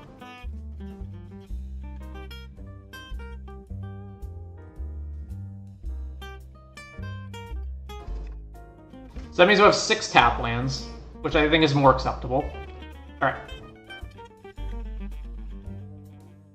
Play. Our deck looks sweet, though. I think the only thing I'm unsure about is, like, if this daring mechanic is supposed to actually be the Swiftwing, Pride, or Interface Ace. I think that's the only card I'm unsure about.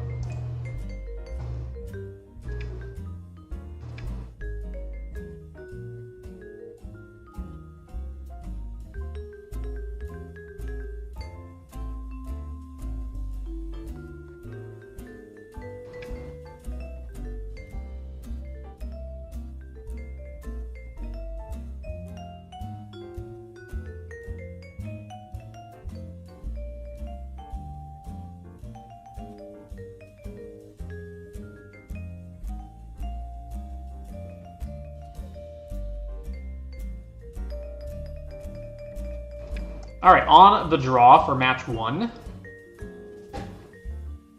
Alright, looks good to me.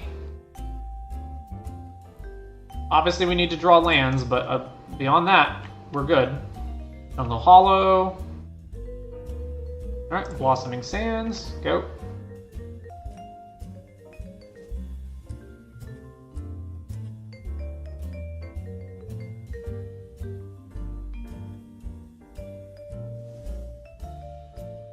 Well, another 3-color deck, Gibrick, okay. So play Scurryfoot.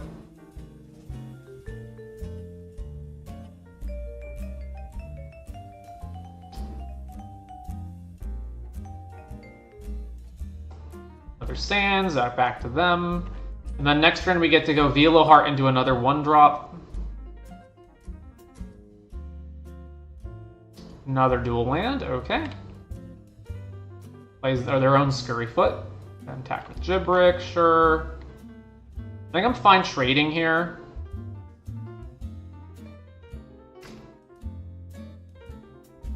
Combat, swing. Because they're not going to trade, and I'm not going to block, probably. Yeah. So play Veloheart Bike. Gain life, and then green, play another Scurryfoot, and back to them. And then next turn, we can go Bright Glass, grab 2 other cards out of our deck. Yeah, okay, so no blocks, obviously. And before damage, exhaust, yeah. Interesting. Bright Glass, green, green, white, white. Trigger, use the ability, grab the remaining 2 things that we can get in our deck. This, play Scrap Compactor, go. So obviously if they've got removal to kill Bright Glass, this is pretty bad for us.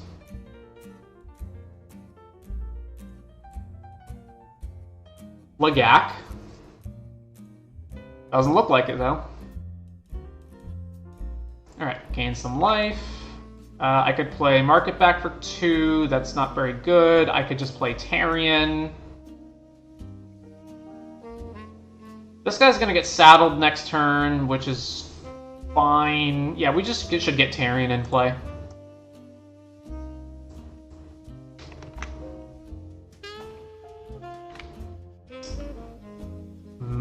Do I attack here? No.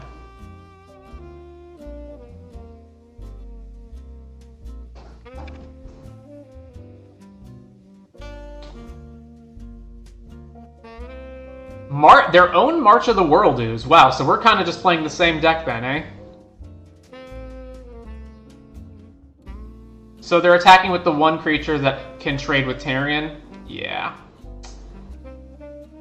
Do I just not block this? If I don't block it, I have to spend my whole next turn Scrap Compactoring it, and then everything else will just trade off. It's really weird that they're not attacking with the rest. Yeah, we're on defense now. I think I do just trade with it.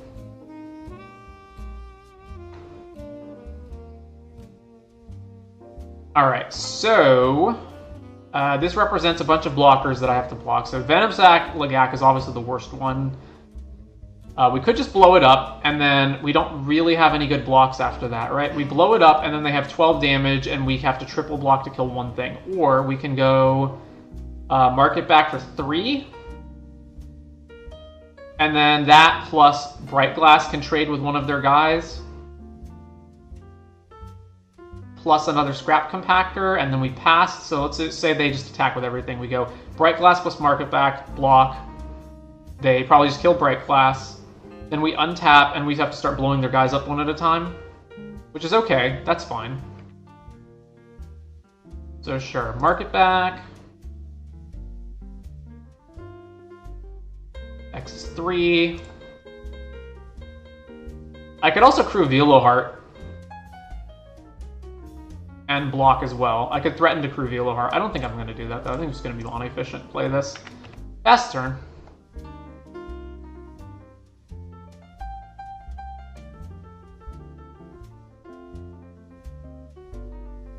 I also don't want to lose this because I want the mana, especially because there will be a point where I can exhaust both Scurryfoots in the same turn if I draw another land. Another big old thing, a Tark Mammoth. Ugh. Alright, we 100% have to kill this.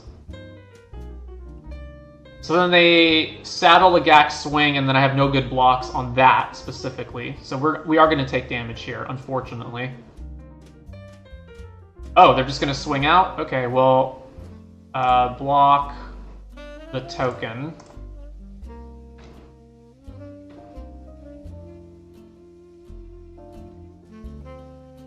This is pretty rough.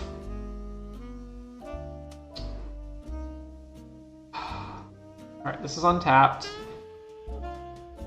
So I 100% have to blow up something here, right? So I blow up Lagak or Mammoth. Probably Mammoth. And then I have to block 3 different things, and I don't have any good blocks in there. This is just horrendous. So if I don't do that, they go saddle this. They cannot... I don't think they can saddle both, although they might be able to. And then I can go, let's say I go like... Exhaust, exhaust, put 2 3/3s into play, then 2 of those 3/3s can block something, and then mark it back, can block another. The problem is they have 4 different attacks, and I have to block all of them.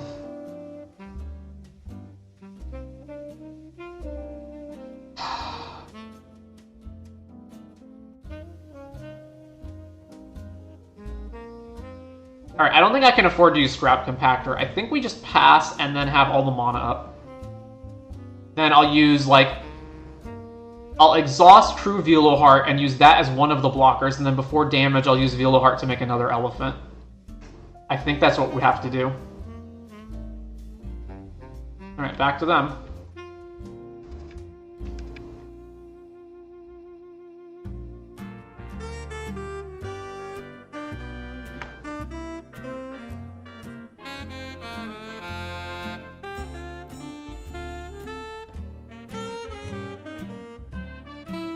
Camera launcher. Oh yeah, and this can also crew the Mammoth, for God's sake. And the Thopter token it makes will also be a 6/6. Ugh. So they can crew both their guys, or saddle both their guys now.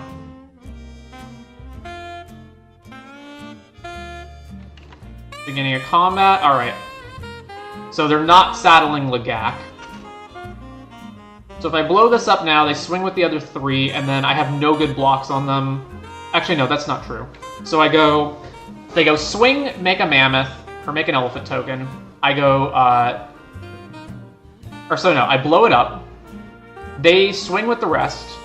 I don't have enough mana to do anything else, so I go crew Veloheart. Veloheart and mark it back, trade with Lagak. And then... I have to chump block the other 2. And then I'm still dealing with this thing next turn. For God's sake. If I don't kill it now, they make another elephant. Then I go elephant, elephant. Elephant, mark it back, block here. Sorry, no, I have to crew this first. So I go elephant, then use the one that I just exhausted to crew Veloheart, and then make another elephant after blocks. So I'll have this, mark it back, a 2/2 Scurryfoot, and an elephant token to block with. And that means I only have 4 blockers.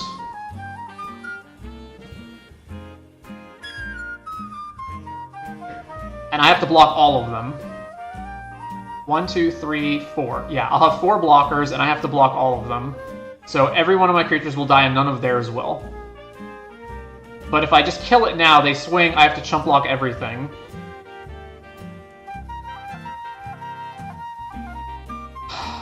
I don't see how I possibly get out of this. Alright, let's kill this guy.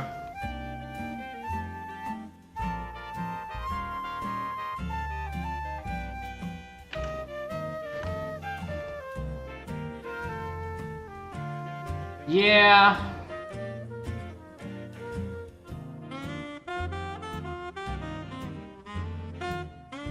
I just have to hope Market Back Walker draws me into something, I guess. Block, block, block. I don't know what it could possibly draw me into, though. Drawing a Ride's End off of this Market Back Walker would be pretty good. It did not.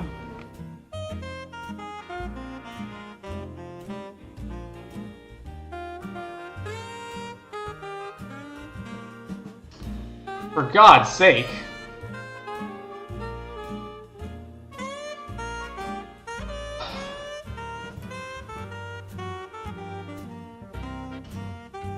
So we go to 2, and then everything's lethal. So we blow up this guy before they make a Thopter with it, and then we still have to block 3 creatures, and we don't have the mana to do that. Right? Land, kill this, have enough mana to play one thing, die to everything else. Yeah, we're dead. I guess I could play Broadcast Rambler. 1, 2, 3, 4, 5. Broadcast Rambler plus Sita, and then we're still gonna lose. Yeah, okay.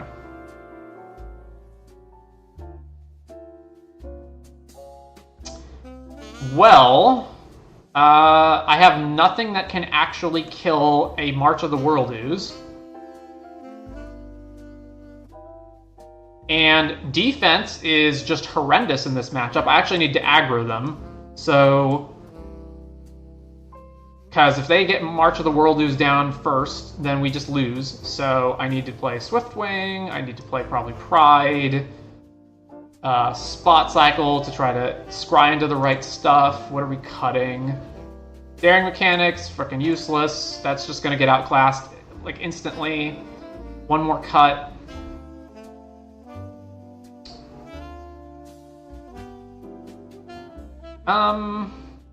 Possibly just Spot Cycle. Because other than the scrying, this is pretty bad. But I don't know, if we can get our March down first, then sounds great.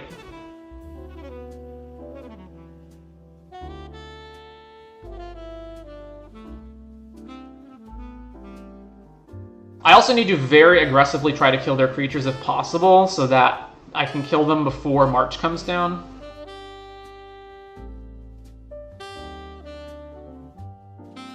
They're also not like putting any pressure on us, so I can move one of the Wild Roads into the deck, take out a Forest, I think. One cut, one cut. It's probably like Jaguar.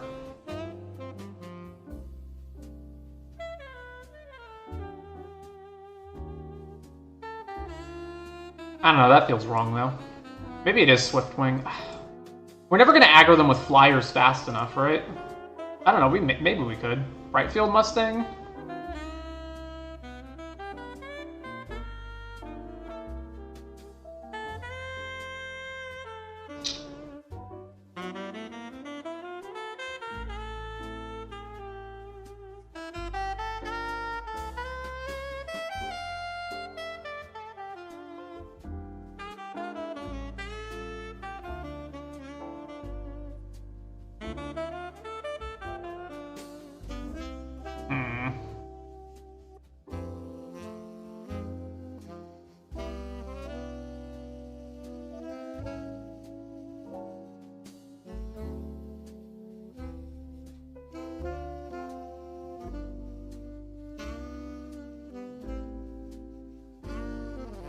Let's cut a Jaguar.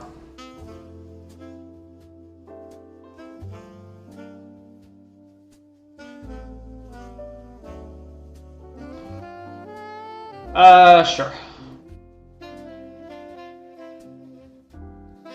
Obviously we need to draw lands, but what can you do?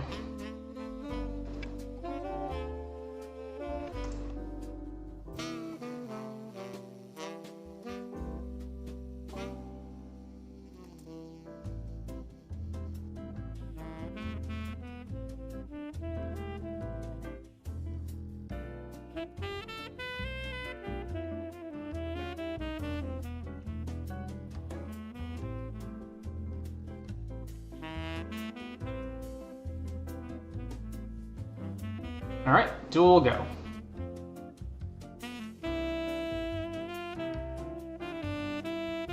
Alright, play Beast Rider.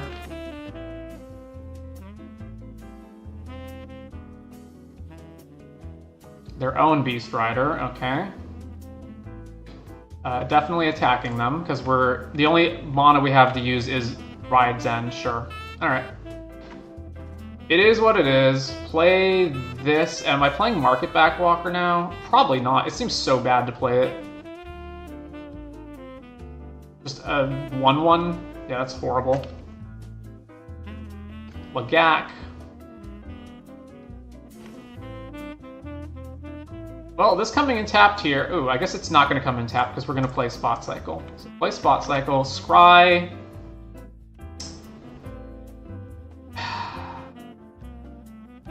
I mean, we'll draw lands normally, so let's just bottom both. Play this, pass to them, and then we can Ride's End this thing when it attacks. Alright, Ride's End.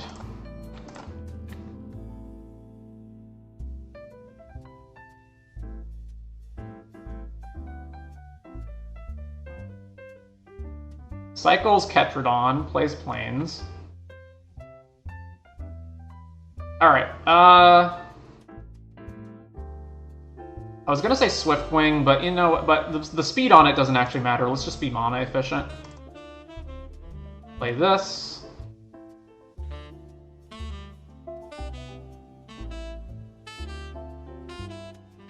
Trigger. Crew the Spot Cycle.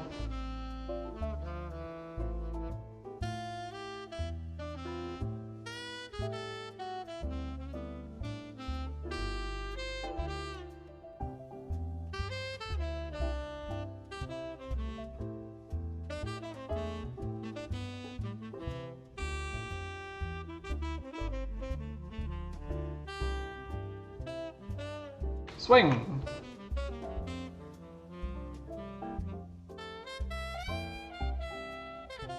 Five mana for Tarion. Ugh.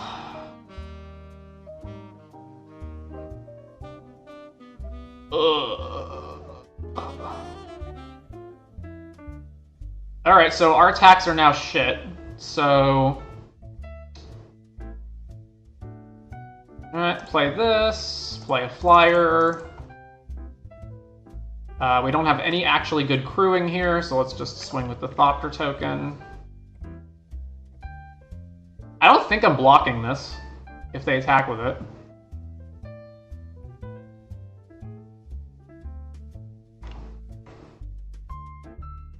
Yeah, no, we'll just take the 9.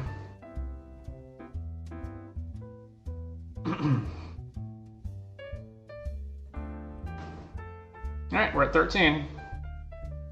Daring Mechanic, Argo. Another flyer into play has got to be great. Yeah. Alright, so... What am I attacking with? I'm crewing this. I'm crewing this. So play another one.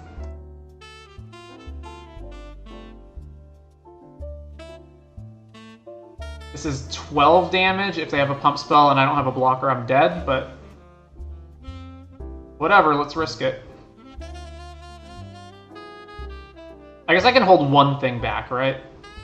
This crews this, swing, I don't attack with the Thopter token, and I block with that? Or, no, I don't...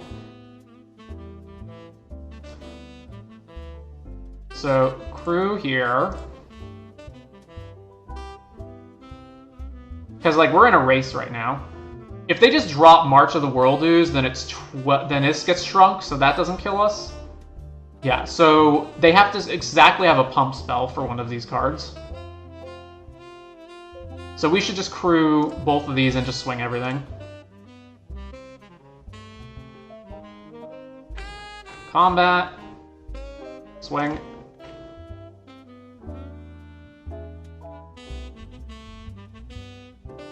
Ride's End, killing Rambler, sure. Blocks there. Alright.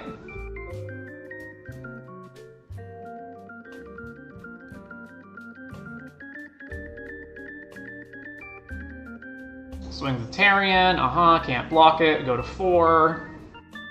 Plays Legak. We're 1 off. Alright, Market Bag Walker's obviously an excellent blocker for these guys, so I probably need to leave 2 blockers back. Like, I need to leave Scurry. Like, I need to not just die to a removal spell. So, let's go to combat, and let's swing here, here, and here.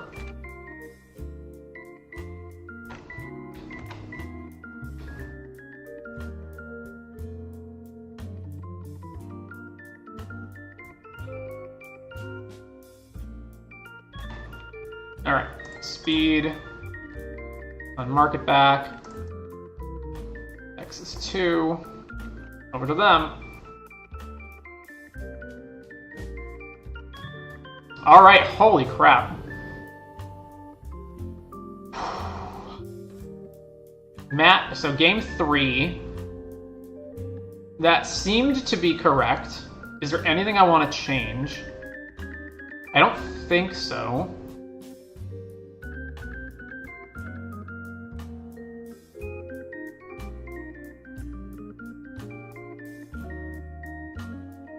Alright, I think we're good. I think we're good here. So let's submit.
Alright, on the draw.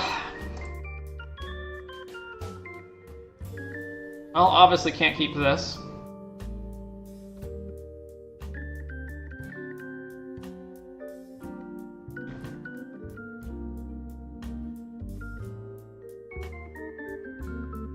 Oh man, this is so... We're gonna lose to Moldify, really? Alright. I'm definitely chucking a land, and then I think I just have to hope we draw, like, really, really well, because I don't think I can get around just putting 2 lands back here. Yeah.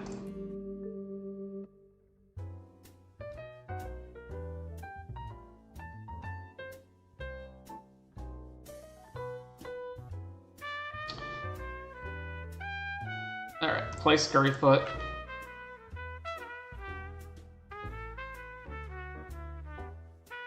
If it's Legak, I'll 100% just run it over. Broodheart Engine. Upkeep Surveil 1. Alright. Swing.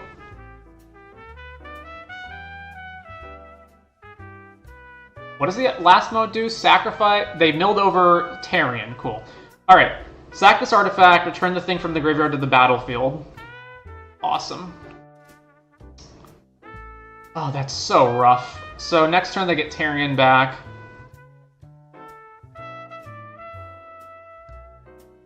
think I'm fucked.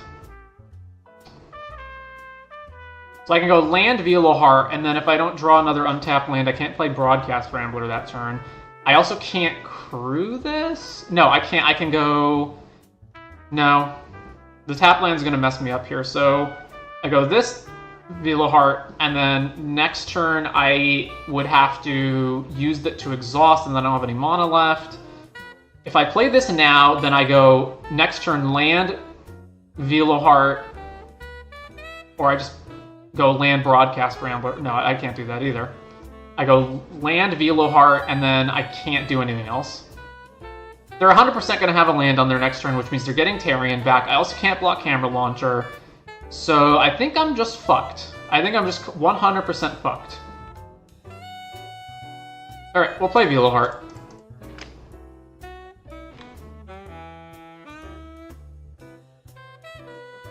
I cannot believe the one card they milled over with Broodheart was Tarion. That's so bad for us. They kept the card, whatever it is.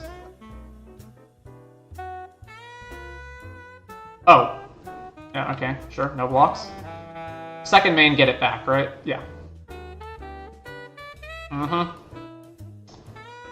Yep. Fuck me. Alright,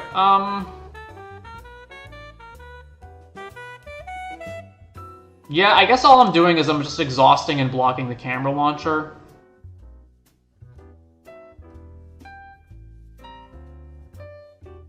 Yeah, I guess that's that.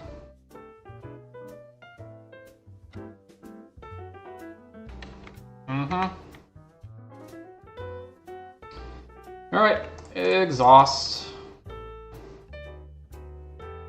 Elephant blocks here. They at least have to exhaust their guy in order to trade. Then we take 9, go to 13, and then this is still in play. What an issue. And they're on Scary Foot. Oh, man.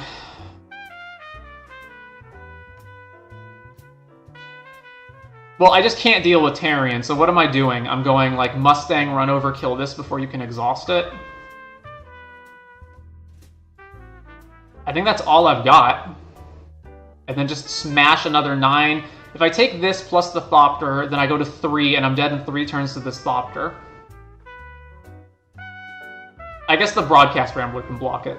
So... oh, man. Okay, my way to kill this is to play a mount, and then block it in combat, and then run it over.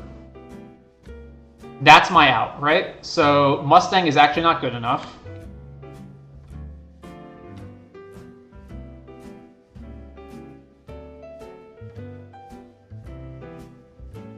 I go Mustang, double block, run over, kill it.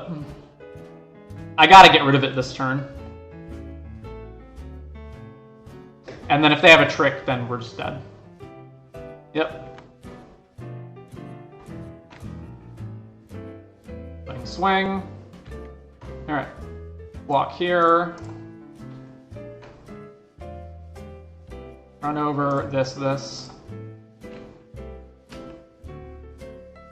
Uh-huh. Are we trading? Oh my god, we're trading. Holy crap. Yeah, immediately exhausts this, sure. Let's stop taking damage from this Thopter.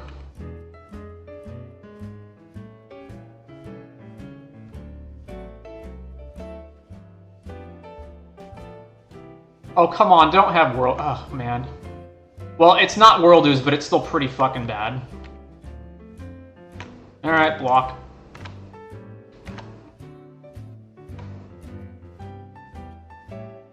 Oh boy, this is just going horribly. Okay, so, saddle attack. So I can go Jaguar and then Crew block, or I can go Transit Mage, Scrap Compactor. Transit Mage goes and finds Gear Hulk. And this at least blocks here.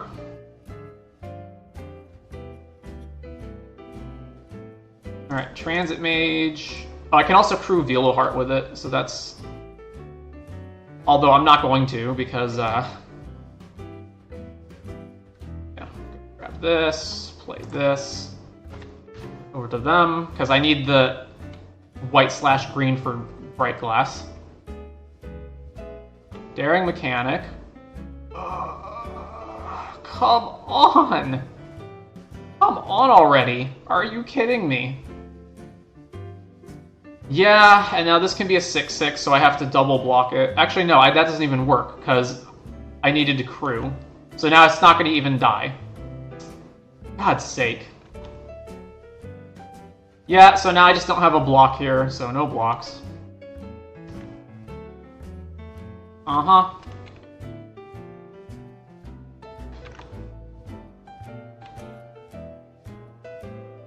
How? How?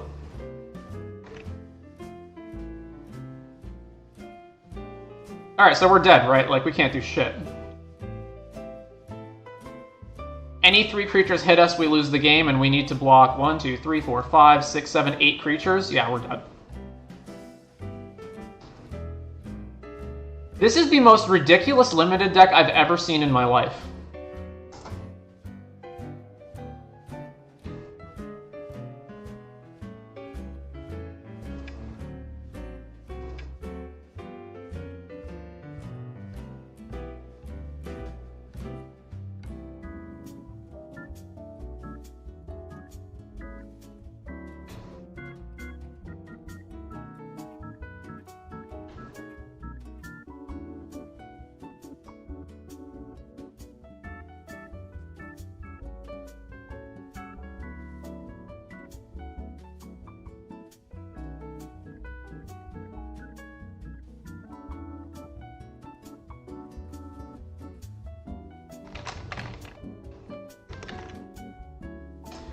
Alright, match 2 on the play, that's fine, keep that.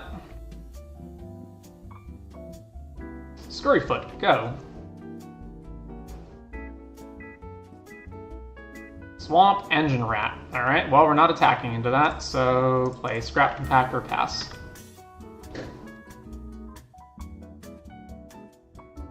Brim Bobble, sure. Alright, we take one from the rat. Well, I guess I'm spending my turn killing this. I guess I may as well kill it now so they can't, like, maximum overdrive it in response or something. Let's kill it now. Alright, over to them.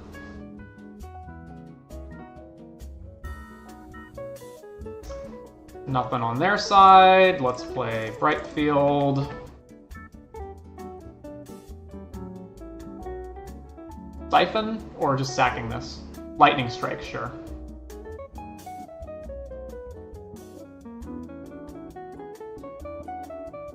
Pact Altera. Now, if we don't draw... Okay, well... Play this, back to them. We actually can't block their creature. And 2 cards in our hand are stranded here because we can't play them.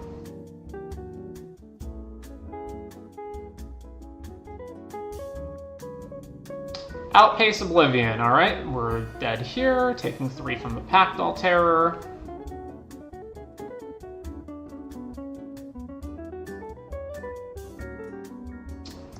Well, at least it's something. We actually cannot activate the turn we play this, because it's double green to exhaust, so... We can't even do it yet.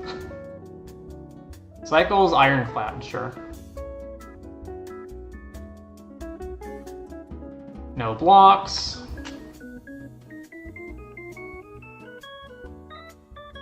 So they're gonna get speed up, and then we're de facto at 10 right now because of Outpace.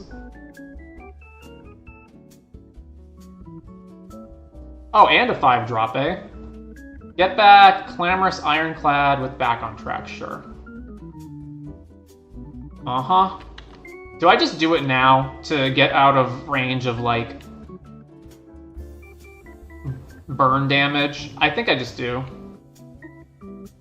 Alright, exhaust. Done. Yeah, sure, use the ability. And then we're not attacking. Actually, are we not attacking? This has Menace. Yeah, I guess we're not attacking, because then that just lets them hit us for even more damage. Oh my god, you've got to be kidding me. What is happening?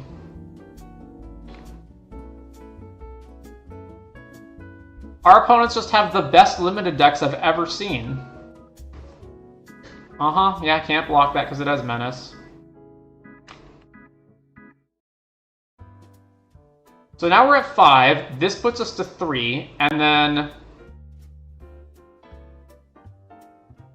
I can't play Tarion this turn because I need Runover active to kill whatever they attack with, right?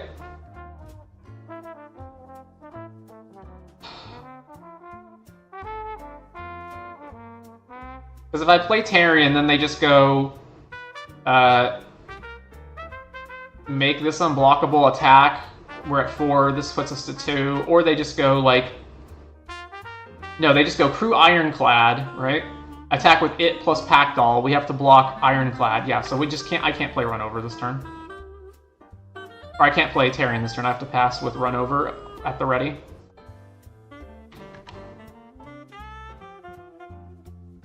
And this thing will just eventually kill me anyway. Just straight up makes their pilot unblockable.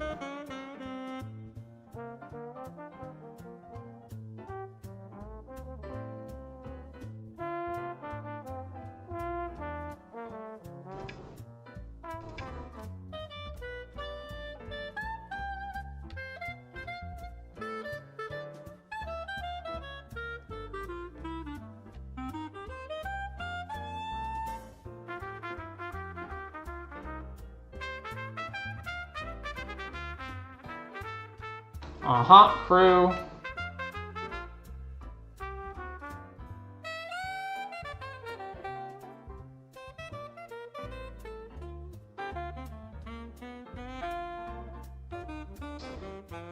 And crew this. Uh-huh. Alright.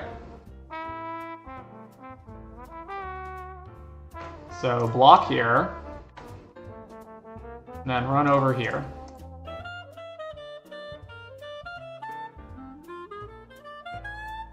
Alright, I mean, we're still in a horrendously bad position. Oh, they have another creature? Sure.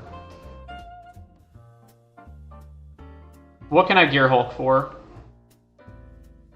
I mean, it's that. It's not going to be Tarion. Because... So trigger this.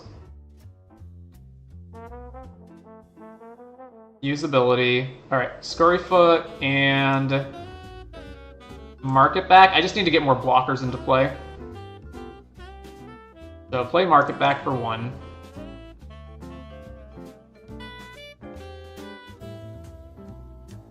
And Scurryfoot.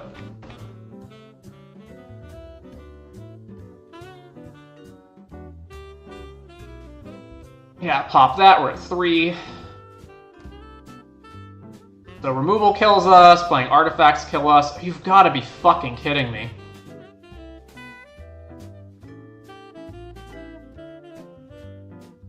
What is this? What is happening? Have I just stepped into some sort of negative reality?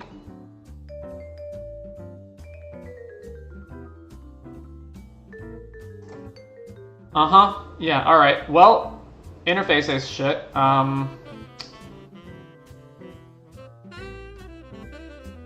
What else are we not playing? This is just garbage as well.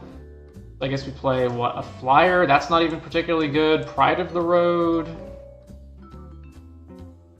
I mean, I just don't have anything to bring in. Spot Cycle. So we can try to find stuff.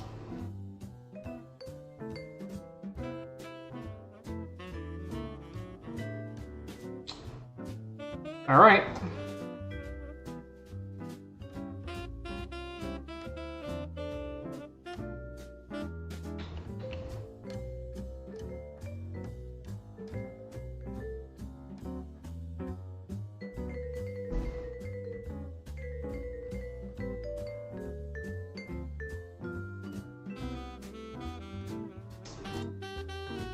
Sure. I mean, obviously we can't play Sita, but whatever.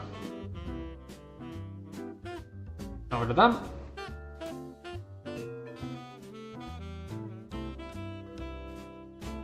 Alright, play Beast Rider. They do have Bobble in their deck, but what can we do? Wreckage, Wicker Folk.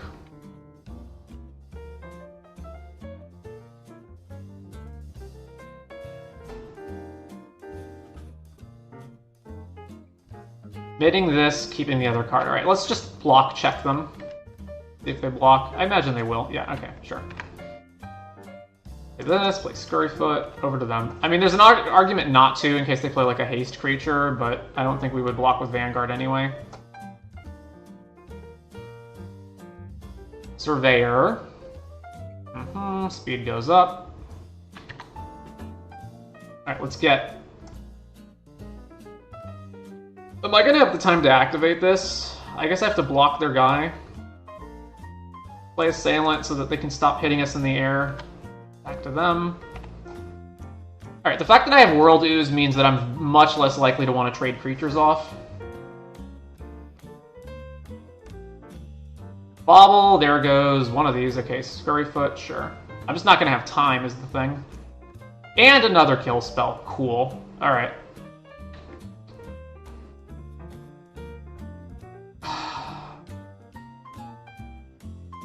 Yeah, well, rather than activating this, let's just play...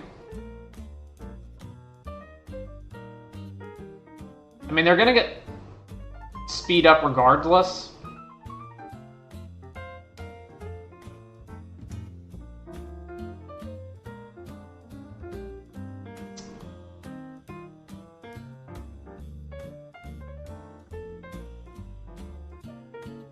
Let's kill Surveyor and attack them. Because I can't stop them from getting speed up, so we may as well just take less damage. And start hitting them as well. Yep, okay. We take hit, 17, max speed for them. Nothing. Alright, well, show me your kill spell.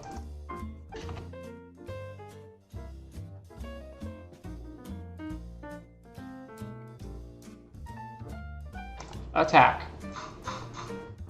No kill spell? Huh. Alright. They just have 5 mana, nothing to do with it, except pop Bobble? Oh, or Surveyor, rather. So pop Surveyor, cycle Shepherd Archfiend.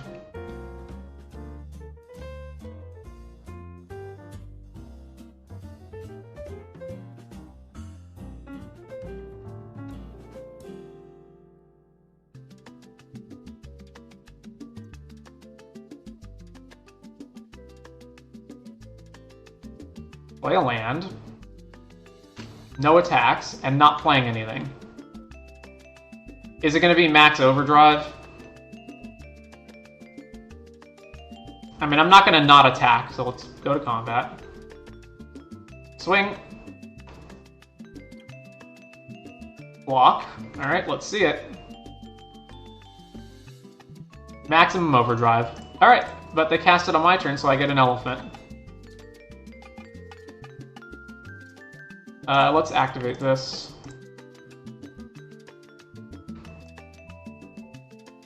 May as well get a card off of it. The island? Alright, yeah, or Thornwood Falls. Grab that. Alright, so this dies. Then we get to play Scurryfoot. There's perhaps an argument to not activating it so that we could activate Scurryfoot immediately, but I think that's okay.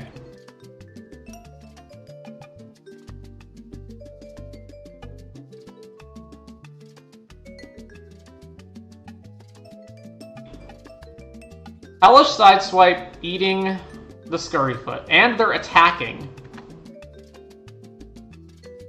Okay, so they have a kill spell, but they're not playing it yet? Alright, combat. Or they're just trying to race, I don't know. Attack with the elephant. Alright.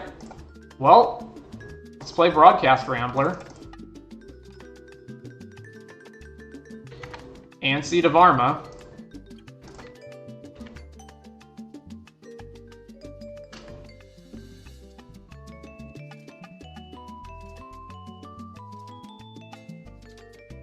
Okay, Jesus, we won. Now we have to move on to a game 3. Did we change anything? No, I don't think so. Alright, run this back. I guess, do I want Wild Roads? Do I want more Wild Roads? Possibly. It's really only relevant if I have World Ooze, and it's really bad when we have tap lands.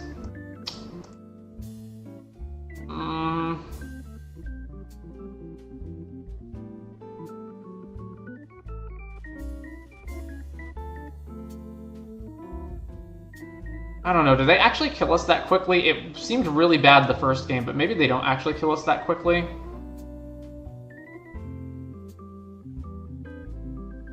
Nah, I'm gonna keep this as is.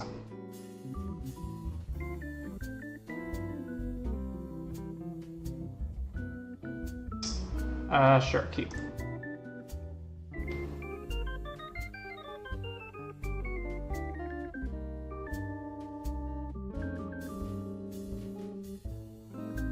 Wicker folk, okay.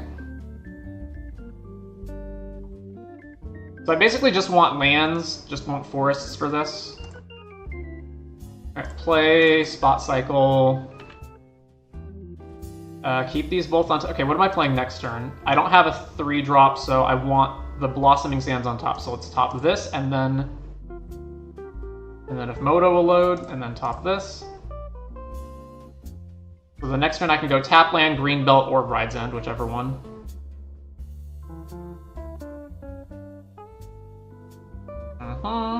Take 1. Are they just waiting to play a kill spell, or what?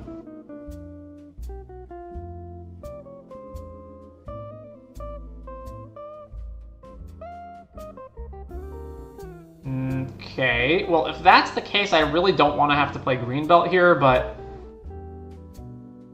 kinda need to. I don't want to spend a Ride's End on the Wicker Folk. I want to spend it on something more substantial. So, play this guy. Through.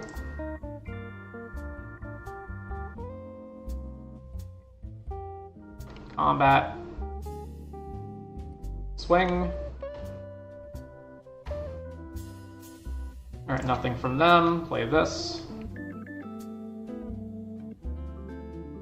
Road Rage, Greenbelt. Sure.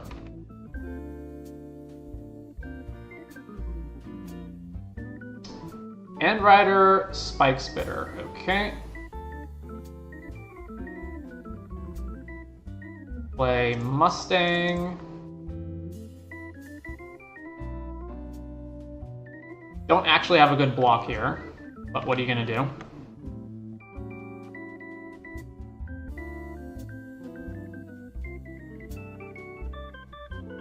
Oh, swinging with both, eh? Sure. No blocks. Speed to 3. Packdoll, Yeah, alright, so there's no way I'm going to prevent them from getting max speed, so... Let's just... Jaguar...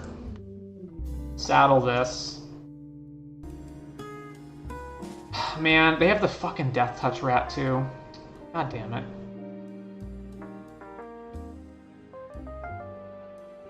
Yeah, I just don't have a good attack here, actually. Like, if I attack and they just trade with the rat, and then I have no blockers, so...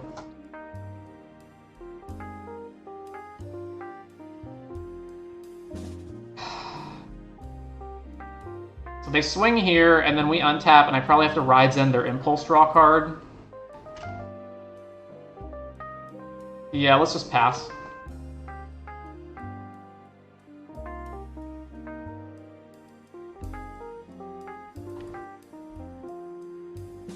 Yep, just there.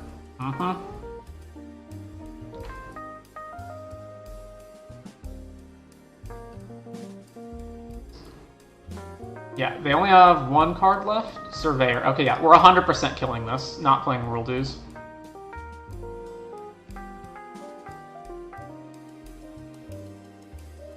And I have no good attacks with the rat in play? Yeah, that's just awful.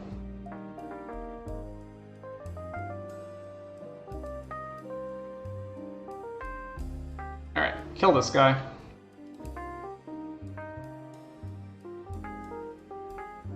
So I can make a pilot and then actually start doing stuff in a bit.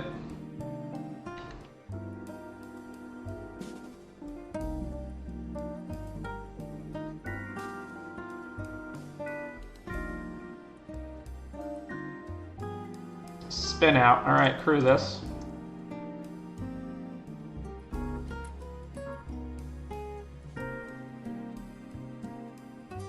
just swing here and here. Alright, well, whether I trade this now or not, it doesn't really matter. So, I'm going to trade here and take 2 and go to 11. And I can obviously draw a card, but I'm not just going to take damage for no reason. Oh, man. The fucking rat.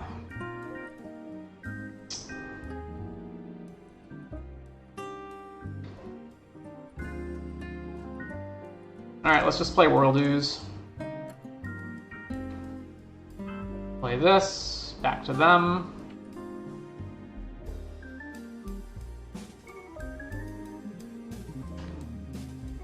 So minimum we're taking 2, because well actually they're probably not going to attack with the rat, right?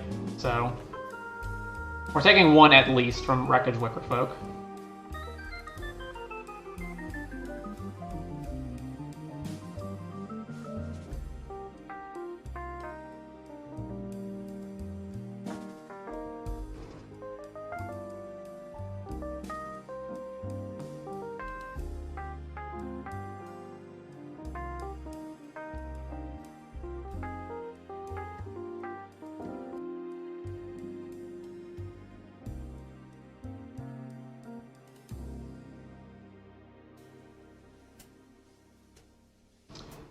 Clamorous Ironclad, then we take 1 from Pactol Terror. Definite 1 from Wickerfolk here.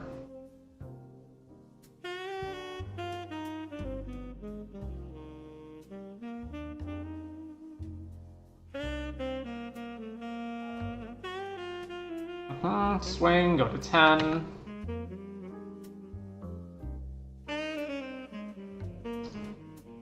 Alright, great draw. So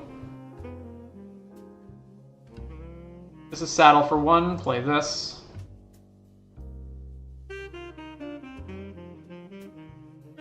Play land.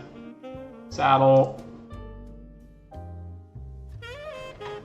Alright, they at least have to trade their goddamn engine rat for this now. Swing.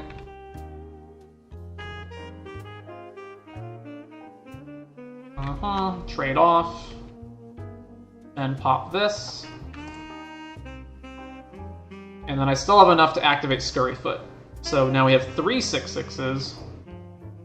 And we can actually start going on the offense. Even though if they do crew this and attack with it, I do have to double block because I can't just take all that damage.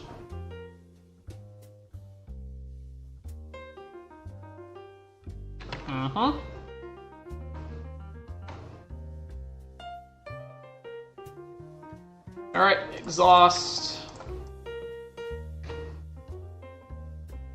Block here. Then we take 1 from Wreckage, go to 9.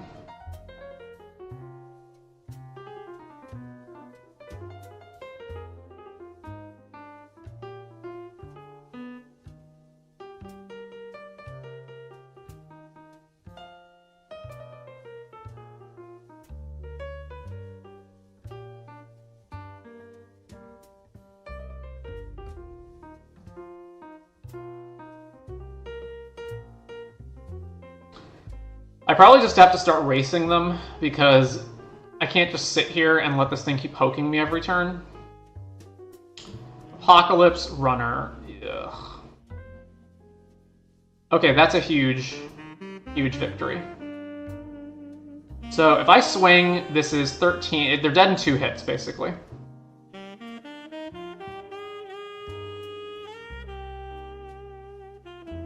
So the only way this fails is if they have maximum overdrive to keep this alive when they crew it, basically. Or I could just kill this thing, and then this would be 7 damage.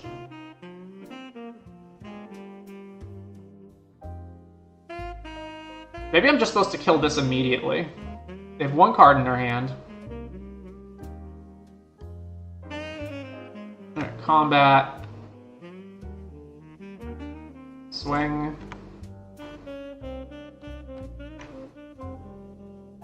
Creature or vehicle, so this represents more damage potentially. So this is 4 plus whatever else they play. So maybe I just kill this.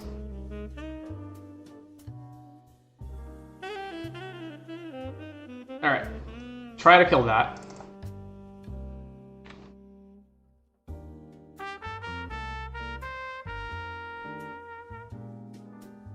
Alright.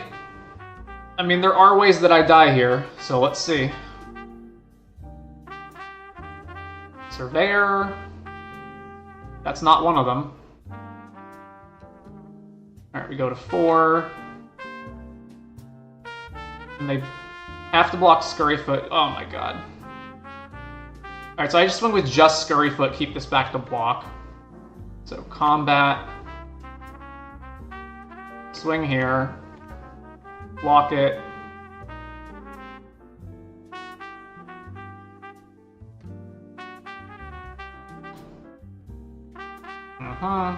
And they get to draw a card. Yep. So a removal spell kills us.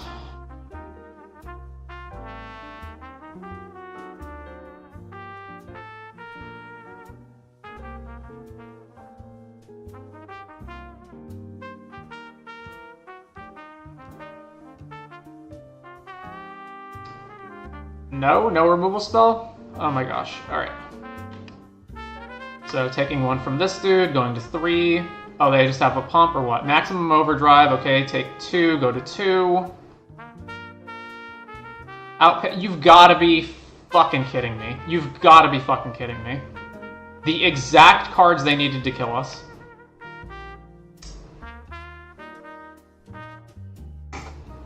I can't even believe it.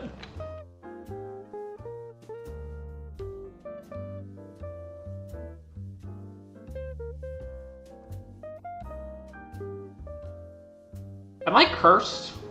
Maybe I'm cursed.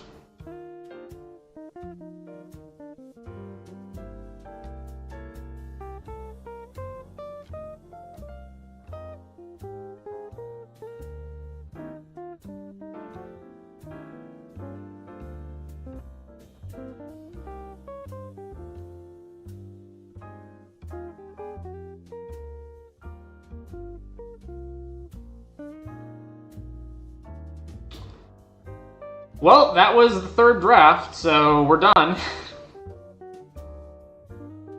You showed up today, I hope you enjoyed yourself. Come back next time to see me lose my mind even more. Until then, see you next time.